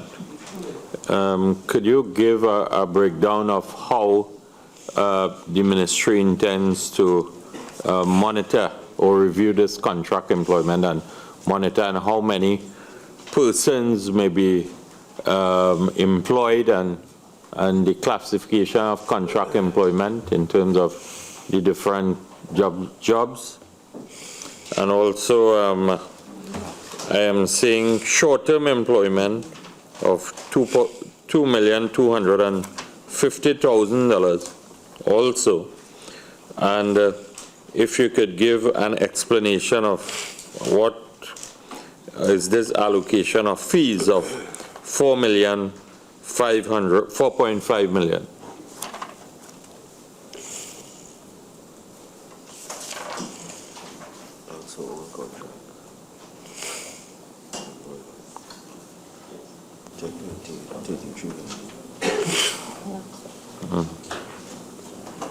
Madam Speaker, I think the Minister can give further details in writing.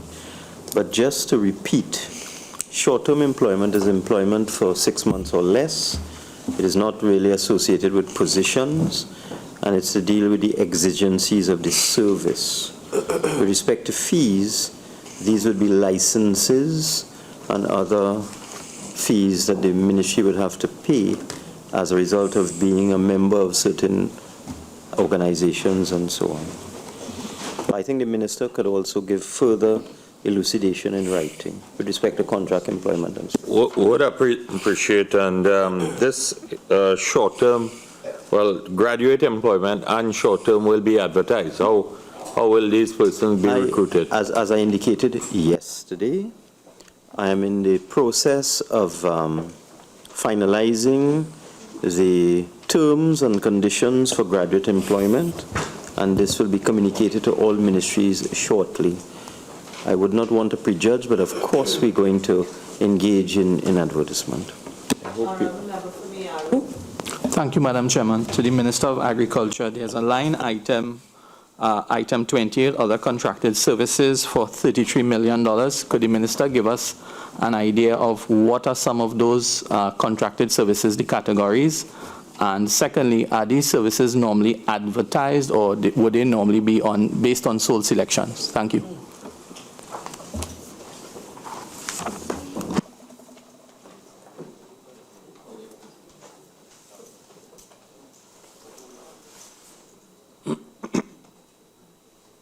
In all of these ministries, contracted services has a range of services. So the best thing to do is to give you a written explanation for that, because it will cover so many different things. Couva North. You no longer. All right, so can we move on, please?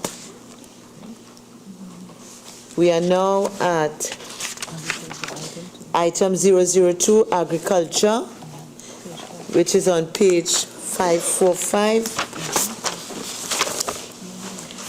Item 003, animal production and health. Item 004, horticulture. Item 005, land and marine resources. The Honorable Member for Naparima. Thank you very much, Madam Chairman. Again, I go to item 08, rent lease, office accommodation and storage, sum of $1.9 million. And the question is in the context of the fact that we have left excellent office complex for you in Chaguanas, and your stated intention to move to that building, would it not make sense as a cost-saving device to house this item, this accommodation item, in that excellent facility which we left? I think the Honorable Member is at item 005, yes, land and marine resources, 08, rent lease, which is on page 547. Yes. I believe that's where you are. Yes.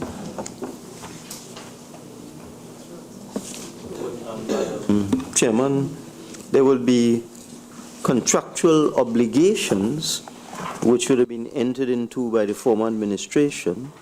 There would be rental of offices in various places, and therefore this all needs to be rationalized during 2016, and this is why the Ministry of Finance has given them an allocation of $1.9 million. Surely, and certainly, if the move to Chaguanas can be done quickly and efficiently, then there would be a savings here. But I must say, the former government opened a lot of buildings, but they were just shells, empty shells. There was nothing in them. It was just a facade. When you go behind, all you see is concrete and steel. So we don't really know how soon it will be possible for the minister to move into the building in Chaguanas. And that is specific to that building, which is just an empty shell. Honorable Member for Couva North. Thank you, Madam Chair.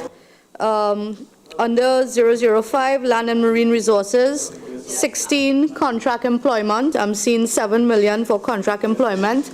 Can the Minister kindly give us the information with respect to the contractual positions that exist at this cost? And that will be done right in. Yes. Yes, thank you. And we are moving on. Item 006, surveys and mapping. Item 007, land management. Item 008, fisheries. Item 009, agricultural land administration division. Item 010, forestry. Subhead 03, minor equipment purchases. We're at page 553. Item 001, general administration. Item 002, agriculture. Item 003, animal production and health. Item 004, horticulture. Item 005, land and marine resources. Item 006, surveys and mapping. Item 007, land management. Item 008, fisheries.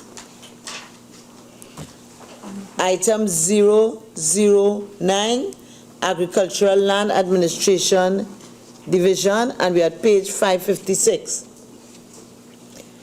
Item 010, forestry. We now move on to subhead 04, current transfers and subsidies, and that is at page 556. Item 002, Commonwealth bodies. Item 003, United Nations organizations. Item 005, non-profit institutions. Honorable Member for Miaro. Thank you very much, Madam Chairman. Just for the benefit of our viewing audience, there are some allocations in terms of the Caribbean fisheries training and development for $11 million. Item 2, Caribbean Agricultural Research Development Institute for $5.5 million. And item number 4, Sugarcane Feed Center for $14 million. I know these are all research organizations, but could the minister, or would the minister be able to give us an indication in terms of, very, very brief, what are some of the projects or the plans for these agencies in terms of their research, in terms of moving the agricultural vision that was described in the budget forward? If you can give us a idea. So, thank you. Well, what we've found is that we have at least 7 agencies in the country involved in fisheries. 6 of them are in this ministry. 1 is under education, that's the Institute of Marine Affairs. What we've also found is a lot of duplication, in particular in research. So, for example, Caribbean Fisheries Training and Development Institute is a relic from a CARICOM initiative. It is still involved in research. It is also involved in some processing. It's also involved in safety training for people going out to sea. In the case of Sugarcane Feed Center, that is also essentially a research institution. It's a holdover from an old arrangement with Canada. It is involved in some processing, slaughter of animals, a range of activities. So we are going through a process of rationalizing and streamlining to ensure that we do not have duplication in the ministry. So I expect some of those institutions to change over time once we understand where the duplication is and where, what changes we could make. Okay, thank you. Honorable Member for Couva North. Honorable Member for Couva South. Thank you, Chair. Have you reached page 558? Okay. So I'll ask you to hold till we reach there, please. Item 007, households.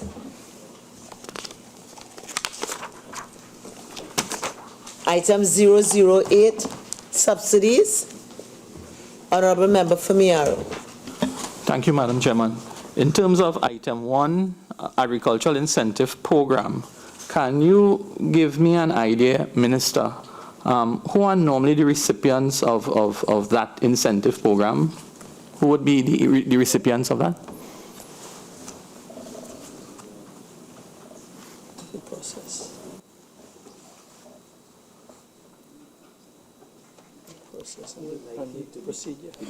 That is a question going backwards. If you want to ask who is going to be the recipient, sure. Then you could put that in writing. Sure, thank you.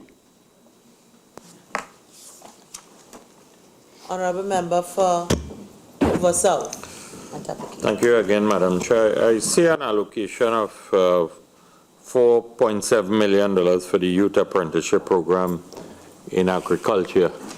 If the Honorable Minister would be so kind as to give a breakdown of a clear direction in terms of how this $4.7 million will be utilized throughout Trinidad and Tobago.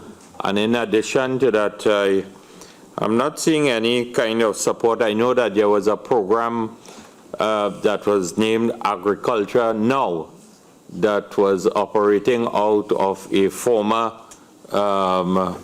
building of Carney 1975 Limited in the constituency of Couva South for the last 5 years. And a number of the persons who have been working there for the last 5 years and so on, they have approached me and indicated to me that they do not know of their future in terms of from an employment point of view in this particular Agriculture Now program. I call on the Honorable Minister of Agriculture. The Honorable Member for Couva South has taken us beyond where we are. So I just want to ask, are we finished with 008 subsidies? And therefore, I am going to formally call Kamuto Manzalina. You on 008? No, yeah, 008. Okay, so Honorable Member for Couva South, if I could just ask you to hold on the response because we don't want to go back. So just let me finish 008. Thank you. Thank you, Madam Chair. Through you, Minister, Honorable Minister of Agriculture, I am aware of the subsidies as guided in your manifesto, which would have been various things that were already there. In light of the fact that those subsidies are already in place. What have you identified for your subsidies for this fiscal year? We under 008 subsidies.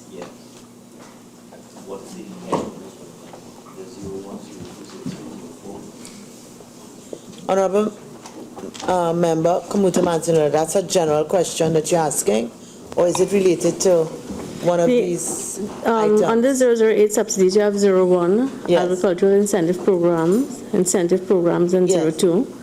And we were guided in your manifesto that there were so many incentives that you had put for agriculture, which in fact were already put in place by the previous administration. I'm asking, have you revisited the incentive program and can identify what are those programs that you'll be providing to farmers?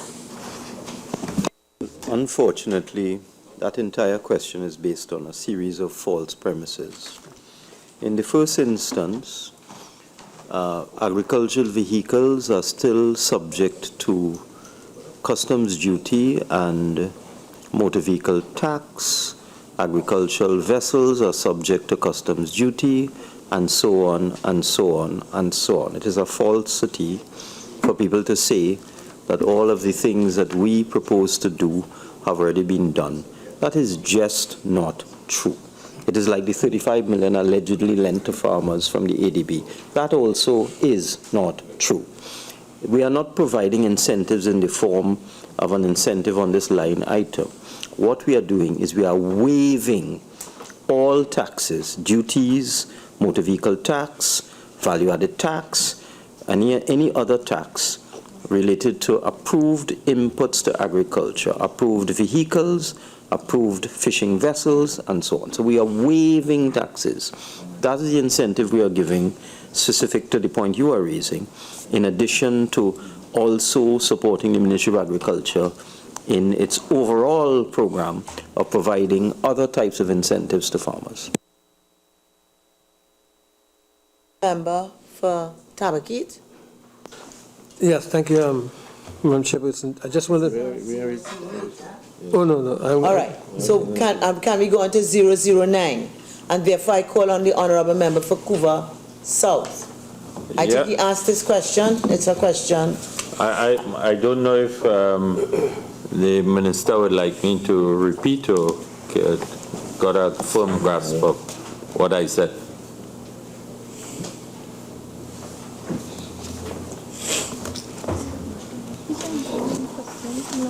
Madam Chairman, you would see that we have put an allocation for the Youth Apprenticeship Program in Agriculture, and we intend to focus on this program in 2016. I don't know what line item agriculture now would be.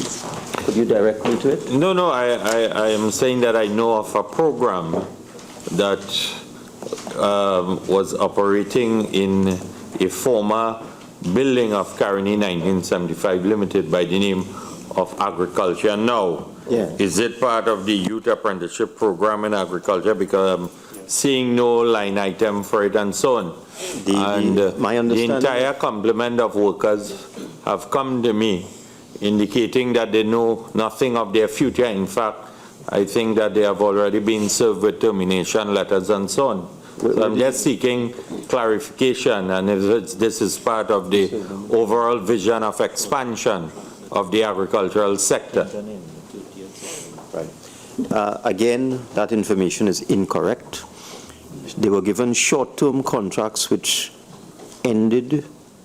The expiry date in the contract that you gave them was the 30th of September 2015.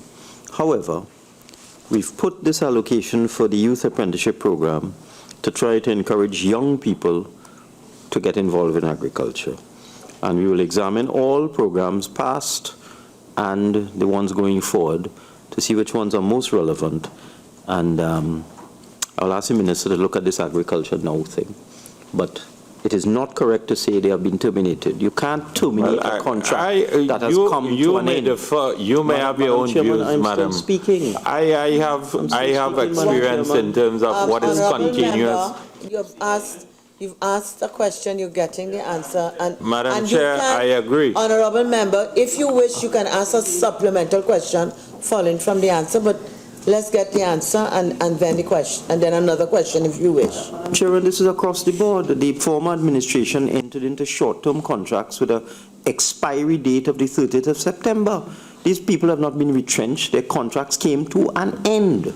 And as a union man, you should know that. And as a union man, I would guide you and tell you that there are people who are involved in continuous employment over a 5-year period cannot be defined as contract employment.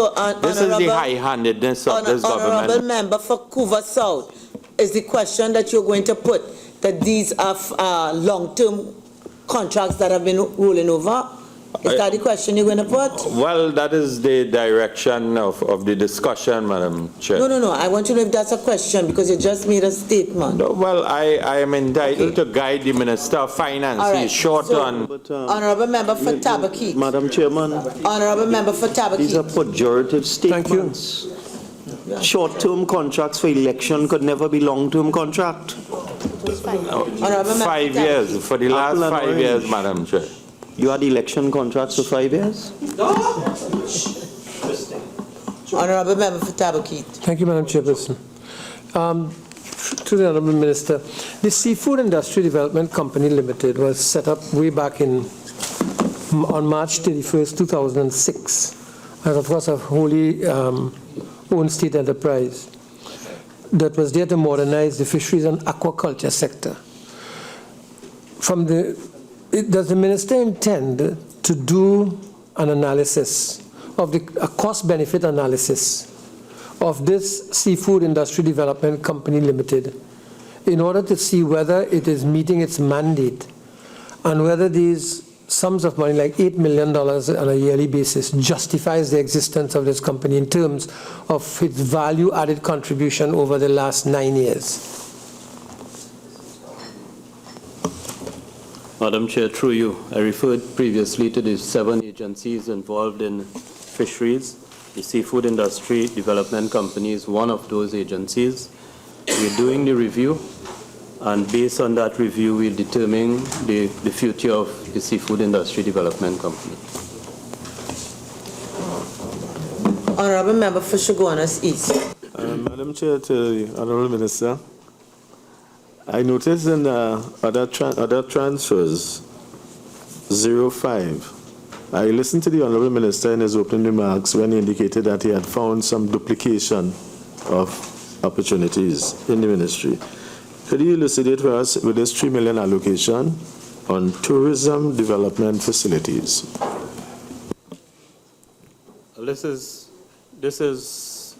This allocation deals with the facilities that falls under the parks responsibilities of the ministry.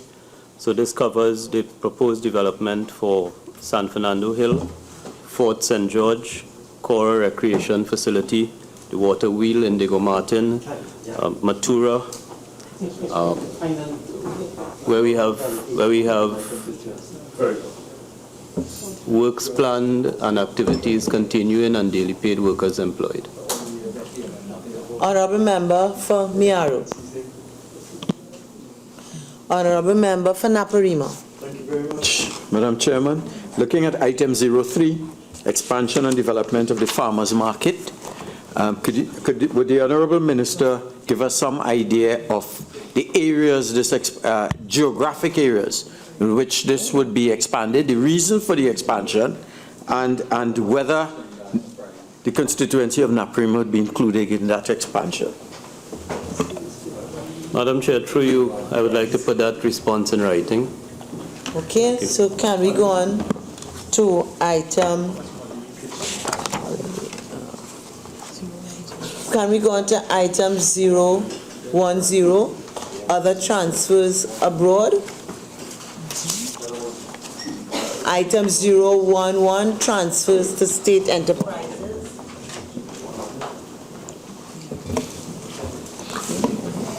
Honorable member for Point of Peer.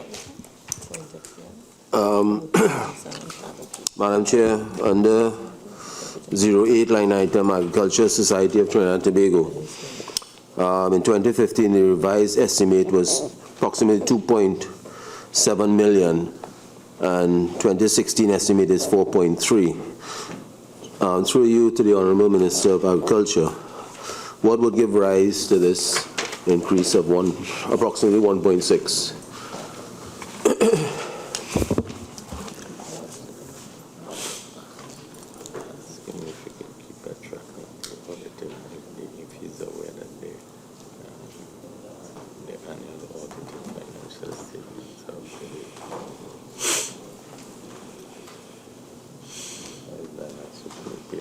Yeah.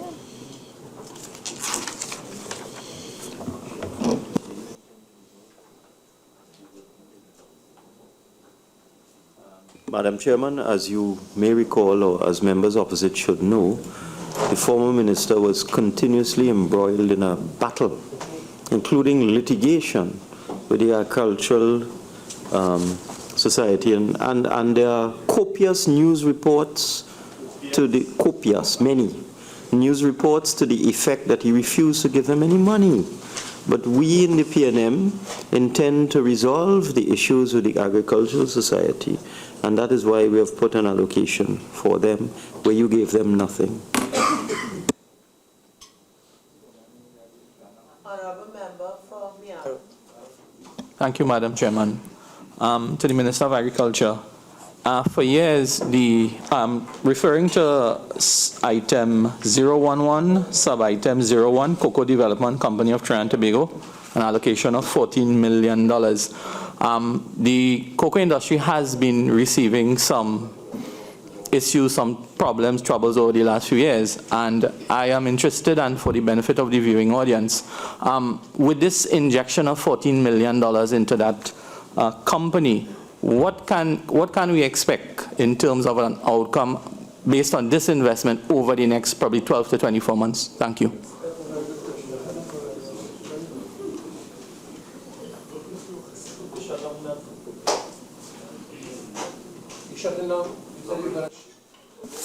Let him answer.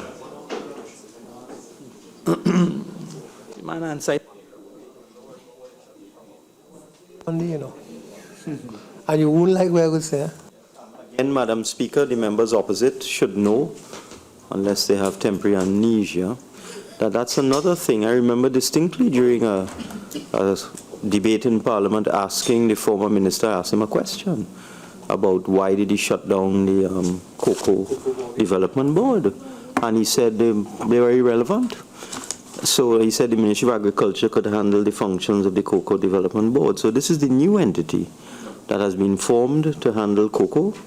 And there are some issues from the closure of the board and the cavalier manner in which the former minister dealt with the cocoa board that have to be resolved. So this funding is to deal with the mess that you all created, plus going forward to put cocoa on a strong footing. All right. The Honorable Member for Tabakit has leapfrogged us into item sub-head 06. Can we go back and just complete the prior item, which is 011? And I call on the member for Kamuto Manzanilla. I believe that's where you are. 560. No? Honorable Member for Miaro. Thank you, Madam Chairman. Just to follow up the question that I had before, what the Honorable Minister of Finance is saying is that this is now a defunct board, there is a new board in place, and, sorry, okay, that's not what you're saying. This is a company. A company, okay. It's a new entity. Okay. The board was made defunct. The question that I have is that if none of that $14 million is going towards an investment opportunity in that board. When I'm saying in order for the industry, you've now said it is to clear up the mess left by the old board. So I just need some clarity if there's any part of that $14 million that is actually going into the development of the industry. Thank you. This is for expenditure going forward.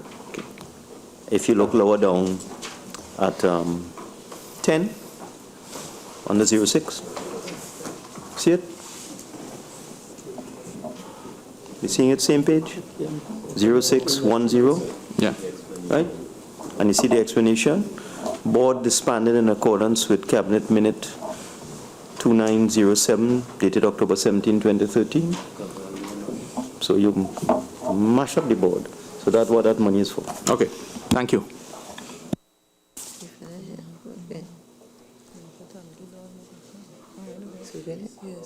Subhead 06, current transfers to statutory boards and similar bodies, and that's on page 560. Therefore, we can now go to subhead 09, development program. Page. Sorry? And then item 001, pre-investment.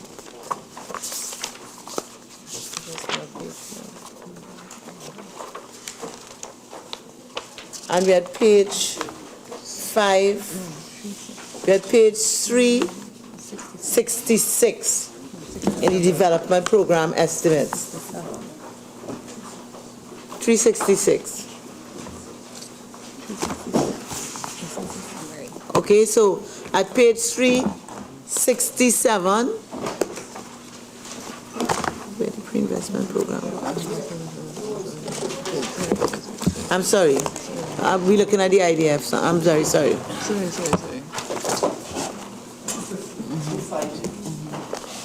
Thank you very much. Okay, so we at page 251. 001 pre-investment.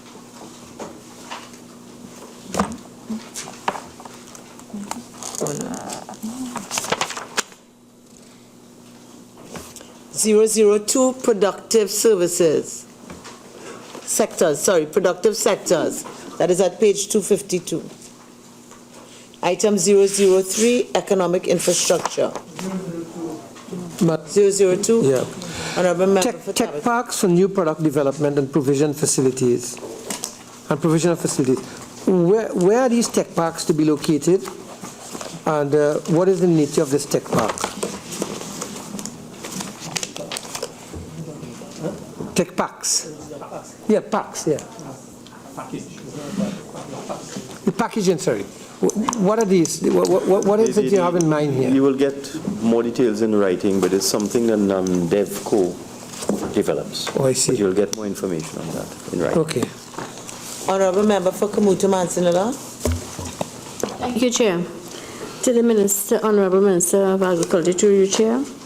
003 line item 285 and 286. 285, have you determined what is the total cost of this project? I know there's an allocation.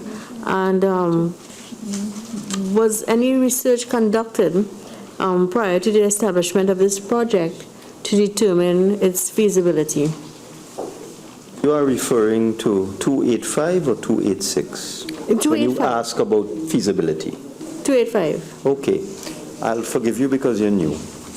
The Caranage Fishing Complex was under construction when the P&M demitted office in 2010. And then it became a puppy show for the next 5 years. It was just left abandoned. And we intend to complete this project, which has been in progress now for many, many years. So it's not new.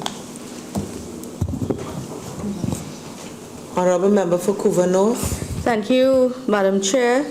Under 003, Economic Infrastructure, 280, Orange Valley Wholesale Fish Market Upgrade for $1 million. Can the Minister tell us exactly what this upgrade will entail?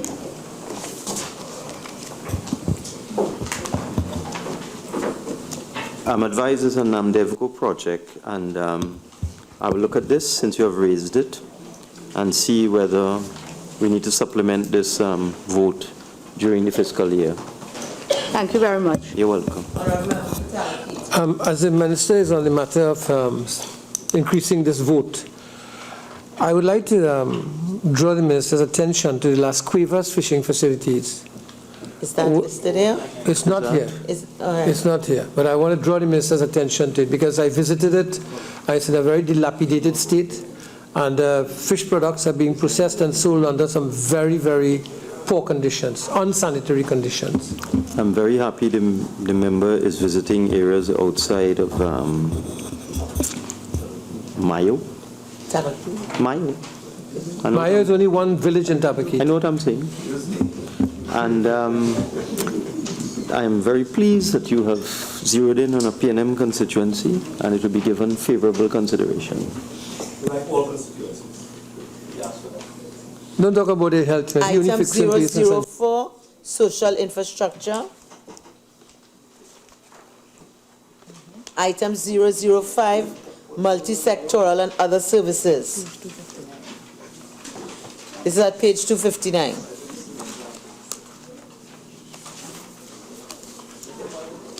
And then can we go now to the Infrastructure Development Fund? That's where I was initially taking us. 365. Page 365, I believe.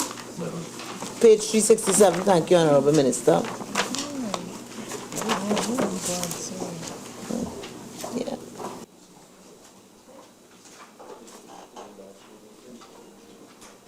Madam Chairman, you went to Item 003. you went to infrastructure already? Excuse me? You have gone to infrastructure? We've gone to yes, because we've finished. There was just one item I need to ask a question, which was 536 on page 255.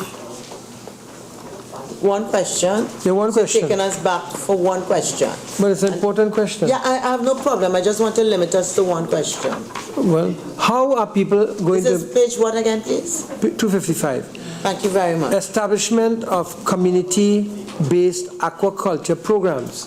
How are communities going to access this program and access this funding? No, don't do that, man. You know, we're not going to get anything. No. It's your program. You cannot say you're not going to get anything. Madam Chairperson, over a million things they have said they're going to put in writing. But, you know it's not going to happen. It's not going to happen. There is a committee of government assurances. It's not going to happen. But it's your program. Why are you asking us about your programs? As if you don't know. Remember for Kamuto Mansinila, are we at the Infrastructure Development Fund? We will look for the corruption in the program. 256. No, that's where I am, please.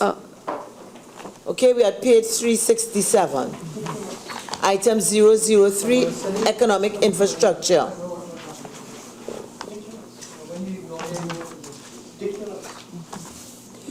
Item 004, social infrastructure, which is on page 368.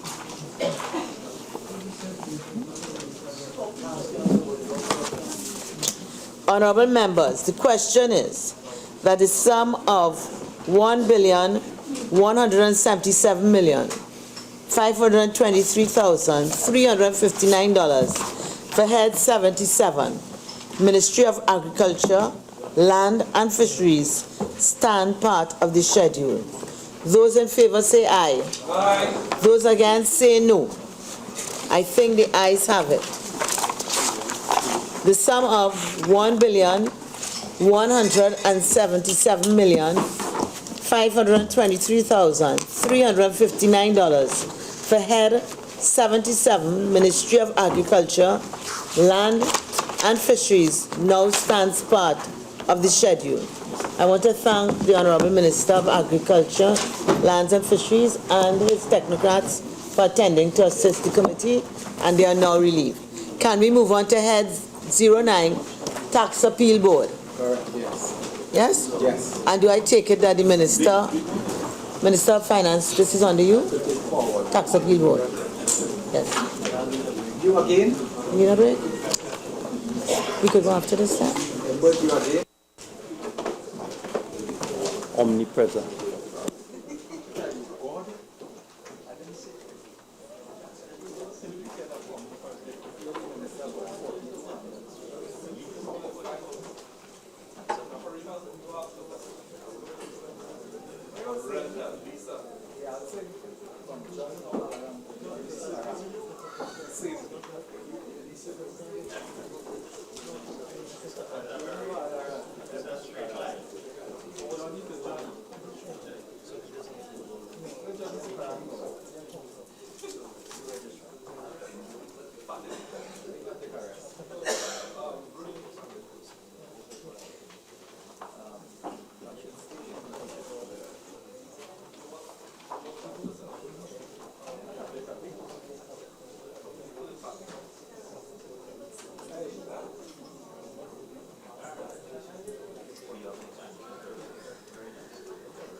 45 in the recurrent.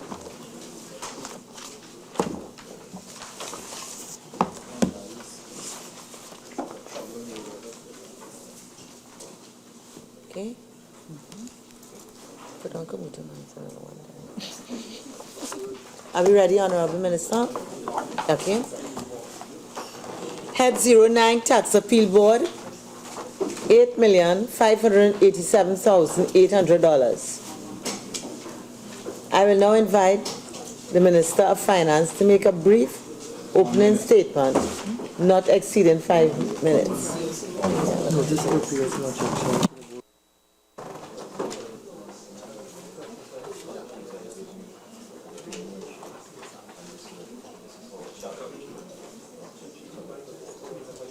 Right.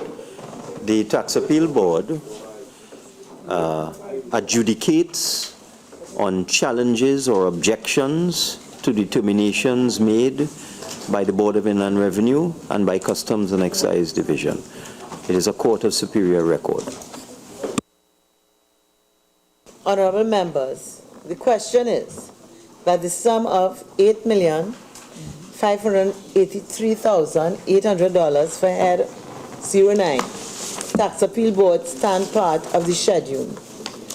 Honorable members, the sum of $8,583,800 for head 09 Tax Appeal Board is comprised of monies proposed for expenditure under the following subheads and items to be found in the draft estimates of the current expenditure and the draft estimates of the development program. Subhead 01 Personal Expenditure, item 001 General Administration. Honorable Member for Kamuto Manzanilla. Thank you, Madam Chair. I just directing this question to Minister of Finance through you, Chair. Just noticing under 0101, salaries and cost of living allowance, that there was a 35% decrease. I'm not asking for it in writing. I just want to know, is this as a result of persons being sent home? No, this is arrears of salary and COLA. All right. Thank you. Item subhead 02 Goods and Services, item 1. What ask the question 1? So you are on subhead 01 Personal Expenditure. Yes. Item 001. Is the minister satisfied that the funding that is under salaries and cost of living as well as members of the Tax Appeal Board, is it sufficient to do the work of the Tax Appeal Board in an efficient manner, a very responsive manner, on time manner, or is it that there are many matters before this Tax Appeal Board that are languishing because of lack of staff? I will have to get back to you on writing on that. But what I would say is that the allocations for personnel expenditure are based on the 98th report of the Salaries Review Commission. Based on the 98th report of the Salaries Review Commission. Making noise down there. Because the members of this tribunal, their terms and conditions are determined by Salaries Review, and there are some vacant posts. I personally am of the view that all of these entities, like the Auditor General's Office and the Tax Appeal Board, need to be supported and strengthened where required. So now you brought that up, I will be in consultation with the Tax Appeal Board to ensure that this appropriation is adequate because it is consistent with previous years, and any additional funding that they require, I would most certainly see what can be done to support. Can I ask one more question? This Tax Appeal Board, right, because there's remuneration to the board members at direct charge. How often do they meet? How often? Every day. Every day. Okay, thank you. How many? What is it, Justices? Item subhead 02 Goods and Services, item 1 General Administration. Madam Chair, just to follow up on a question from my colleague to Minister, is it that the Tax Appeal Board they meet every day to determine appeals? Honorable Member of Finance. Sorry, I was just consulting with the public servants. Could you repeat, please?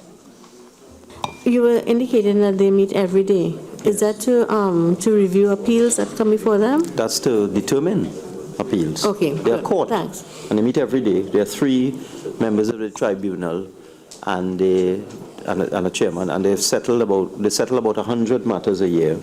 And I'm told there is a backlog, but not substantial. But I still will see what can be done to assist them further. Thank you, sir.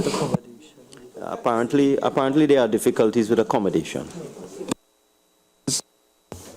That was the basis. What is the backlog about? How to put that in writing? The information I have is that they do about 100 matters a year, and there's a slight backlog. But if you want to know the actual backlog and a sort of historical perspective, I'll provide. About 100 matters a year is 8 matters a month. Well, remember, they don't sit on Saturdays and Sundays and so on. It's 100 matters a year what they're doing. So every 3 days, they'll be determining a matter more or less. Okay? Subhead 02, Goods and Services. Item 1, General Administration. Subhead 03, Minor Equipment Purchases. Item 001, General Administration.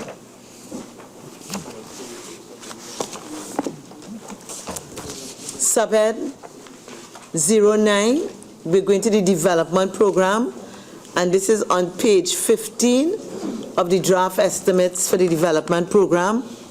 Item 005, Multi-sectoral and Other Services.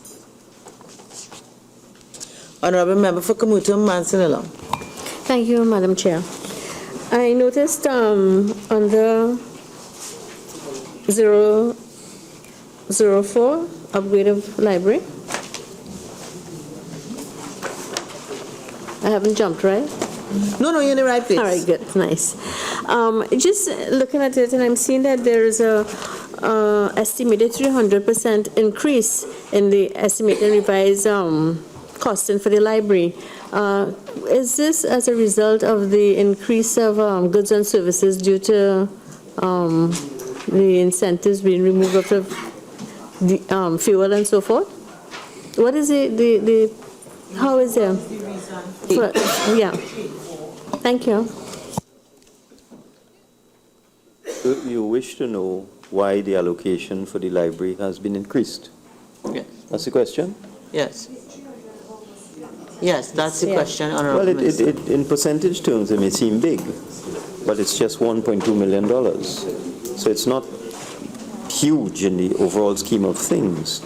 And what I'm advised of this money is for the collection development process, reconfiguration of the lighting, development and improvement of the tax judgment database, and implementation of radio frequency identification in the library, RFID. So it's really just to upgrade the library, which has been in a bad way for some time. So it's just really to bring them into the modern era. Thank you.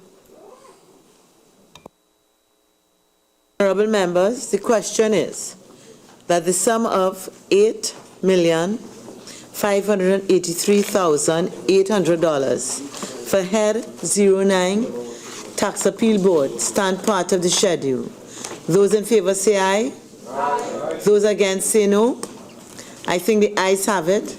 The sum of $8,583,800 for Head 09 Tax Appeal Board now stands part of the schedule.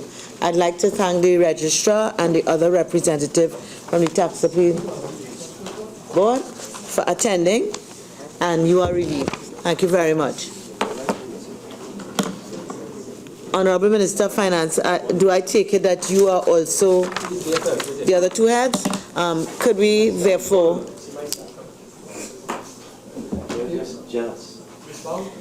could we break for just about 15 minutes to give the honors, you don't need as well? 10 minutes for the Honorable Minister to have an opportunity to recharge himself. Members, this meeting is suspended.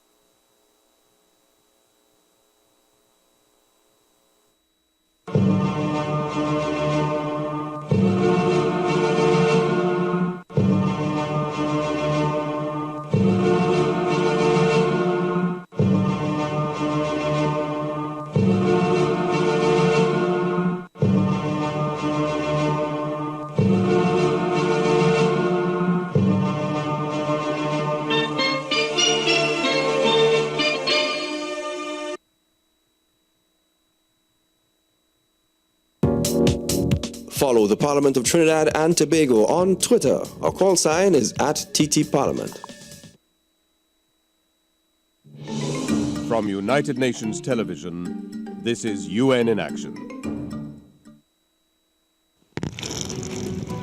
Tap water is the best example or a paradigm of democracy. If you ensure safe tap water for everyone, say in a city, in a country, it means that the pipes are the same for the richest person in that city, in that country, and for the poorest ones. Portuguese law professor Catarina G. Albuquerque is the United Nations Special Rapporteur for safe drinking water and sanitation. She's determined to make a difference for millions of people living today without this most basic of human rights. Since her position was created by the United Nations Human Rights Council in 2008, Catarina's logged tens of thousands of miles, taking this message of inclusion around the world. Today, at the invitation of the Brazilian government, Catarina begins an 11-day visit to look at how water and sanitation is reaching people throughout the country. There is a national plan. I think that adopting a national plan is the first step to implementing the rights.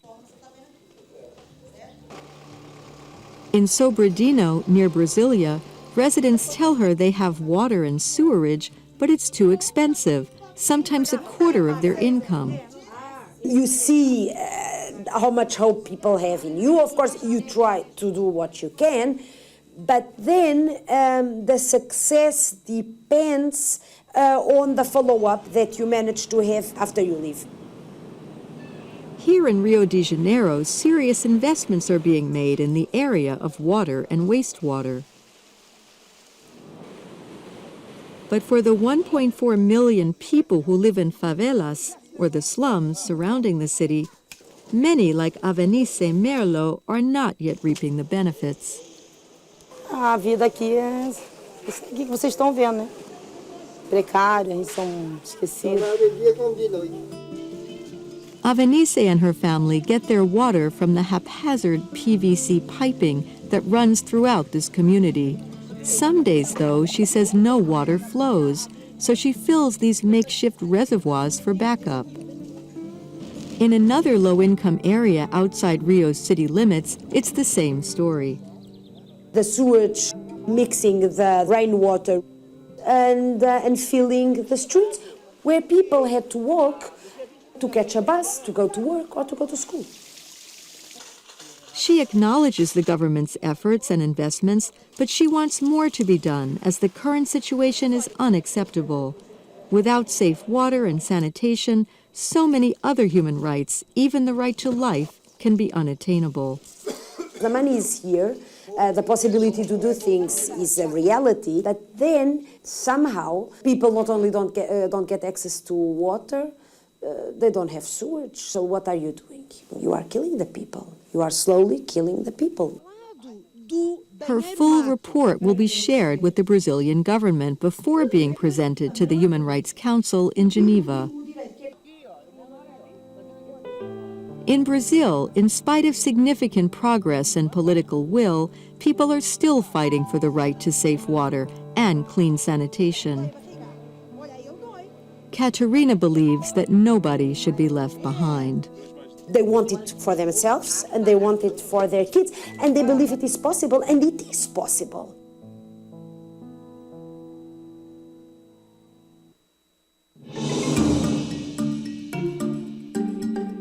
This report was produced by Andrew Patterson for the United Nations.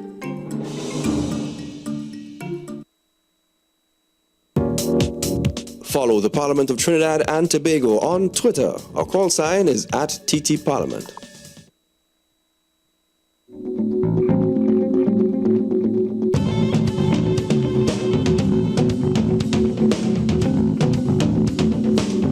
Parliament Outreach. Well, yes, I think that the parliamentary outreach which we had today was really effective and informative as it sought to really inform students of the roles and functions of the parliament. Because oftentimes you might take the parliament and the members of the parliament for granted. And I think that through this outreach and through direct engagement and interactions by the speaker and members of QRC, we were able to directly learn about the functions of the parliament. So I think it was indeed informative. We in QRC doing that same type of abstract presentation, because you would observe students of my generation tend to want to participate and they are interested in color and abstract, and I was impressed in terms of how the speaker on the parliament and the stewardship of the speaker was able to, transform a system of that complexity to break it down for the average citizen, the man in the street, basically, to understand the importance of parliament in the role of democracy.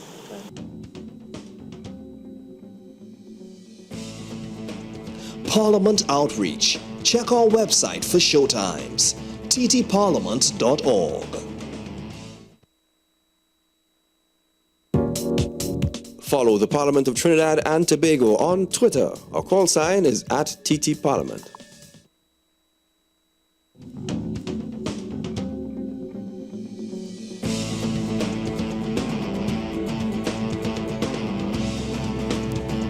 Parliament Outreach. The roles and responsibilities of an MP is to ensure that he carries out about his duties and that he makes sure that his constituency is being taken for. The lecture series today was very informative, especially from Mr. Hamid Ghani. He made me very aware of what is mostly the main role of an MP, what happens, what ministers are supposed to do, and what processes the parliament goes through in deciding a bill. I think the role of an MP is to seek the interests of the people in the area, deal with the matters that are pending, and give everybody a fair chance to state their problems and things that they think the MP should do to uplift the area. Parliament Outreach. Check our website for showtimes, ttparliament.org.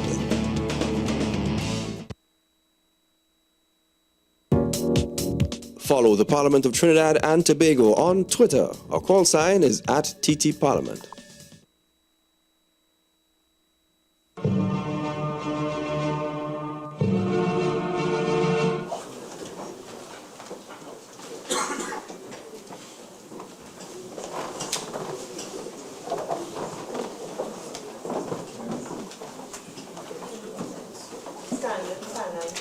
Meeting is now resumed, and we are at head 04 Industrial Court. And just for guidance of members, we're on page 19 of the recurrent expenditure draft estimates. Head 04 Industrial Court, $28,241,710. I will now invite the Minister of Finance to make a brief opening statement, not exceeding 5 minutes. Thank you very much. The Industrial Court is a creature of statute. It is defined in Section 4 of the Industrial Relations Act, and it is comprised of judges, although my honourable member opposite has told me that the correct terminology is members. of the court, and it deals with industrial relations disputes. Honorable members, the sum of $28,241,710 for head 04 Industrial Court. No, I'm sorry. Members, the question is that the sum of $28,241,710 for head 04 Industrial Court stand part of the schedule. Honorable members, the sum of $28,241,710 for head 04 Industrial Court is comprised of monies proposed for expenditure under the following subheads and items to be found in the draft estimates of recurrent expenditure and draft estimates of the development program. Subhead 01, personal expenditure, item 001, general administration.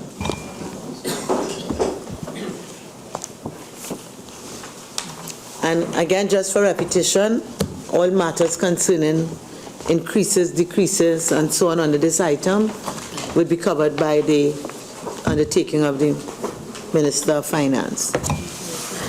Can we go on subhead 02, goods and services, item 001, general administration. We're going on to page 20. We're now going there, okay. Yes, and we're under general administration, 001, on page 20. I note that for all these line items, there's been a decrease in every one. Item 11, 12, 13, 14, 13, 15, 16, 17, right down to 27. So all those there to start, goods and services, and if the minister would be kind enough to indicate whether these are no longer important or what is the reason for the decreases for 2016. Of course they're important. Books and periodicals, materials, etc. Of course they're important. And if the industrial court requires supplementation during the year, we would most certainly seek to oblige them within the context of the overall budget. But why was a decrease in the first place? It's part in the allocation? It is part of a budgeting exercise. On decreases or slash. Thank you, Honourable Minister. Item 002, South Office, which is on page 21.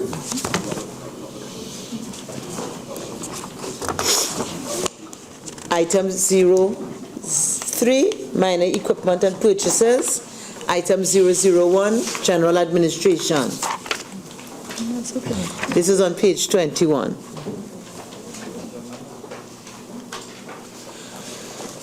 And might we now go to subhead 09, development program, and that is on page 7 of the draft estimates of the development program.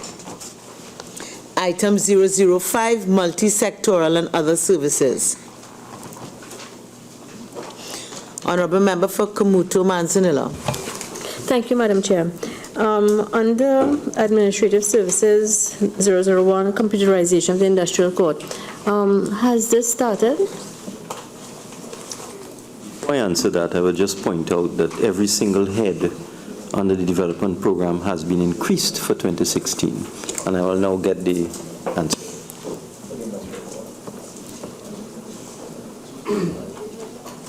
There are a number of projects and it's ongoing. Do we anticipate any disruption as a result of the transference from manual to computerization? They're ongoing. They have been in progress for some time. Okay. There's no anticipated disruption. Thank you. Honourable members, the question is that the sum of $28,241,710 for head 04 Industrial Court stand part of the schedule. Those in favor say aye. Aye. Those against say no. I think the ayes have it. the sum of $28,241,710 for Head 04, Industrial Court, now stands part of the schedule. I'd like to thank the representatives from the Industrial Court for coming, and you are relieved. Thanks a lot. Head 02. I take it again, Minister of Finance. Head 01. By the way, It's Head 01. yeah, and by the way, the Acting Attorney General is seated behind me if there were any operational questions on the Industrial Court, but there weren't any. It's in the committee. On what page? Okay, members, we're on page 1 of the draft estimates recurrent financial year 2016.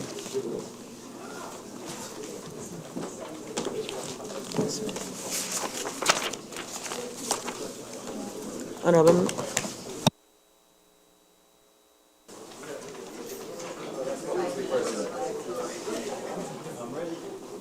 Head 01. President, $23,146,310. I now invite the Minister of Finance to make a brief opening statement, not exceeding 5 minutes. Thank you very much, Madam Chairman. The Office of the President. The President is the head of state, Trinidad and Tobago, elected by the Electoral College every 5 years. The present incumbent is His Excellency Thomas Aquinas. Anthony Thomas Aquinas Carmona. And the various heads and subheads and sub-items of expenditure would be to run the Office of the President and allow the President to perform his functions, which would include very important functions with respect to service commissions and other matters that are stated in various laws of our country. Honorable members, the question is that the sum of $23,146,310 for Head 01 President stand part of the schedule. Honorable members, the sum of $23,146,310 for Head 01 President is comprised of monies proposed for expenditure under the following subheads and items to be found in the draft estimates of recurrent expenditure and the draft estimates of development program. Subhead 01, personal expenditure, item 001. And again, if there are any issues with respect to increases, decreases, etc., the Honorable Minister of Finance undertaking is in place. Can we go on to subhead 02, goods and services? Item 001, general administration. Item 002, Tobago services. Subhead 03, minor equipment purchases. Item 001, general administration. Ready? What development program? You sure? Honorable members, the question is that the sum of $23,146,310 for Head 01 President stand part of the schedule. Those in favor say aye. Aye. Those against say no. Madam Chairman, I just want to point out that the actual total for this Head 01, the President, which includes direct charges, is in fact $25,867,000. So there's an additional $2 million. Because of the direct charges, yes. So those in favor say aye. Aye. Those against say no. I think the ayes have it.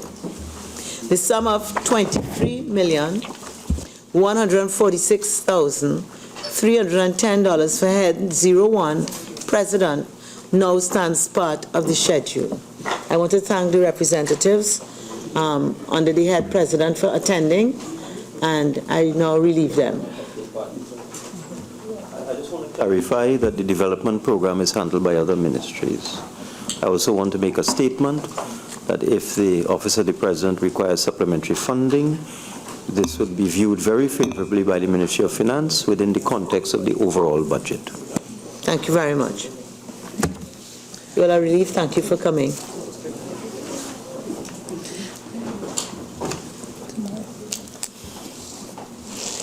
Members, I really want to congratulate you all.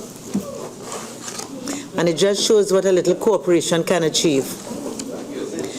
And I hope that tomorrow we can have a similar level of cooperation to, I'm sure the Minister of Finance would like this. This is within the budgeted time.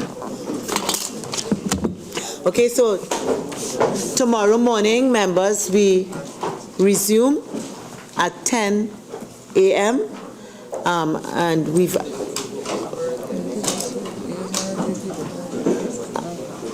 I think members sufficiently know what heads we will be considering tomorrow. All right?